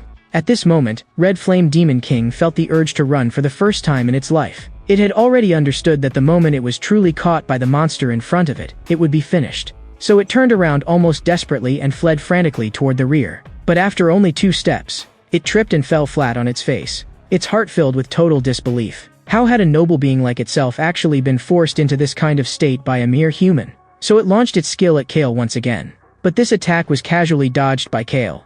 Just like that, its entire body was swallowed by fear, and it even started trembling as it tried to beg for mercy. But Kale gave it no chance at all, and mercilessly threw another punch. And this blow just so happened to trigger Critical Heart as well. That made Red Flame Demon King let out a terrified scream, "You monster!" But with a loud bang, its head still exploded on the spot like a watermelon. Looking at that corpse, now completely dead, Kale could not help letting out a soft sigh. Why did it have to quit at a time like this? I originally wanted to torture you a little longer. Still, that feeling just now, had he entered flow state again? It really was exactly the same as last time. That made Kale a little puzzled. Could it be that landing a critical hit was itself one of the conditions for triggering flow state? And at this moment, under the dual enhancement of flow state and passive skills, Kale's total attributes had directly broken past 2,000. Then he saw a green energy slowly rise from the remains of Red Flame Demon King's corpse. That was unmistakably the experience it turned into after death. Since Kale himself could not level up and could not absorb experience, that massive energy quickly split into 2 streams and flew off in different directions. After seeing this, Kale immediately understood that the stream flying toward the forest was going to Daniel, and the other stream flying toward the house was, without question, meant for death-seeking Black Hound. Thinking of this, Kale immediately rushed toward the house, because he remembered that Calamity Beast from earlier that controlled ice. Compared with Red Flame Demon King, that one was clearly even more terrifying. With a heavy thud, Abelia at this moment smashed a fierce punch into the ice shield in front of Frostbite Wraith King. But even with the enhancement of Dragon Slave armor, his all-out strike still failed to shake that Calamity Beast's defense in the slightest, although Abelia's heart was full of shock. Even so, he still gritted his teeth and told himself that if one punch was not enough, then he would keep hitting until he completely shattered this ice shield. Seeing Abelia overestimate himself so badly, Frostbite Wraith King mocked coldly, "Pathetic insect, do you still not understand the gap between us?" And Aiden, sealed tightly inside the ice, shouted desperately, "You idiot, I don't need you to save me at all. Take off that dragon slave armor right now. Didn't I already tell you? That divine artifact comes with an unbelievably terrifying price. If you don't take it off immediately, I'll sever our father-son relationship." But how could Abelia care about that now? He only gritted his teeth and answered that even if they really had to sever their father-son relationship, he would still save his father no matter what. Abelia thought to himself that if the one standing here right now were Kale, then he would definitely make the same choice. Aiden had still wanted to keep scolding him. But in the next second, even the corner of his mouth was frozen shut once again by Frostbite Wraith King's ice. Then Frostbite Wraith King looked at Abelia and spoke again. "Is this what you humans call family love? Humans truly are disgusting creatures ruled by emotion. However, I no longer have time to keep wasting on you." As soon as the words fell, a powerful force of ice suddenly froze Abelia in place as well. An insect belongs where an insect stands. Aiden, also trapped inside the ice, looked at his son, and only endless regret remained in his heart, because the wearing time of that armor had already reached 3 minutes. At that moment, inside the wooden cabin, the stream of experience rushing over finally raised Death-Seeking Blackhound's level from 19 to 20. With a loud bang, it actually broke free by force from the ice binding its body. And at that exact moment, Kale also arrived there. Looking at Death-Seeking Blackhound's figure, Kale could not help thinking to himself that its level really had increased again. It seemed that it truly was because it had absorbed that experience. Then Kale immediately asked it, which way did Aiden and that Calamity Beast go? And when he followed Death-Seeking Blackhound's line of sight, he instantly saw a scene cold enough to freeze his blood. Kale simply could not understand how things had gotten this bad. And after sensing the powerful lingering magical aura in the direction of the breach, Kale, without the slightest hesitation, dashed straight out of the house, because he no longer had time to wait for Daniel to arrive. Meanwhile, Daniel had just cut off one of the monster's hands with a single slash. Then he immediately gripped his sword with both hands again and forcibly braced himself against the opponent's next attack. But that terrifying force still drove him back several meters. And the astonishing regenerative ability of this Calamity Beast let its severed hand recover completely in the blink of an eye. A Calamity Beast like this was, without question, exactly the kind of opponent Daniel hated dealing with most. At that very moment, a green light flew in front of Daniel. It was experience, and also the result of causality. At once, Daniel understood that Kale had already dealt with the other Calamity Beast, so the most important thing for him now was to hold the line here no matter what. After crossing blades again and again, Daniel finally noticed that the Calamity Beast in front of him kept using both arms to protect its head and the back of its neck. Without a doubt, that was its real weak point. And after confirming this, Daniel immediately came up with a way to deal with it. In the next second, he suddenly cut off both of the Calamity Beast's legs with one strike. Then, without pause, he severed both of its arms as well. That way, the thing would need at least 1 second to regenerate, and that brief single second would leave its weak point completely exposed. Then Daniel gathered all the strength in his body.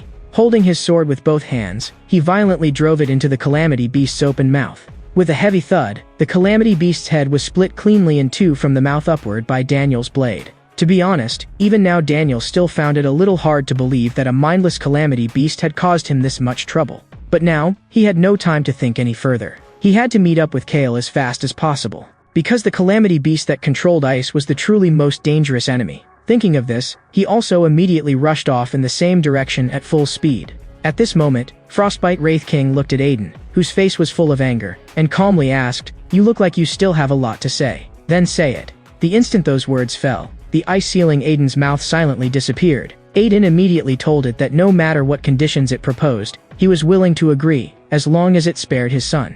Hearing that, Frostbite Wraith King calmly said, "From this distance, I can no longer keep controlling that patch of ice from before. But it doesn't matter. In any case, you'll soon begin working for me. By the way, that set of equipment just now was forged by you from dragon scales, wasn't it? That kind of material possesses extremely tenacious vitality. Even if the dragon died long ago, it will still remains inside its flesh and scales. And once equipment forged from that flesh and those scales is worn for too long, it will inevitably begin devouring the user's consciousness in return. Afterward, it will seize control of their body, and completely transform them into a real dragon. In fact, as early as the day the prophecy descended, Daniel had once asked Abelia, "You seem to really admire Kale." Abelia had not denied it at all, and only frankly admitted that he also wanted to become as strong as Kale. But that had left Daniel somewhat confused instead. There were clearly no shortage of strong people in this world. For example, Abelia's father Aiden, or the strongest transcender, Tajel. Even Tajel's master, Ignis, was also someone standing at the very peak. And if they were talking only about battle experience and reputation, Daniel believed he was far above Kale as well. So why was it that Abelia, of all people, happened to admire Kale? That question instantly left Abelia speechless. Seeing the hesitation on his face, Daniel patted him on the shoulder and said, "I was just asking casually. I was only curious, so don't take it too seriously." But it was at that exact moment that Abelia suddenly realized that, after really thinking about it, he had actually never seriously asked himself this question before. Why was he so obsessed with becoming someone like Kale? In fact, when he was very young, his mother had once given him a wooden sword. She said it was his 4th birthday gift. Abelia had been overjoyed. The moment he opened his mouth, he named the wooden sword the Invincible Hero King's Sword of Justice. Then he excitedly ran out of the house with the wooden sword raised high, unable to wait to show it off to the other kids he played with. But that seemed instead made his mother inside the house a little worried. At that, Aiden said with a puzzled look, "Abelia actually has friends he can show that to?" When Abelia ran over to those children with the wooden sword, they really did look envious at first. But before long, a trace of bad intent appeared on their faces. Then they reached out and asked him to let them have the wooden sword. That made Abelia hesitate immediately. But those children said his father was a famous craftsman, so he could make as many of those as he wanted. They even patted their chests and promised that they only wanted to play with it for a little while and would return it right away. Those words made Abelia instinctively feel afraid. And at that moment, the boy leading the group suddenly looked at him and said, "Don't tell me you're too scared to even lend it to us?" Those words instantly made Abelia grit his teeth. He forced out a strained smile, then nodded. After getting the wooden sword, the children quickly turned and ran off to play somewhere else, leaving Abelia standing there alone.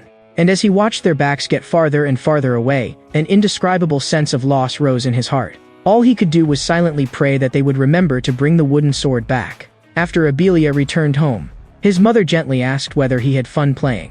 Hearing that, Abelia nodded and said that he had had a lot of fun. But his mother seemed to notice something.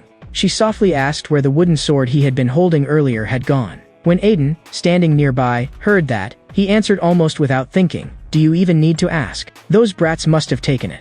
Those words immediately made his mother anxious. If they really took it, then it should be brought back. But Aiden merely waved a hand and said that even if they helped him get it back this time, the same thing would just happen again next time. And if he could not even protect the things he treasured, then what courage would he have to keep living in the future? Aiden certainly did not remember raising such a coward. Perhaps that was the very beginning of why Abelia admired Kale so deeply. After that, several more months passed. The doctor helplessly said that his mother's body had always been weak, and that they had already done everything they could. Aiden flatly refused to accept that. He grabbed the doctor by the collar and frantically demanded that he think of another way. And from the sickbed, his mother, whose time was already running out, looked at her son and softly called, "Abelia." The moment he heard that, Abelia immediately gripped his mother's hand tightly. Looking at him, his mother spoke in a voice so faint it was almost fading away. "Although your father always says you're a coward, I actually know better that you're only like this because you're too kind. But you have to remember this. Kindness without strength will eventually become a kind of cruelty. Because if you cannot even protect the people important to you, then that kind of kindness will only end up hurting you in the end. So you must become strong, and then bravely use that strength. Mother believes that one day, you will become a brave and powerful savior. So you must promise Mother that you'll take good care of your father for me." Looking at that hand gradually losing both warmth and strength, Abelia burst into tears on the spot. Through his sobs, he swore that he would definitely become the strongest and bravest person in the world, and that he would definitely become a truly kind savior. So this was probably the deepest desire in his heart. The more a person lacks something, the more desperately they long for it. When he first met Kale, Abelia had actually been deeply afraid of his power. But later, after becoming Kale's teammate and going through so much together, he gradually realized that what Kale possessed had never been just strength. Whether he was facing hundreds of transcenders, or terrifying calamity beasts so dreadful they left people unable to breathe, Kale always had an astonishing will that never backed down. And although Kale seemed cold and harsh, when it came to his companions, he would always show an unexpected kind of gentleness. This was the real reason Abelia wanted to become someone like Kale. Because in his eyes, Kale had a heart that was powerful, brave, and still kind. And that kind of person was exactly the kind of savior Abelia had dreamed of becoming ever since he was little. Hearing that, Daniel could not help smiling and saying that if Kale himself were here right now and heard those words with his own ears, he might actually be deeply moved. But Abelia only scratched the back of his head and said with a bitter smile that he was nothing more than a cowardly person with little talent, so wanting to become a savior like Kale was probably, in the end, only a distant dream forever out of reach. Still, being able to fight side by side with Kale now and become his companion, for Abelia, that was already enough. And at this very moment, when Kale, who had just arrived, finally saw the figure ahead of him clearly, he called out Abelia's name in confusion. Those words made Abelia suddenly turn his head. Then he saw Kale, his clothes in tatters and battle scars still covering his body. But at this point, Abelia had already been completely consumed by the power of the dragon. That made Kale, standing not far away, frown. He could not understand at all why Abelia had put on dragon slave armor again. Aiden had already strictly forbidden him from ever using it again. And besides, Abelia now clearly looked wrong. That sight gradually darkened Kale's expression. Because compared with the state Abelia had been in during the competition earlier, the way he looked now was like a completely different person.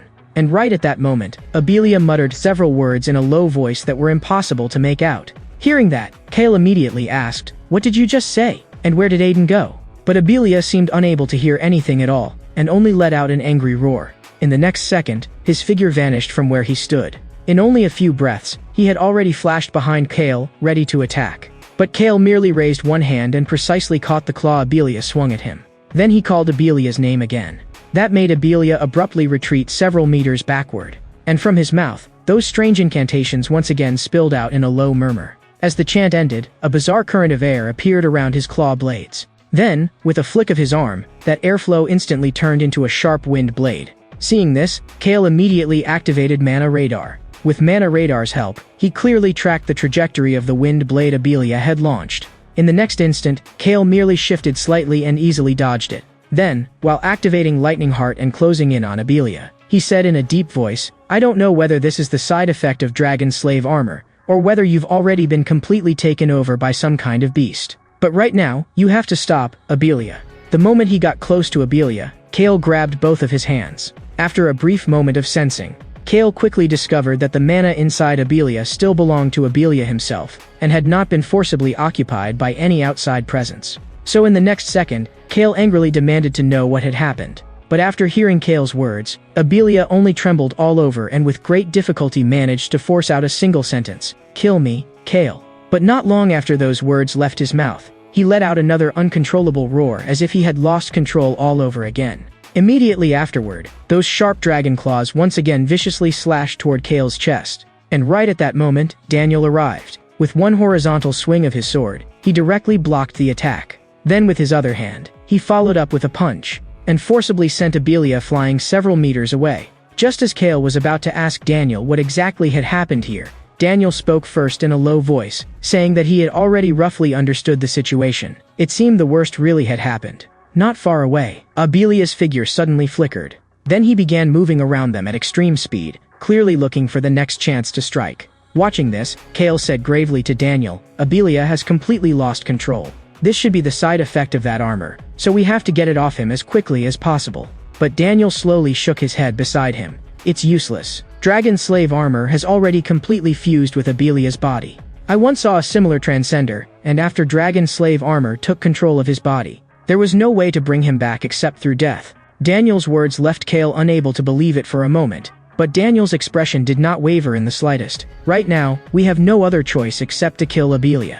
If you can't do it, then leave this place first. I'll end all of this with my own hands." But Kale did not turn and leave. Instead, he calmly told Daniel, "No need. I'll do it myself. Aiden has already been taken by that intelligent calamity beast with ice powers. Seeker will lead you to him." Seeing that Daniel still hesitated a little, Kale continued, saying that he still had a few things he wanted to say to Abelia alone. Hearing that, Daniel could only let out a helpless sigh. "In that case, I'll leave this place to you. But you absolutely cannot let Abelia escape. Once he gets away from here, he'll only grow stronger and more violent. So, end him here." And in the brief opening while they were speaking, Abelia had already charged at them again. After Daniel saw Kale use Glacial Body to block the attack, he stopped hesitating, immediately turned, and left toward the rear with Seeker. However, the mindless Abelia soon let out another roar. Then he used the skill Wind Blade against Kale. but the path of that wind blade was clearly not truly aimed to kill. That made Kale think that maybe, deep down, Abelia still truly did not want to hurt him. But in the very next moment, Abelia let out another shrill howl. Then he directly used 1,000 wind blades. Countless wind blades swept toward Kale like a storm that covered the sky. But Kale still had no intention of dodging at all. Even as those wind blades carved one wound after another across his body, he never took a single step back. And that sight caused Abelia, trapped inside dragon slave armor, to begin crying uncontrollably. Meanwhile, in the demon realm, the man knelt on the ground as he reported to the figure before him, "Lord Linga, we have successfully captured Aiden. However, Red Flame Demon King and White Oni are already dead." Hearing that, Linga did not care in the slightest, because there were many beings on the level of Red Flame Demon King and White Oni. By comparison, capturing Aiden was the truly crucial part. Immediately afterward, the man continued, "In addition, a very difficult battle is currently taking place on Lord Enshokuma's side." But Linga still remained unmoved. "That is irrelevant. From the very beginning, I never expected Ape Eater to kill Ignis. Its real task was only to pin down most of the special class saviors." But the man added in a trembling voice, "However, Lord Linga, it is said that Enshokuma's opponent is a special class savior, and now, it seems that he has already suppressed it." Those words finally brought a trace of interest to Linga's eyes. Interesting. Other than Tejal, there is actually another human capable of suppressing Ape Eater alone? What is his name? Faced with Linga's question, the man respectfully answered, "According to the intelligence brought back by the mole, the special class savior capable of suppressing Lord Enshokuma possesses extremely powerful physical strength. His name is Fred." And at this very moment, Fred was swinging his fist and smashing it heavily into the enormous body before him. The shockwaves from that battle had nearly already reached Ignis's position, and Kirijima, who had only just awakened, was completely confused. Why? The battle had clearly started yesterday afternoon. So why had it still not ended yet? Even the injuries he had suffered earlier were already more than half healed. But facing a battle of this level, he knew very well that he would only be a burden. In the next second, Ape Eater Enshokuma, one of the 8 demon kings, once again increased the force in its fist and palm.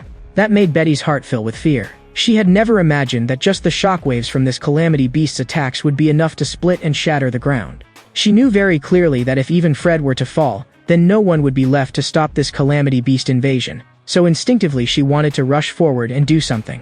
But before she could even take a few steps, a hand gently rested on her shoulder. It was her father. He told her not to worry, because Fred was not the kind of person who would be crushed so easily by an attack on that level. What was more, one must never underestimate the combat power of a special class savior. The strength possessed by every one of them was the true peak of humanity. And right at that moment, Kirojima suddenly let out a cry of shock. That seemingly tiny figure, which had looked so insignificant before, was actually slowly forcing itself back upright beneath that enormous fist. That sight shocked even Enshokuma. Because that punch, carrying terrifying force, had actually been stopped by the tiny human before it with nothing but one hand. And immediately afterward, Ignis slowly said, "It has been a long time since I last saw Fred's second form, hasn't it?" But the word second form instantly made Betty show a look of surprise. She hurriedly looked toward Fred and only then realized that he looked almost like a completely different person from before. In response, her father explained, "In that state, Fred's power undergoes an explosive increase. But as the price, he also becomes extremely battle-hungry, even cruel. Because of that, he was given a title in this state, Heavenly Tyrant. The Heavenly Tyrant, carrying the force of a raging tiger. In only a single instant, tore the enormous monster before him apart through sheer brute force. That terrifying strength directly pierced through the chest of Ape Eater, one of the 8 demon kings. But even after defeating the enemy in front of him, his movement still did not stop. Instead, he slowly began walking in another direction. Seeing this, Betty could not help asking in confusion, "Where is he going?" Her father replied, "Probably, to destroy the stone monument." Those words were completely beyond Betty's expectations. She had never imagined that after entering this state, Fred could still keep his reason. To this, her father calmly said, if he could not control even that much power, then he would not deserve to be called a true special class savior. With a loud bang, Fred violently smashed the stone monument in front of him with a single punch. And at the exact moment the monument shattered, the crimson in his eyes finally cleared. After regaining awareness, Fred was clearly stunned for a moment, as if he did not quite understand why he was standing there. Had the enemy already been dealt with? So, had that guy cleaned up after him again? Still as nosy as ever. As the stone monument crumbled, the red barrier around them also began to slowly dissipate. Watching the scene, Betty finally let out a sigh of relief. Is it finally over? Hearing that, her father suddenly asked, Were you planning just now to use your own life as the price to heal Fred? That doesn't sound like your usual style. Given your personality, you normally wouldn't risk your life just to win. It seems you're becoming more and more like Kale. Those words instantly made Betty's face turn red. That's not it. Come to think of it, I wonder how Kale is doing now. But since he has a first-rank transcender like Daniel by his side, he should be fine, right? And at this moment, in the forest, Abelia, trapped inside dragon slave armor, was already in tears. He simply could not understand why Kale was not dodging his attacks at all. But by now, Kale had already grown nearly numb to this damage. After he walked forward step by step until he stood right in front of Abelia. He slowly raised both hands and gently touched Abelia's neck. Then, an utterly black sphere of energy quietly gathered at Kale's fingertips. Without even a trace of hesitation, the instant that black energy took shape, it directly pierced through Abelia's chest. In the next second, Abelia, still wearing that heavy, rigid armor, slowly collapsed into Kale's arms. As the dragon's remnant soul scattered, the hard faceplate that had been tightly covering his face also slowly slipped away bit by bit. And Abelia, lying in Kale's arms, spoke in a choked voice with great difficulty. "I'm sorry. I messed everything up again. But I really didn't want to become your burden." Hearing that, Kale only told him in a low voice, "I never once thought of you as a burden. It's just that the things we're good at were never the same." After hearing that, Abelia seemed to finally find peace. Looking at Kale, he said in broken fragments that he had already learned from that calamity beast before that it would not kill his father, but only control him. "If it's you, you'll definitely be able to save him, right?" Seeing Abelia in this state, Kale gave a heavy nod and promised him that he would definitely bring his father back, and that he would personally tear the calamity beast that took his father into pieces. Kale's words made Abelia choke up completely. He endured the severe pain of his body being pierced through, and also endured the instinctive fear of death. Yet he still forced himself to smile. "I'm glad that in this life I got to become your friend."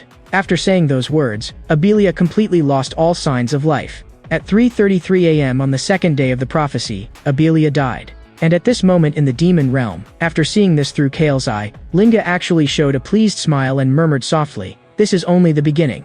Brat, I will cruelly erase everything you cherish, one by one, from your side." Meanwhile, Ignis was hurrying toward the forest with two others. Kirijima had thought that once they dealt with that powerful calamity beast, everything would be over. But who could have guessed that in the end, they still had to escort Ignis deeper into the mountains. That had originally been Fred's job, but after the brutal fight just now, that guy couldn't even stand anymore. Suddenly, Betty's spirit jade butterfly seemed to pick up an unusual emotional fluctuation, and the source of that fluctuation was right in front of them. The moment he saw that, Kirijima immediately drew his sword and stepped in front of the other two, shouting sharply, "Who's there?" But Betty walked right past him, because the figure ahead was simply too familiar to her, so she softly called out Kale's name. Hearing that, Kale slowly turned his head, but the emptiness in his eyes made Betty freeze instantly. She couldn't understand what Kale had gone through, why he had become like this, or why his body was covered in so many wounds. And just then, a voice came from the other side. "I'll explain." That voice made Kirijima flinch slightly. There was actually someone else here? But Ignis had already slowly spoken the other party's name. "First-rank savior, Daniel. But you're clearly Aiden's guard, so why are you here?" Hearing that, Daniel said in a low voice, "Master Ignis, we lost this battle."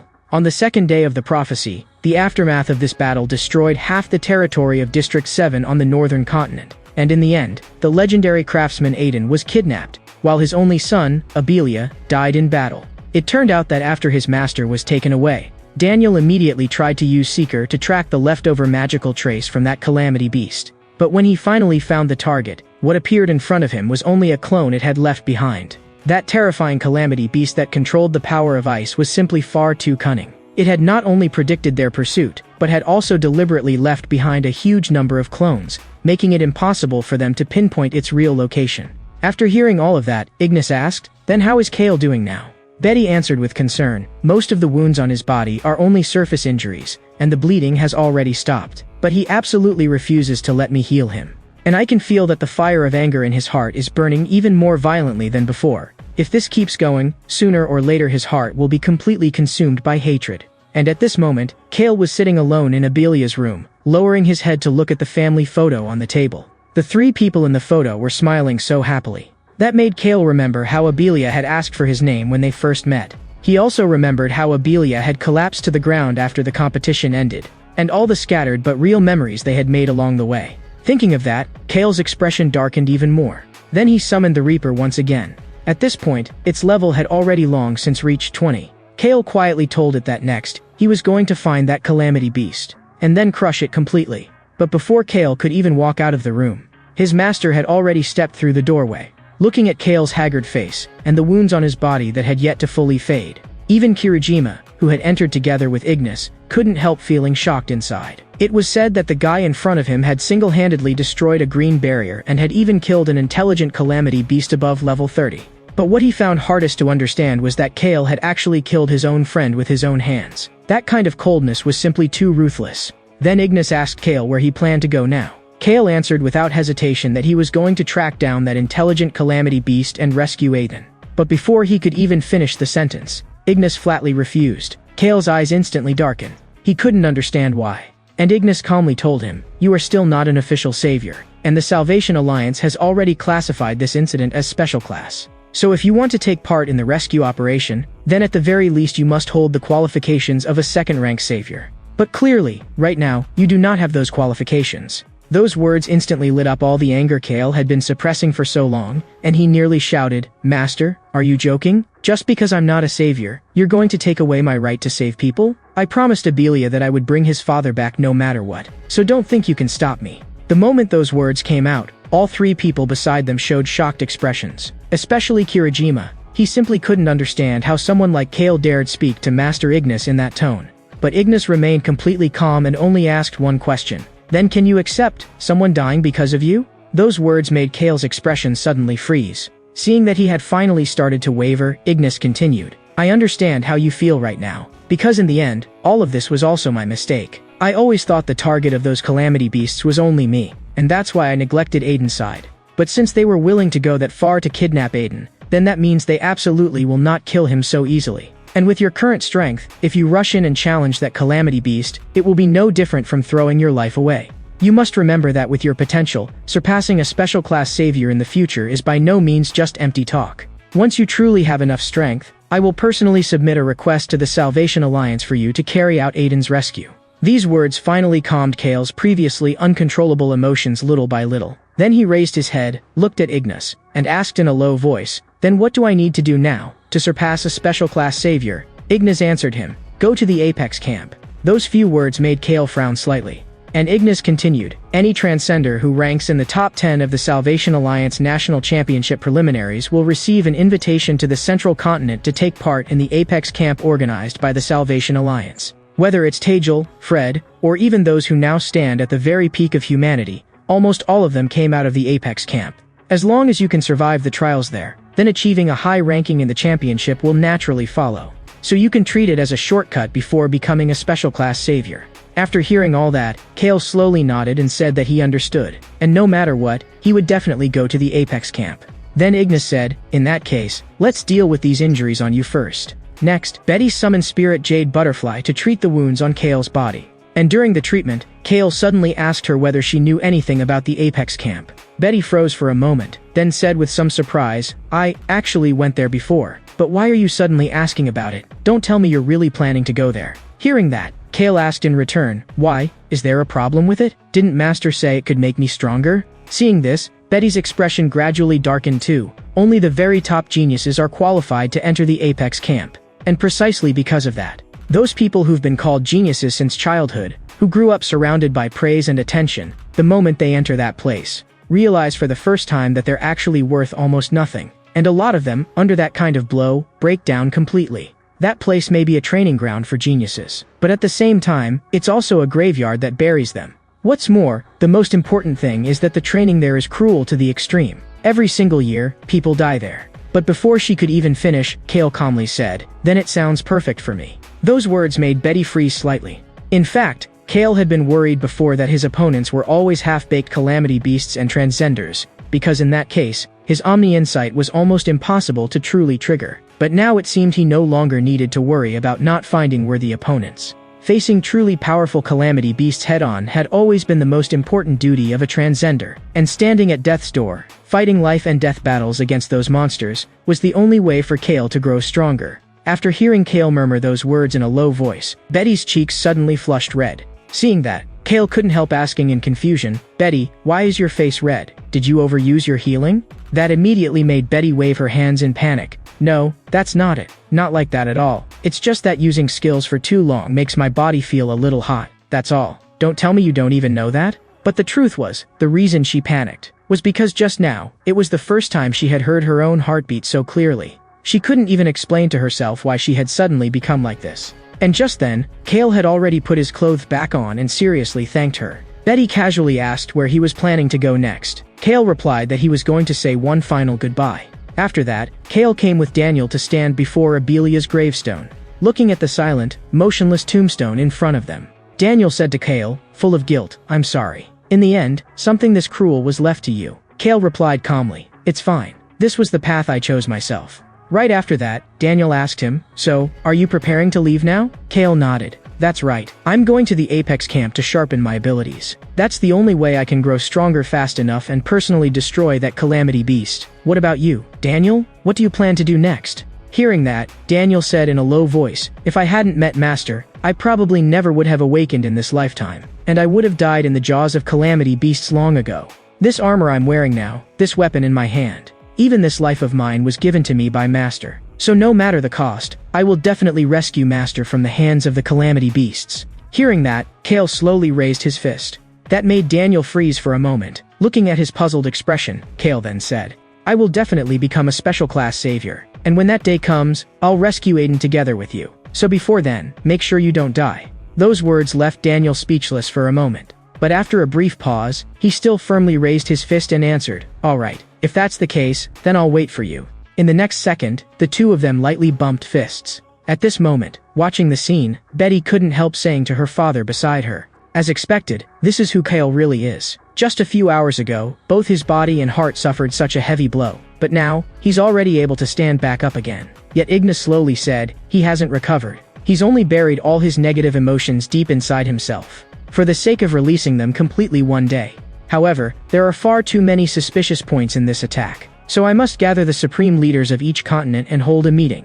During this time, Betty, you are to take good care of Kale." The moment she heard the words "take good care," Betty's eyes lit up, and she immediately agreed happily. "Leave it to me, father." Seeing Betty suddenly become so happy, Kale couldn't help feeling a little confused and asked, "What is it? Where is Master going this time?" Betty cleared her throat and tried hard to put on a serious face as she said, "That's classified, so I can't tell you. But since father told me to take good care of you, then from now on, I'm Kale's guardian. Got it?" Kale did say that he understood, but inwardly, he couldn't help thinking that he wasn't a child, so why would he need some kind of guardian? Then Kale asked her, "So what are we doing next?" Raising her hand and pointing into the distance, she answered without hesitation, "Isn't it obvious? Next, we're heading straight to the central continent for the Apex camp." At this time, in a certain corner of North District 4, the man's mind kept replaying a terrifying figure. In that memory, that figure had not only torn his pride to pieces, but had also crushed the last of his dignity under one merciless step. Those horrifying memories made him jolt awake from the nightmare in agony. Seeing him like that, the woman beside him gently patted his chest and comforted him, saying, "Don't be afraid, Mother is here." "Son, did you dream about the person who hurt you again?" Hearing that, Leslie said through gritted teeth, "Damn it. I'm going to make that bastard pay back the pain he gave me 100-fold, 1,000-fold. I'll make him taste hell for himself." At that very moment, a low voice came over. "You don't need to trouble yourself with something like that. I'll avenge this grudge for you." Hearing that sentence, Leslie immediately looked toward the direction the voice came from.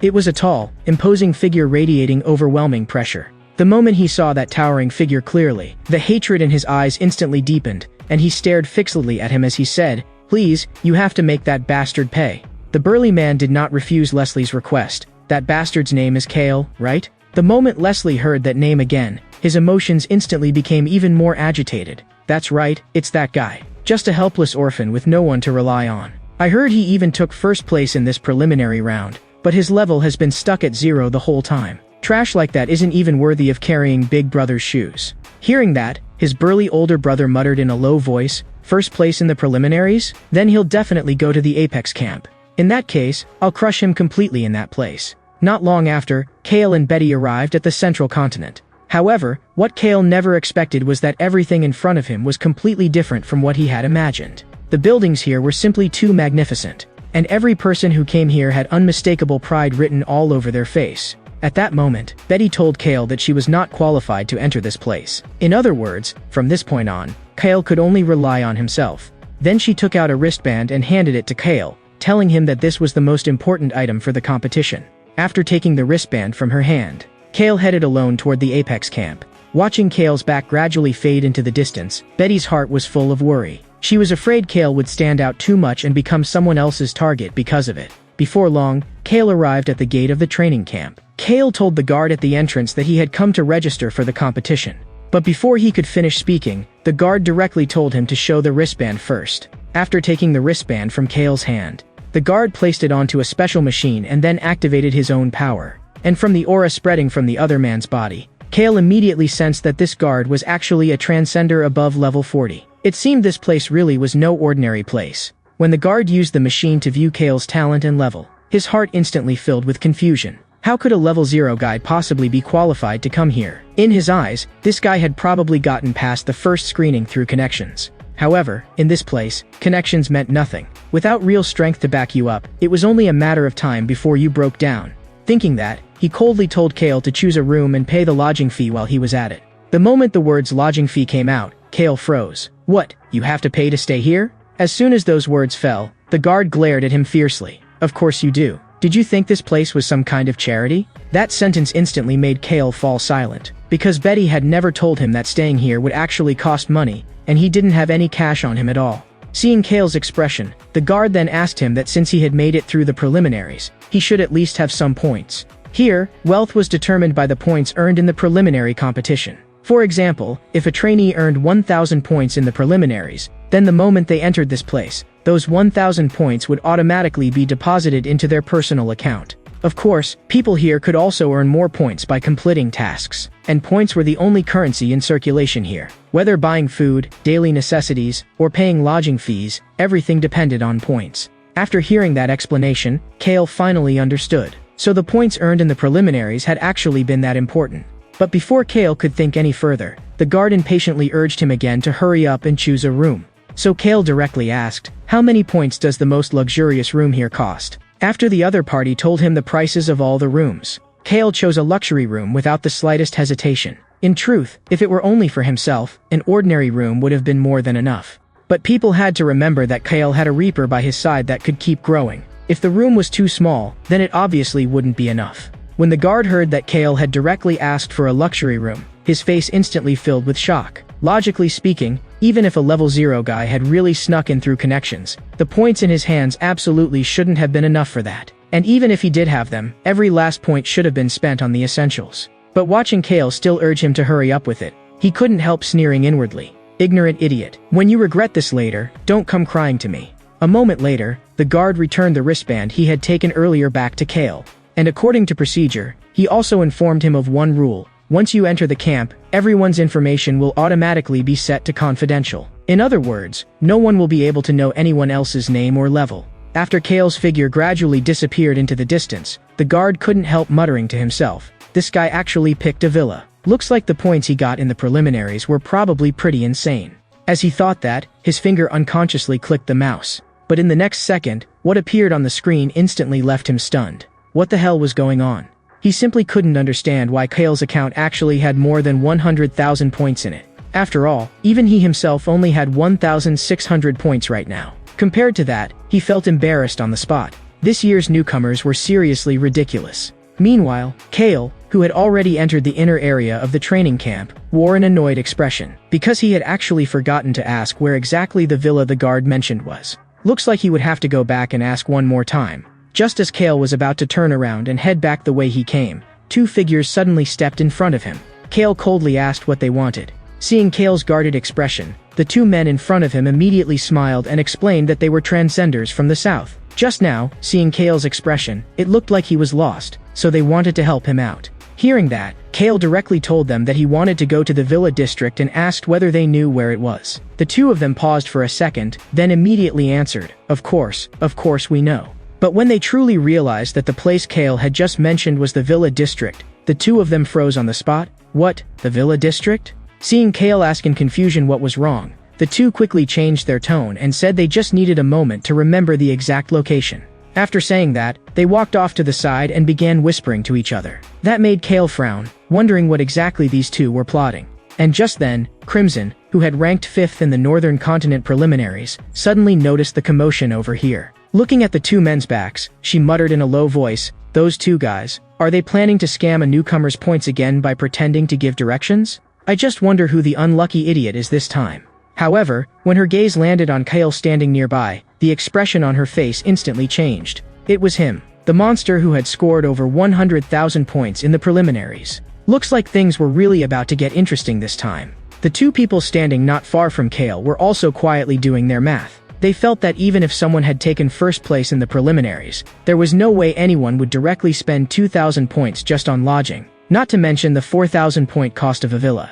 So they had already basically concluded that Kale was most likely some spoiled young master who simply didn't understand how valuable points really were. And spoiled rich boys like that usually had the least backbone. Precisely because of that, in their eyes, Kale was basically the perfect target. Thinking that, the two of them had already started planning how to squeeze every last point out of Kale. Very soon, they turned back toward Kale and warmly told him that they had remembered the exact location of the Villa District and could take him there right away. At this time, the sun at the horizon was slowly sinking. Some nearby transcenders, after seeing the two men, began whispering among themselves, "Aren't those one Tai and Fat Tiger from the southern continent? Looks like they're scamming newcomers again. Wonder what kind of bad luck that newcomer had." And while Kale quietly followed them forward, someone else in the distance also noticed him. He muttered under his breath, "Isn't that the kid who asked that weird question before the preliminaries?" He actually got mixed up with those two.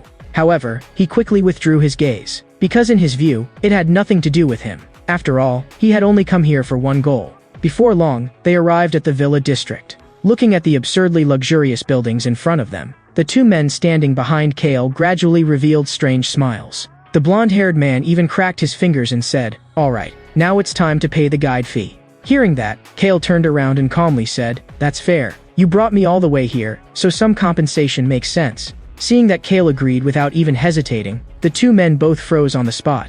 Then Kale asked exactly how many points they wanted. The two of them nearly shouted over each other, one saying 500 and the other 1,000. At that, Kale raised his left hand and lightly tapped the wristband on his right wrist. A little expensive, but still acceptable. But how exactly am I supposed to transfer the points to you? In truth, even those two hadn't expected Kale to be this straightforward, or that he would even be willing to pay 1,000 points just like that. It seemed this guy really was a soft target with no backbone at all. Since that was the case, they naturally got even greedier. So after exchanging glances, the two of them simply bared their fangs and decided to demand another 5,000 points from Kale. They said, "We spent quite a while bringing you here just now. So naturally, that extra time has to be counted too. And if you can't come up with enough points to pay the full amount." But before they could even finish, Kale directly cut them off. "I see. So you're trying to extort me." The sudden shift left the two of them completely stunned for a moment. They simply couldn't understand why Kale's aura had changed in an instant, as if he had become a completely different person.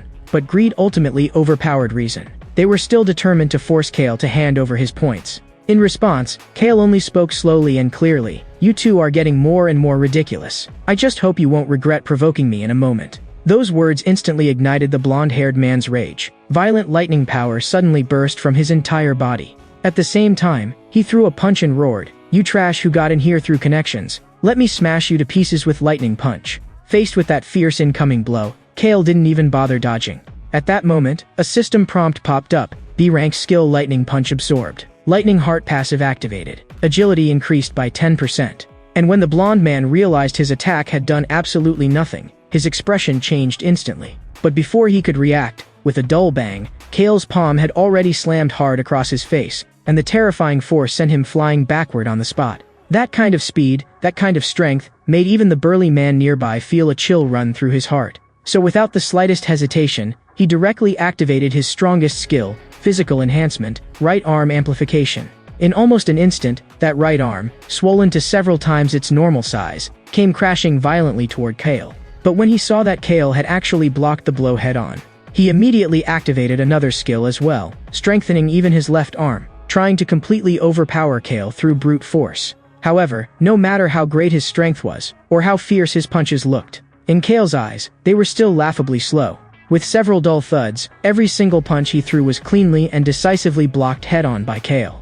Not only that, even all 10 of his fingers were shattered by the terrifying recoil from those direct collisions. His face filled with disbelief. After all, both his attack and defense had clearly already broken past 300, so how could he possibly lose to some so-called connected weakling? But Kale's steadily advancing figure made his eyes nearly bulge in terror. After stumbling backward several meters in panic, he finally couldn't hold back anymore and shouted, "With strength like this, there's no way you're just some ordinary trainee. Which continent are you from?" And the exact moment the words Northern Continent left Kale's mouth, his fist shot out like thunder. System prompt, damaged critical heart triggered. The terrifying pressure surging straight at him almost made him suffocate on the spot. At that very instant, he had even thought he was definitely going to die today. Yet just as that punch was about to land, it stopped cold. And the reason Kale stopped was because he knew very clearly that if that punch really landed, the other man's head would probably explode on the spot. And if something like that happened right after entering the training camp, the consequences would be impossible to clean up. Thinking that, Kale only coldly told them to get lost. The moment those words came out, the two men who had tried to extort him immediately scrambled away in panic. That left the cat-eared girl in the distance, who had originally come to enjoy the show, looking disappointed. She had thought Kale would at least suffer a little. After all, those two were the 5th and 6th ranked contestants from the Southern Continent preliminaries. But what ended up happening was a complete one-sided beatdown. Even she couldn't help sighing inwardly that Kale really was a dangerous and frightening man. At that moment, the camp broadcast suddenly rang out. All participants of the training camp, please proceed immediately to Apex Plaza. The Apex aptitude test is about to begin. Hearing the announcement from above, Kale couldn't help thinking to himself, was this the screening Betty had mentioned, the one that would eliminate half the participants right away? If so, then he had to go all out. The Apex camp. This place had gathered the top elites from every major region, and every single one of them had the potential to become a savior who would one day fight against the Calamity Beasts. Just as Kale was still thinking, a slender hand suddenly landed on his shoulder. That made him almost instinctively prepare to strike back. But when he saw clearly who it was, a trace of surprise instantly appeared on his face. It was Yuna. Yuna asked somewhat puzzledly, "Kale, what were you just trying to do?" "I was only saying hi, so why did you react so strongly?" Beside her, Timu also took the chance to tease him. "Not bad, Kale. You've really got guts now. Even Yuna isn't safe from you anymore." Hearing that, Kale also said a little apologetically, "Sorry, I thought it was an enemy." Seeing that, not only was Yuna not angry, she actually looked vaguely worried instead. She couldn't understand why Kale had become so tense. And just then, Timo suddenly seemed to remember something and asked, "Right, weren't you and Abelia in the same group? Why haven't I seen him here?" That question once again brought the image of Abelia's miserable death back into Kale's mind. Seeing Kale's expression suddenly change, Yuna immediately asked uneasily, "Could it be Abelia was hurt in that battle before?" To that, Kale only answered with a heavy expression, "Abelia stayed home." Hearing that, Timo threw an arm around Kale's shoulder, trying to lighten the mood as he comforted him. "Don't look so down. If he's only injured, a little rest and he'll recover sooner or later. And let me tell you, ever since that attack, Yuna's practically been worrying about you every second. Even during training she kept getting distracted." Before he could even finish speaking, a fist had already smacked a visible lump onto the back of his head. And just then, Kale said in a low voice, "Only now do I truly realize how weak I am. So during this camp, I'm going to do everything I can to strengthen my skills." The word weak left Timu staring in shock. But Yuna beside him immediately signaled for him to stay quiet, because the test was about to begin. A moment later, a sharp silence suddenly cut through the surrounding noise. "All of you, listen carefully. Before you officially begin your life at the Apex camp, there are a few things I need to make clear. Here, all of your information will be kept completely confidential, no matter what kind of glory you had in the past, or what kind of achievements you once earned. From this moment on, the only thing you keep is your name. That also means you must start over from here." As soon as those words were spoken, Timu immediately showed a puzzled expression. Then, almost instinctively, he tried to verify the speaker's information, and the result was exactly as the man had said. None of it could be checked. At this moment, the man standing on the platform spoke again. "The entrance examination is about to begin.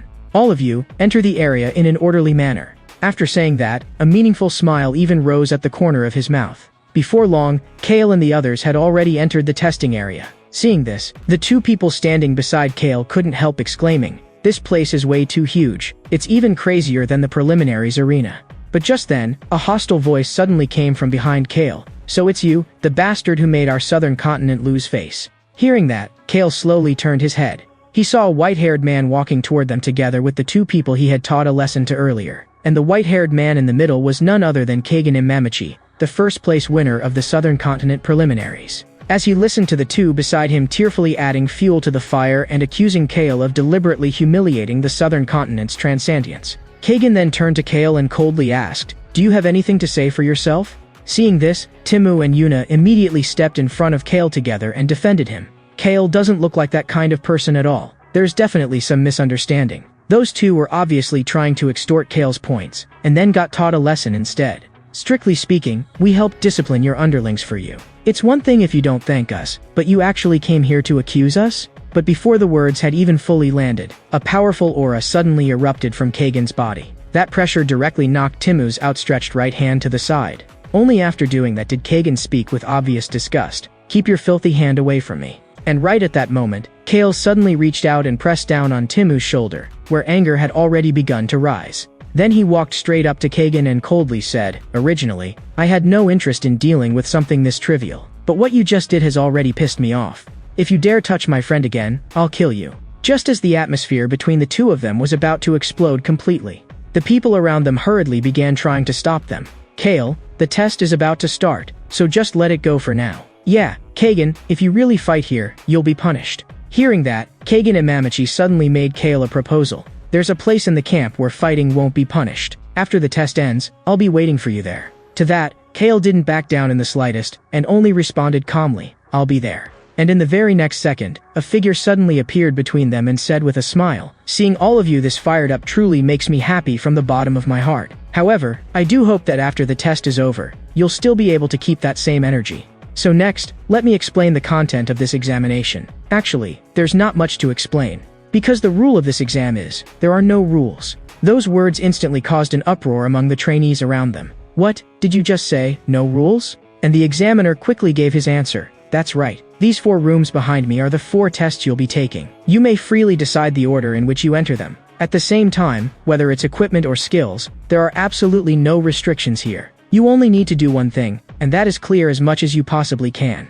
Afterward, we'll score you based on your overall performance." After the examiner finished saying that, many people around them immediately began organizing their equipment, and some even drank enhancement potions on the spot. That made Temu look full of regret. "If I'd known it'd be like this, we should have brought more equipment from our teacher. We really did a ridiculous amount of training before this. By the way, Kale, which test do you think we should do first?" Hearing that, Kale only said calmly, "It doesn't matter. In the end, we have to do all 4 anyway. Since that's the case, let's start with the one closest to us." Temu hadn't expected Kale to be this confident, but when he clearly saw the test stage in front of them, a look full of confidence immediately appeared on his face too. Because the test in front of them was the defense test, and Temu just happened to be a metal-type transcender, so in this event, he naturally had an absolute advantage. After that, the 3 of them walked together into the center of the testing area. In the spacious room, an instructor was already standing there. Seeing him, Timo raised his hand and pointed at him, saying, "So that's the instructor? He looks pretty tough." After seeing them enter, the level 40 Earth Elementalist instructor calmly welcomed them. "From this moment on, I will use 5 different kinds of rock attacks. They correspond to 5 different difficulty levels. What you need to do is block as many of them as possible."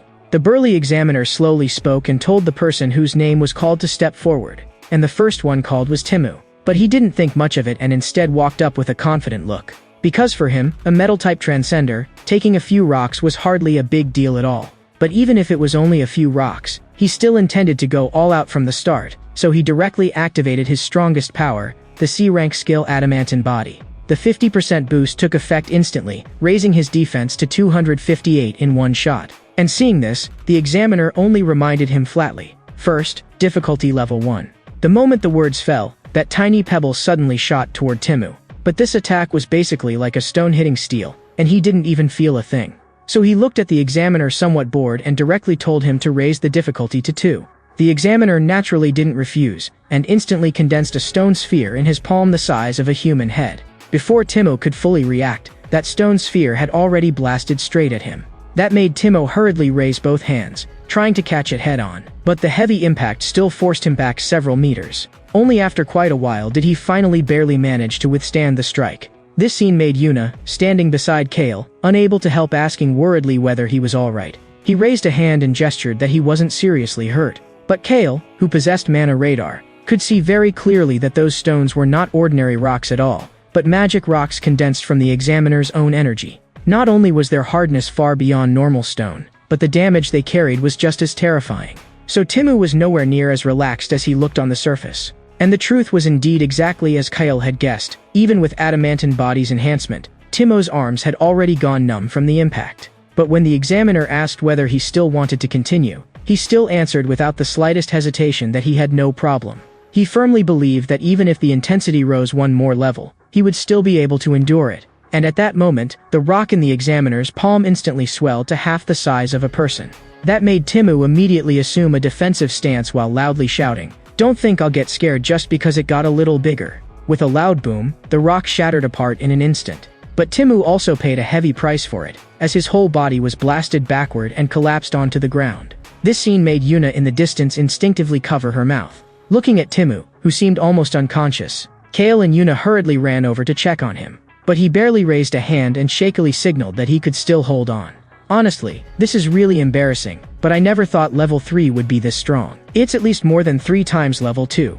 Hearing him say that, the examiner slowly said, almost as if comforting him, "You already made quite an impression. After all, most people pass out immediately after taking a level 3 attack. At the very least, you managed to stay conscious." After saying that, the examiner called Kale's name and told him to get ready. At this moment, Kale reached out and helped Timu up from where he collapsed on the floor. And Timo kindly reminded him that the power of the rocks increased by multiples with each difficulty level, telling Kale to know when to stop and never force himself too hard. After Kale stood in place, the examiner asked him which difficulty he wanted to start with. Hearing that, Kale's mind immediately began calculating the earlier situation. Even with his skill enhancement, Timu's defense had not reached 300. But Kale was different. His own stat was as high as 627.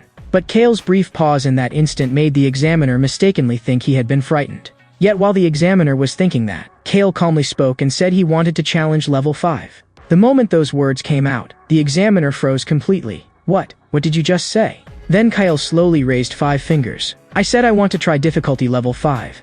That instantly made Timu, who had just been badly injured on the ground, panic. He shouted, "Didn't I already tell you not to show off? No matter how strong you are, you can't pick level 5 right from the start. That's basically suicide." Even the other people watching nearby all began discussing in shock. Starting with level 5? What rank did this guy get in the preliminaries? Could he just be all talk? Wait, I think I just heard his name was Kale. Isn't that the first place winner of the Northern Continent preliminaries? Faced with Kale's choice, the examiner did not refuse. He only sneered unhurriedly. Every year, there are 1 or 2 arrogant fools like this. For the sake of showing off, they don't even care about their own lives. But their final outcome is usually severe injury and unconsciousness. They don't even get the chance to take the later tests before being carried straight out of camp. Still, since you're asking for it yourself, I can only oblige. No one had expected the level 5 rock to be this enormous. If someone got hit head-on by that thing, it would be no different from asking to die. At this moment, standing beneath that gigantic rock,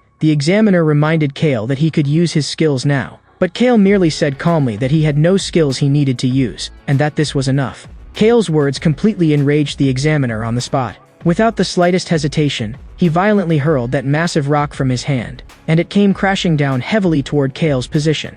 The terrifying impact instantly kicked up a sky full of dust and violent wind. Even the other transcenders nearby instinctively raised their arms to shield their eyes and were forced to take several steps back. Looking at the slowly dispersing dust, everyone's expressions turned incomparably serious. Could that guy already be dead? Faced with a scene like this, the examiner could only pull out a communicator and prepare to call the medics for immediate support. But in the very next second, someone suddenly cried out in shock, "Look, there's still a shadow there." Those words made the examiner's heart jolt violently just after he had called for support. That guy was actually still standing.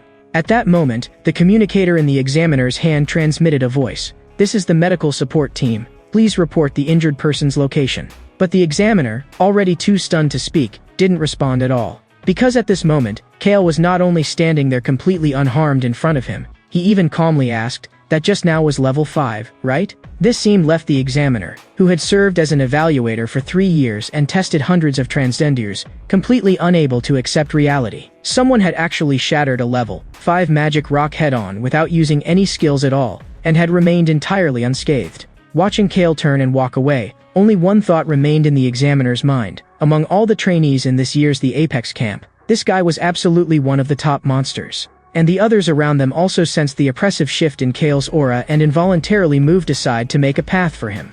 Afterward, Timo complained with an expression that looked ready to cry. "I thought I'd at least be able to beat you in defense for once, but in the end I still lost." Hearing that, Kale only calmly told him, "No one is perfect. You definitely have areas where you can surpass me." The moment Timo heard that, he instantly lit up with anticipation and asked with a grin, "Really? Like what?" But in the next second, he silently crouched down and gave up on that unrealistic fantasy all by himself. And next, it was finally Yuna's turn to step up. The examiner again told her to use her skills as much as she liked.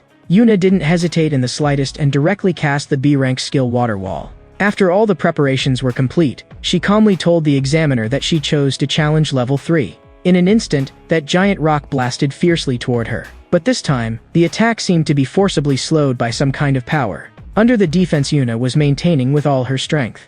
More and more streams of water wrapped around it, gradually stripping away the rock's forward momentum. Only when the impact had finally been completely exhausted did Yuna let out a long breath. This scene even made the examiner, whose expression had been stern until now, reveal a rare trace of a smile and praise her for being very smart. Because instead of choosing to take the rock head-on, she had used the inertia of the water current to continuously drain away the rock's impact force. Being able to make that kind of rapid judgment and adjustment in battle was precisely one of the important qualities needed to become a savior. The examiner's praise made Kale beside her unable to help praising Yuna as well. But Yuna's casual teasing in return made Kale blush a little for a moment. Afterward, they arrived at the next stage, the attack test. And this testing ground was completely different from the defense test from before. Here, pitch-black figures were standing everywhere. At this moment, standing at the very front of the crowd was an examiner sitting with one leg crossed over the other and a cup of coffee still in his hand. Only after the people in front of him had more or less gathered did he slowly stand up. "All you little brats, listen up. This attack power test will be scored according to the strength of the power you unleash. So what you need to do is attack my spirit with everything you've got."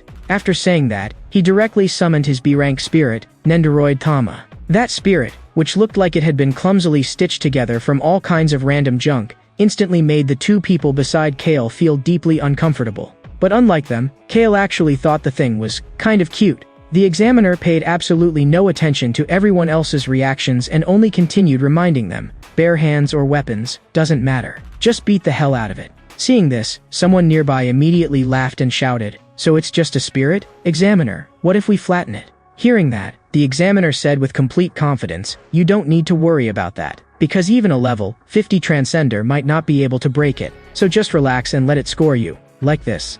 As soon as those words fell, the examiner casually punched his own spirit. The powerful force directly dented part of its body inward, and then the spirit opened its mouth and gave a score of 50 points. Then the examiner verbally reminded everyone that the passing line for this test was 50 points, while the full score was 100. But inwardly he was sneering, because in theory, to score full marks, someone had to possess strength on the same level as him. So no matter how these level teen little brats struggled, they simply couldn't possibly reach that level. Thinking that, he sat back down again and lazily said, "The test begins." The first to step forward was Yuichiro from the Eastern continent. With a confident look, he declared that if he went all out, getting 100 points would be effortless. Even Timo, standing beside Kale, couldn't help growing suspicious. He felt that spirit looked all soft and floppy and didn't seem strong at all. Hearing that, Kale immediately warned him not to underestimate it. "Don't be fooled by that examiner's lazy attitude. That guy's level is above 40. Even a casual punch from him is on a completely different level from us." At that moment, the examiner slowly lifted his coffee again. "If you're ready, then go attack my spirit Tanma directly. Don't make me repeat myself." Seeing that, Yuichiro no longer hesitated and directly released his skill. Tough green vines rapidly wrapped around his fist and arm. He roared, "Trash like this can go back to playing in the dirt." Before the words had even fully fallen, the heavy punch smashed viciously into Spirit Tanma's body. But Tanma's body didn't even dent in the slightest, and it only expressionlessly spat out the number 37. Just as Yuichiro stood there full of confusion, wondering why his full force strike had only scored 37. The examiner had already calmly called the next person's name. The next two participants scored 28 and 49 respectively. Only when the fourth trainee stepped up did the first passing score finally appear, 77. But even so, it still failed to stir much interest in the examiner. While casually flipping open Ika Ika Paradise, he lazily called the next tester's name, David. The moment David stepped up, he rudely mocked the others, saying they couldn't even score 80. Although he knew very well that the spirit before him was absurdly tough, When it came to pure power, however, he had absolute confidence in himself. In the next second, that heavy warhammer smashed fiercely into the spirit's body. The strike even sent the spirit's head flying clean off. That scene finally made the examiner, who had looked bored until now, offer a brief comment, "Not bad." Right after that, Tanma announced a score of 91. Hearing that score, even David felt that it was already pretty impressive. He even thought to himself that there should be no one here who could surpass him in pure power. But the instant that thought crossed his mind, he saw Kale's figure, and couldn't help becoming curious about what score Kale would get. And at that very moment, the examiner suddenly called Kale's name. That made David, who had just been about to turn and leave, immediately stop in place. He sharply turned back around. He wanted to see with his own eyes just how strong Kale, the first-place winner of the preliminaries, really was. At this moment, after hearing his name, Kale also slowly walked toward the testing area. That scene made David unconsciously tighten his grip on the hammer handle.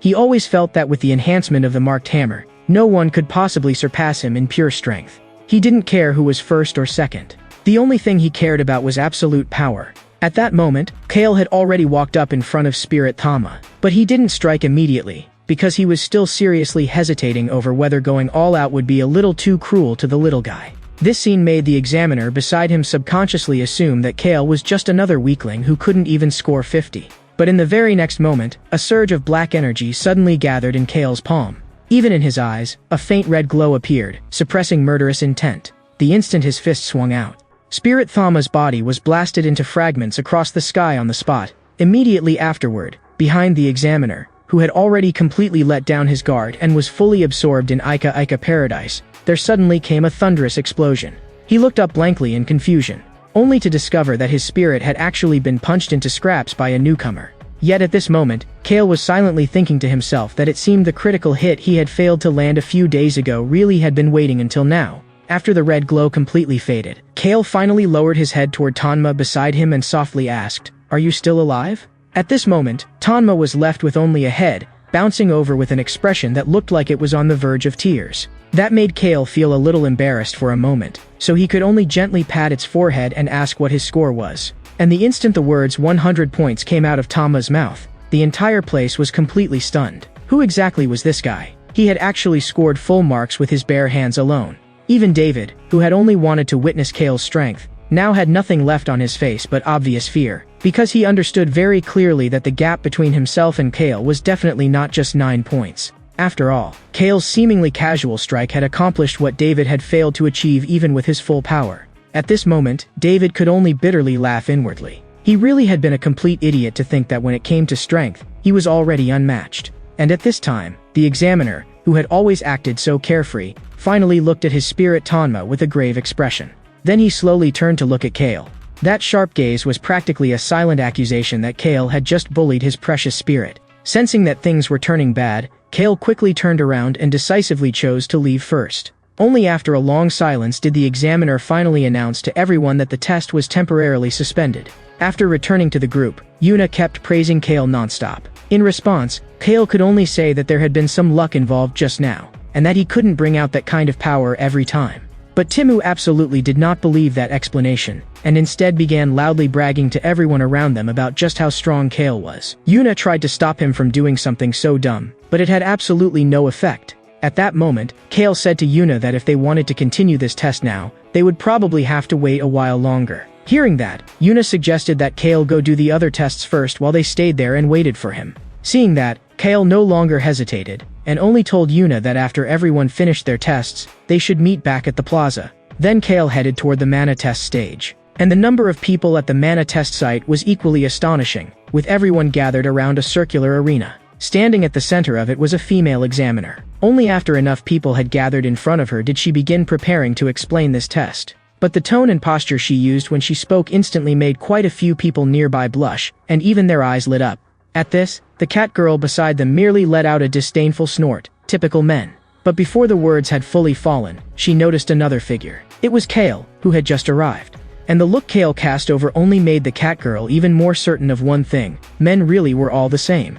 At that very moment, the beautiful female examiner suddenly said to everyone, "Next, I will use this device to test the amount of your mana." After saying that, she raised her hand and pulled away the red cloth covering the device. Of course, the method is also very simple. You only need to place your palm above this crystal ball. As more and more mana is poured into it, the reaction it displays will become correspondingly stronger. Hearing this, one trainee couldn't help asking in confusion, "Examiner, if we pour all our mana into this crystal ball, then what about the other tests afterward?" Hearing that, the beautiful examiner raised one finger and lightly placed it against her lips as she said charmingly, "Don't worry. Although this crystal ball will drain your mana completely, after the test is over, it can also return all of your mana intact." That trainee immediately flushed red and hurriedly said that he understood. Seeing that, the female examiner slowly said, "If there are no more questions, then let's begin the test." The moment those words fell, the blushing trainee from before immediately raised his hand and eagerly declared that he wanted to go first. To this, the female examiner merely softly signaled to him that if he was ready, he could begin at any time. He didn't hesitate any longer and directly placed his hand on the crystal ball. Although he knew very well that his own level wasn't especially high, in order not to embarrass himself in front of this beautiful female examiner, he still decided to go all out and pour all the mana in his body into it. Yet in the next second, the crystal ball in front of him barely showed any obvious reaction at all. It didn't even reach halfway.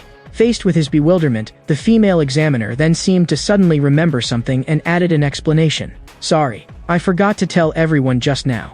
This mana storage crystal once completely drained the mana of a level 40 transcender." The moment those words came out, everyone around them immediately changed expression. What? Even a level 40 transcender's mana couldn't fill that crystal ball? Then at our level, wouldn't we not even make it halfway? Faced with everyone's shock, the female examiner did not continue explaining. She only leaned slightly forward and softly told the red-faced trainee, "Please don't move around. I'm helping you restore your mana right now. Actually, just by sensing the mana you left inside the crystal ball, I can already tell that you must be quite an interesting person." Hearing that, the trainee's face turned even redder. After he stepped back down, the female examiner asked once more who wanted to go next. But this time, everyone around them lost their nerve, and not a single person dared step forward voluntarily. Seeing the dramatic difference in attitude before and after, even Kale couldn't help muttering in a low voice, "That changed fast. Weren't they all excited just now?" Just as Kale was raising his hand to take part in the test, the female examiner suddenly said, "It seems our second challenger is already prepared, so please come up quickly." Those words made Kale stop in place just as he was about to raise his hand. A girl with a pure and graceful temperament had raised her hand ahead of Kale. She was the second-place finisher of the Northern Continent preliminaries. This immediately caused those who had participated in the Northern Continent preliminaries to cry out in surprise. "Look, it's Flory, the runner-up from the preliminaries." Seeing this, the cat girl Crimson also grew interested. "So both the top two from the Northern Continent preliminaries are here? Now this is getting interesting." After Flory walked up in front of the examiner, the female examiner softly reminded her, "You should already understand the rules. If you're ready, you may begin at any time." The moment those words fell, Flory's palm had already directly touched the crystal ball. In an instant, a powerful surge of green mana rapidly gathered around his body. In only a short while, 1/3 of the mana inside the crystal ball had already been filled. That scene left the trainees from the other continents all staring in shock. Who is he? He actually filled 1/3 of it that quickly. Could it be that this test isn't actually as difficult as we imagined? Just as they were starting to suspect that, Flory suddenly raised his hand and gripped the hilt of the sword on his back. The instant the sword was drawn, an even more violent surge of green mana burst out. Then a cold glint flashed through his eyes. In the next second, the green mana around him surged violently once more and instantly swelled to several times its previous level. This made Kale, standing in the crowd, immediately understand that the sword was exactly the key source of Flory's mana eruption. The moment Flory drew the sword, the blade itself released a massive amount of mana. And at that very moment, another wave of shocked cries rose from the crowd. "Look, that crystal ball looks like it's almost full." Even the female examiner standing right in front of Flory couldn't help exclaiming in admiration, "Close to 80%? At this level, taking first place in the preliminaries should hardly have been difficult at all." But before long, Flory was clearly beginning to run out of strength. Seeing him like this, the female examiner leaned in front of him with a smile all over her face. "To reach 80%, it's been a long time since I've seen a girl as strong and cute as you." But before she could even finish speaking, Flory calmly stated that he was a man. Those words instantly shocked everyone in the crowd, including Kale. After all, not only did he look like a girl, even his name sounded like one. Yet that voice completely didn't match that face. Even the female examiner herself couldn't help showing a slightly regretful expression. "But no matter what, I need to return your mana to you first." When that 80% of mana was returned to Flory, even the female examiner herself faintly felt a trace of fatigue. Even so, she did not stop the test, and instead turned to call the next person. Hearing this, Kale in the crowd raised his hand almost without hesitation, indicating that he was ready. And when the female examiner got a clear look at Kale's face, she immediately felt that he was remarkably handsome, so she even specifically asked him to introduce himself first. In response, Kale didn't hesitate in the slightest and directly stated his name. The moment the name Kale left his lips, countless gazes were immediately drawn over from all around. And Flory, who had originally been preparing to leave, suddenly said in a low voice as he passed by Kale, "Let me see just how capable you really are." Seeing that Kale didn't have even a single piece of armor on him, and wasn't even carrying a weapon, the other trainees around him immediately couldn't help whispering among themselves. At this moment, while listening to the female examiner's reminder, Kale was also rapidly calculating in his head that his base mana really was only 380, not even enough to fill half of this crystal ball. But fortunately, he still had Mana Radar as his hidden trump card.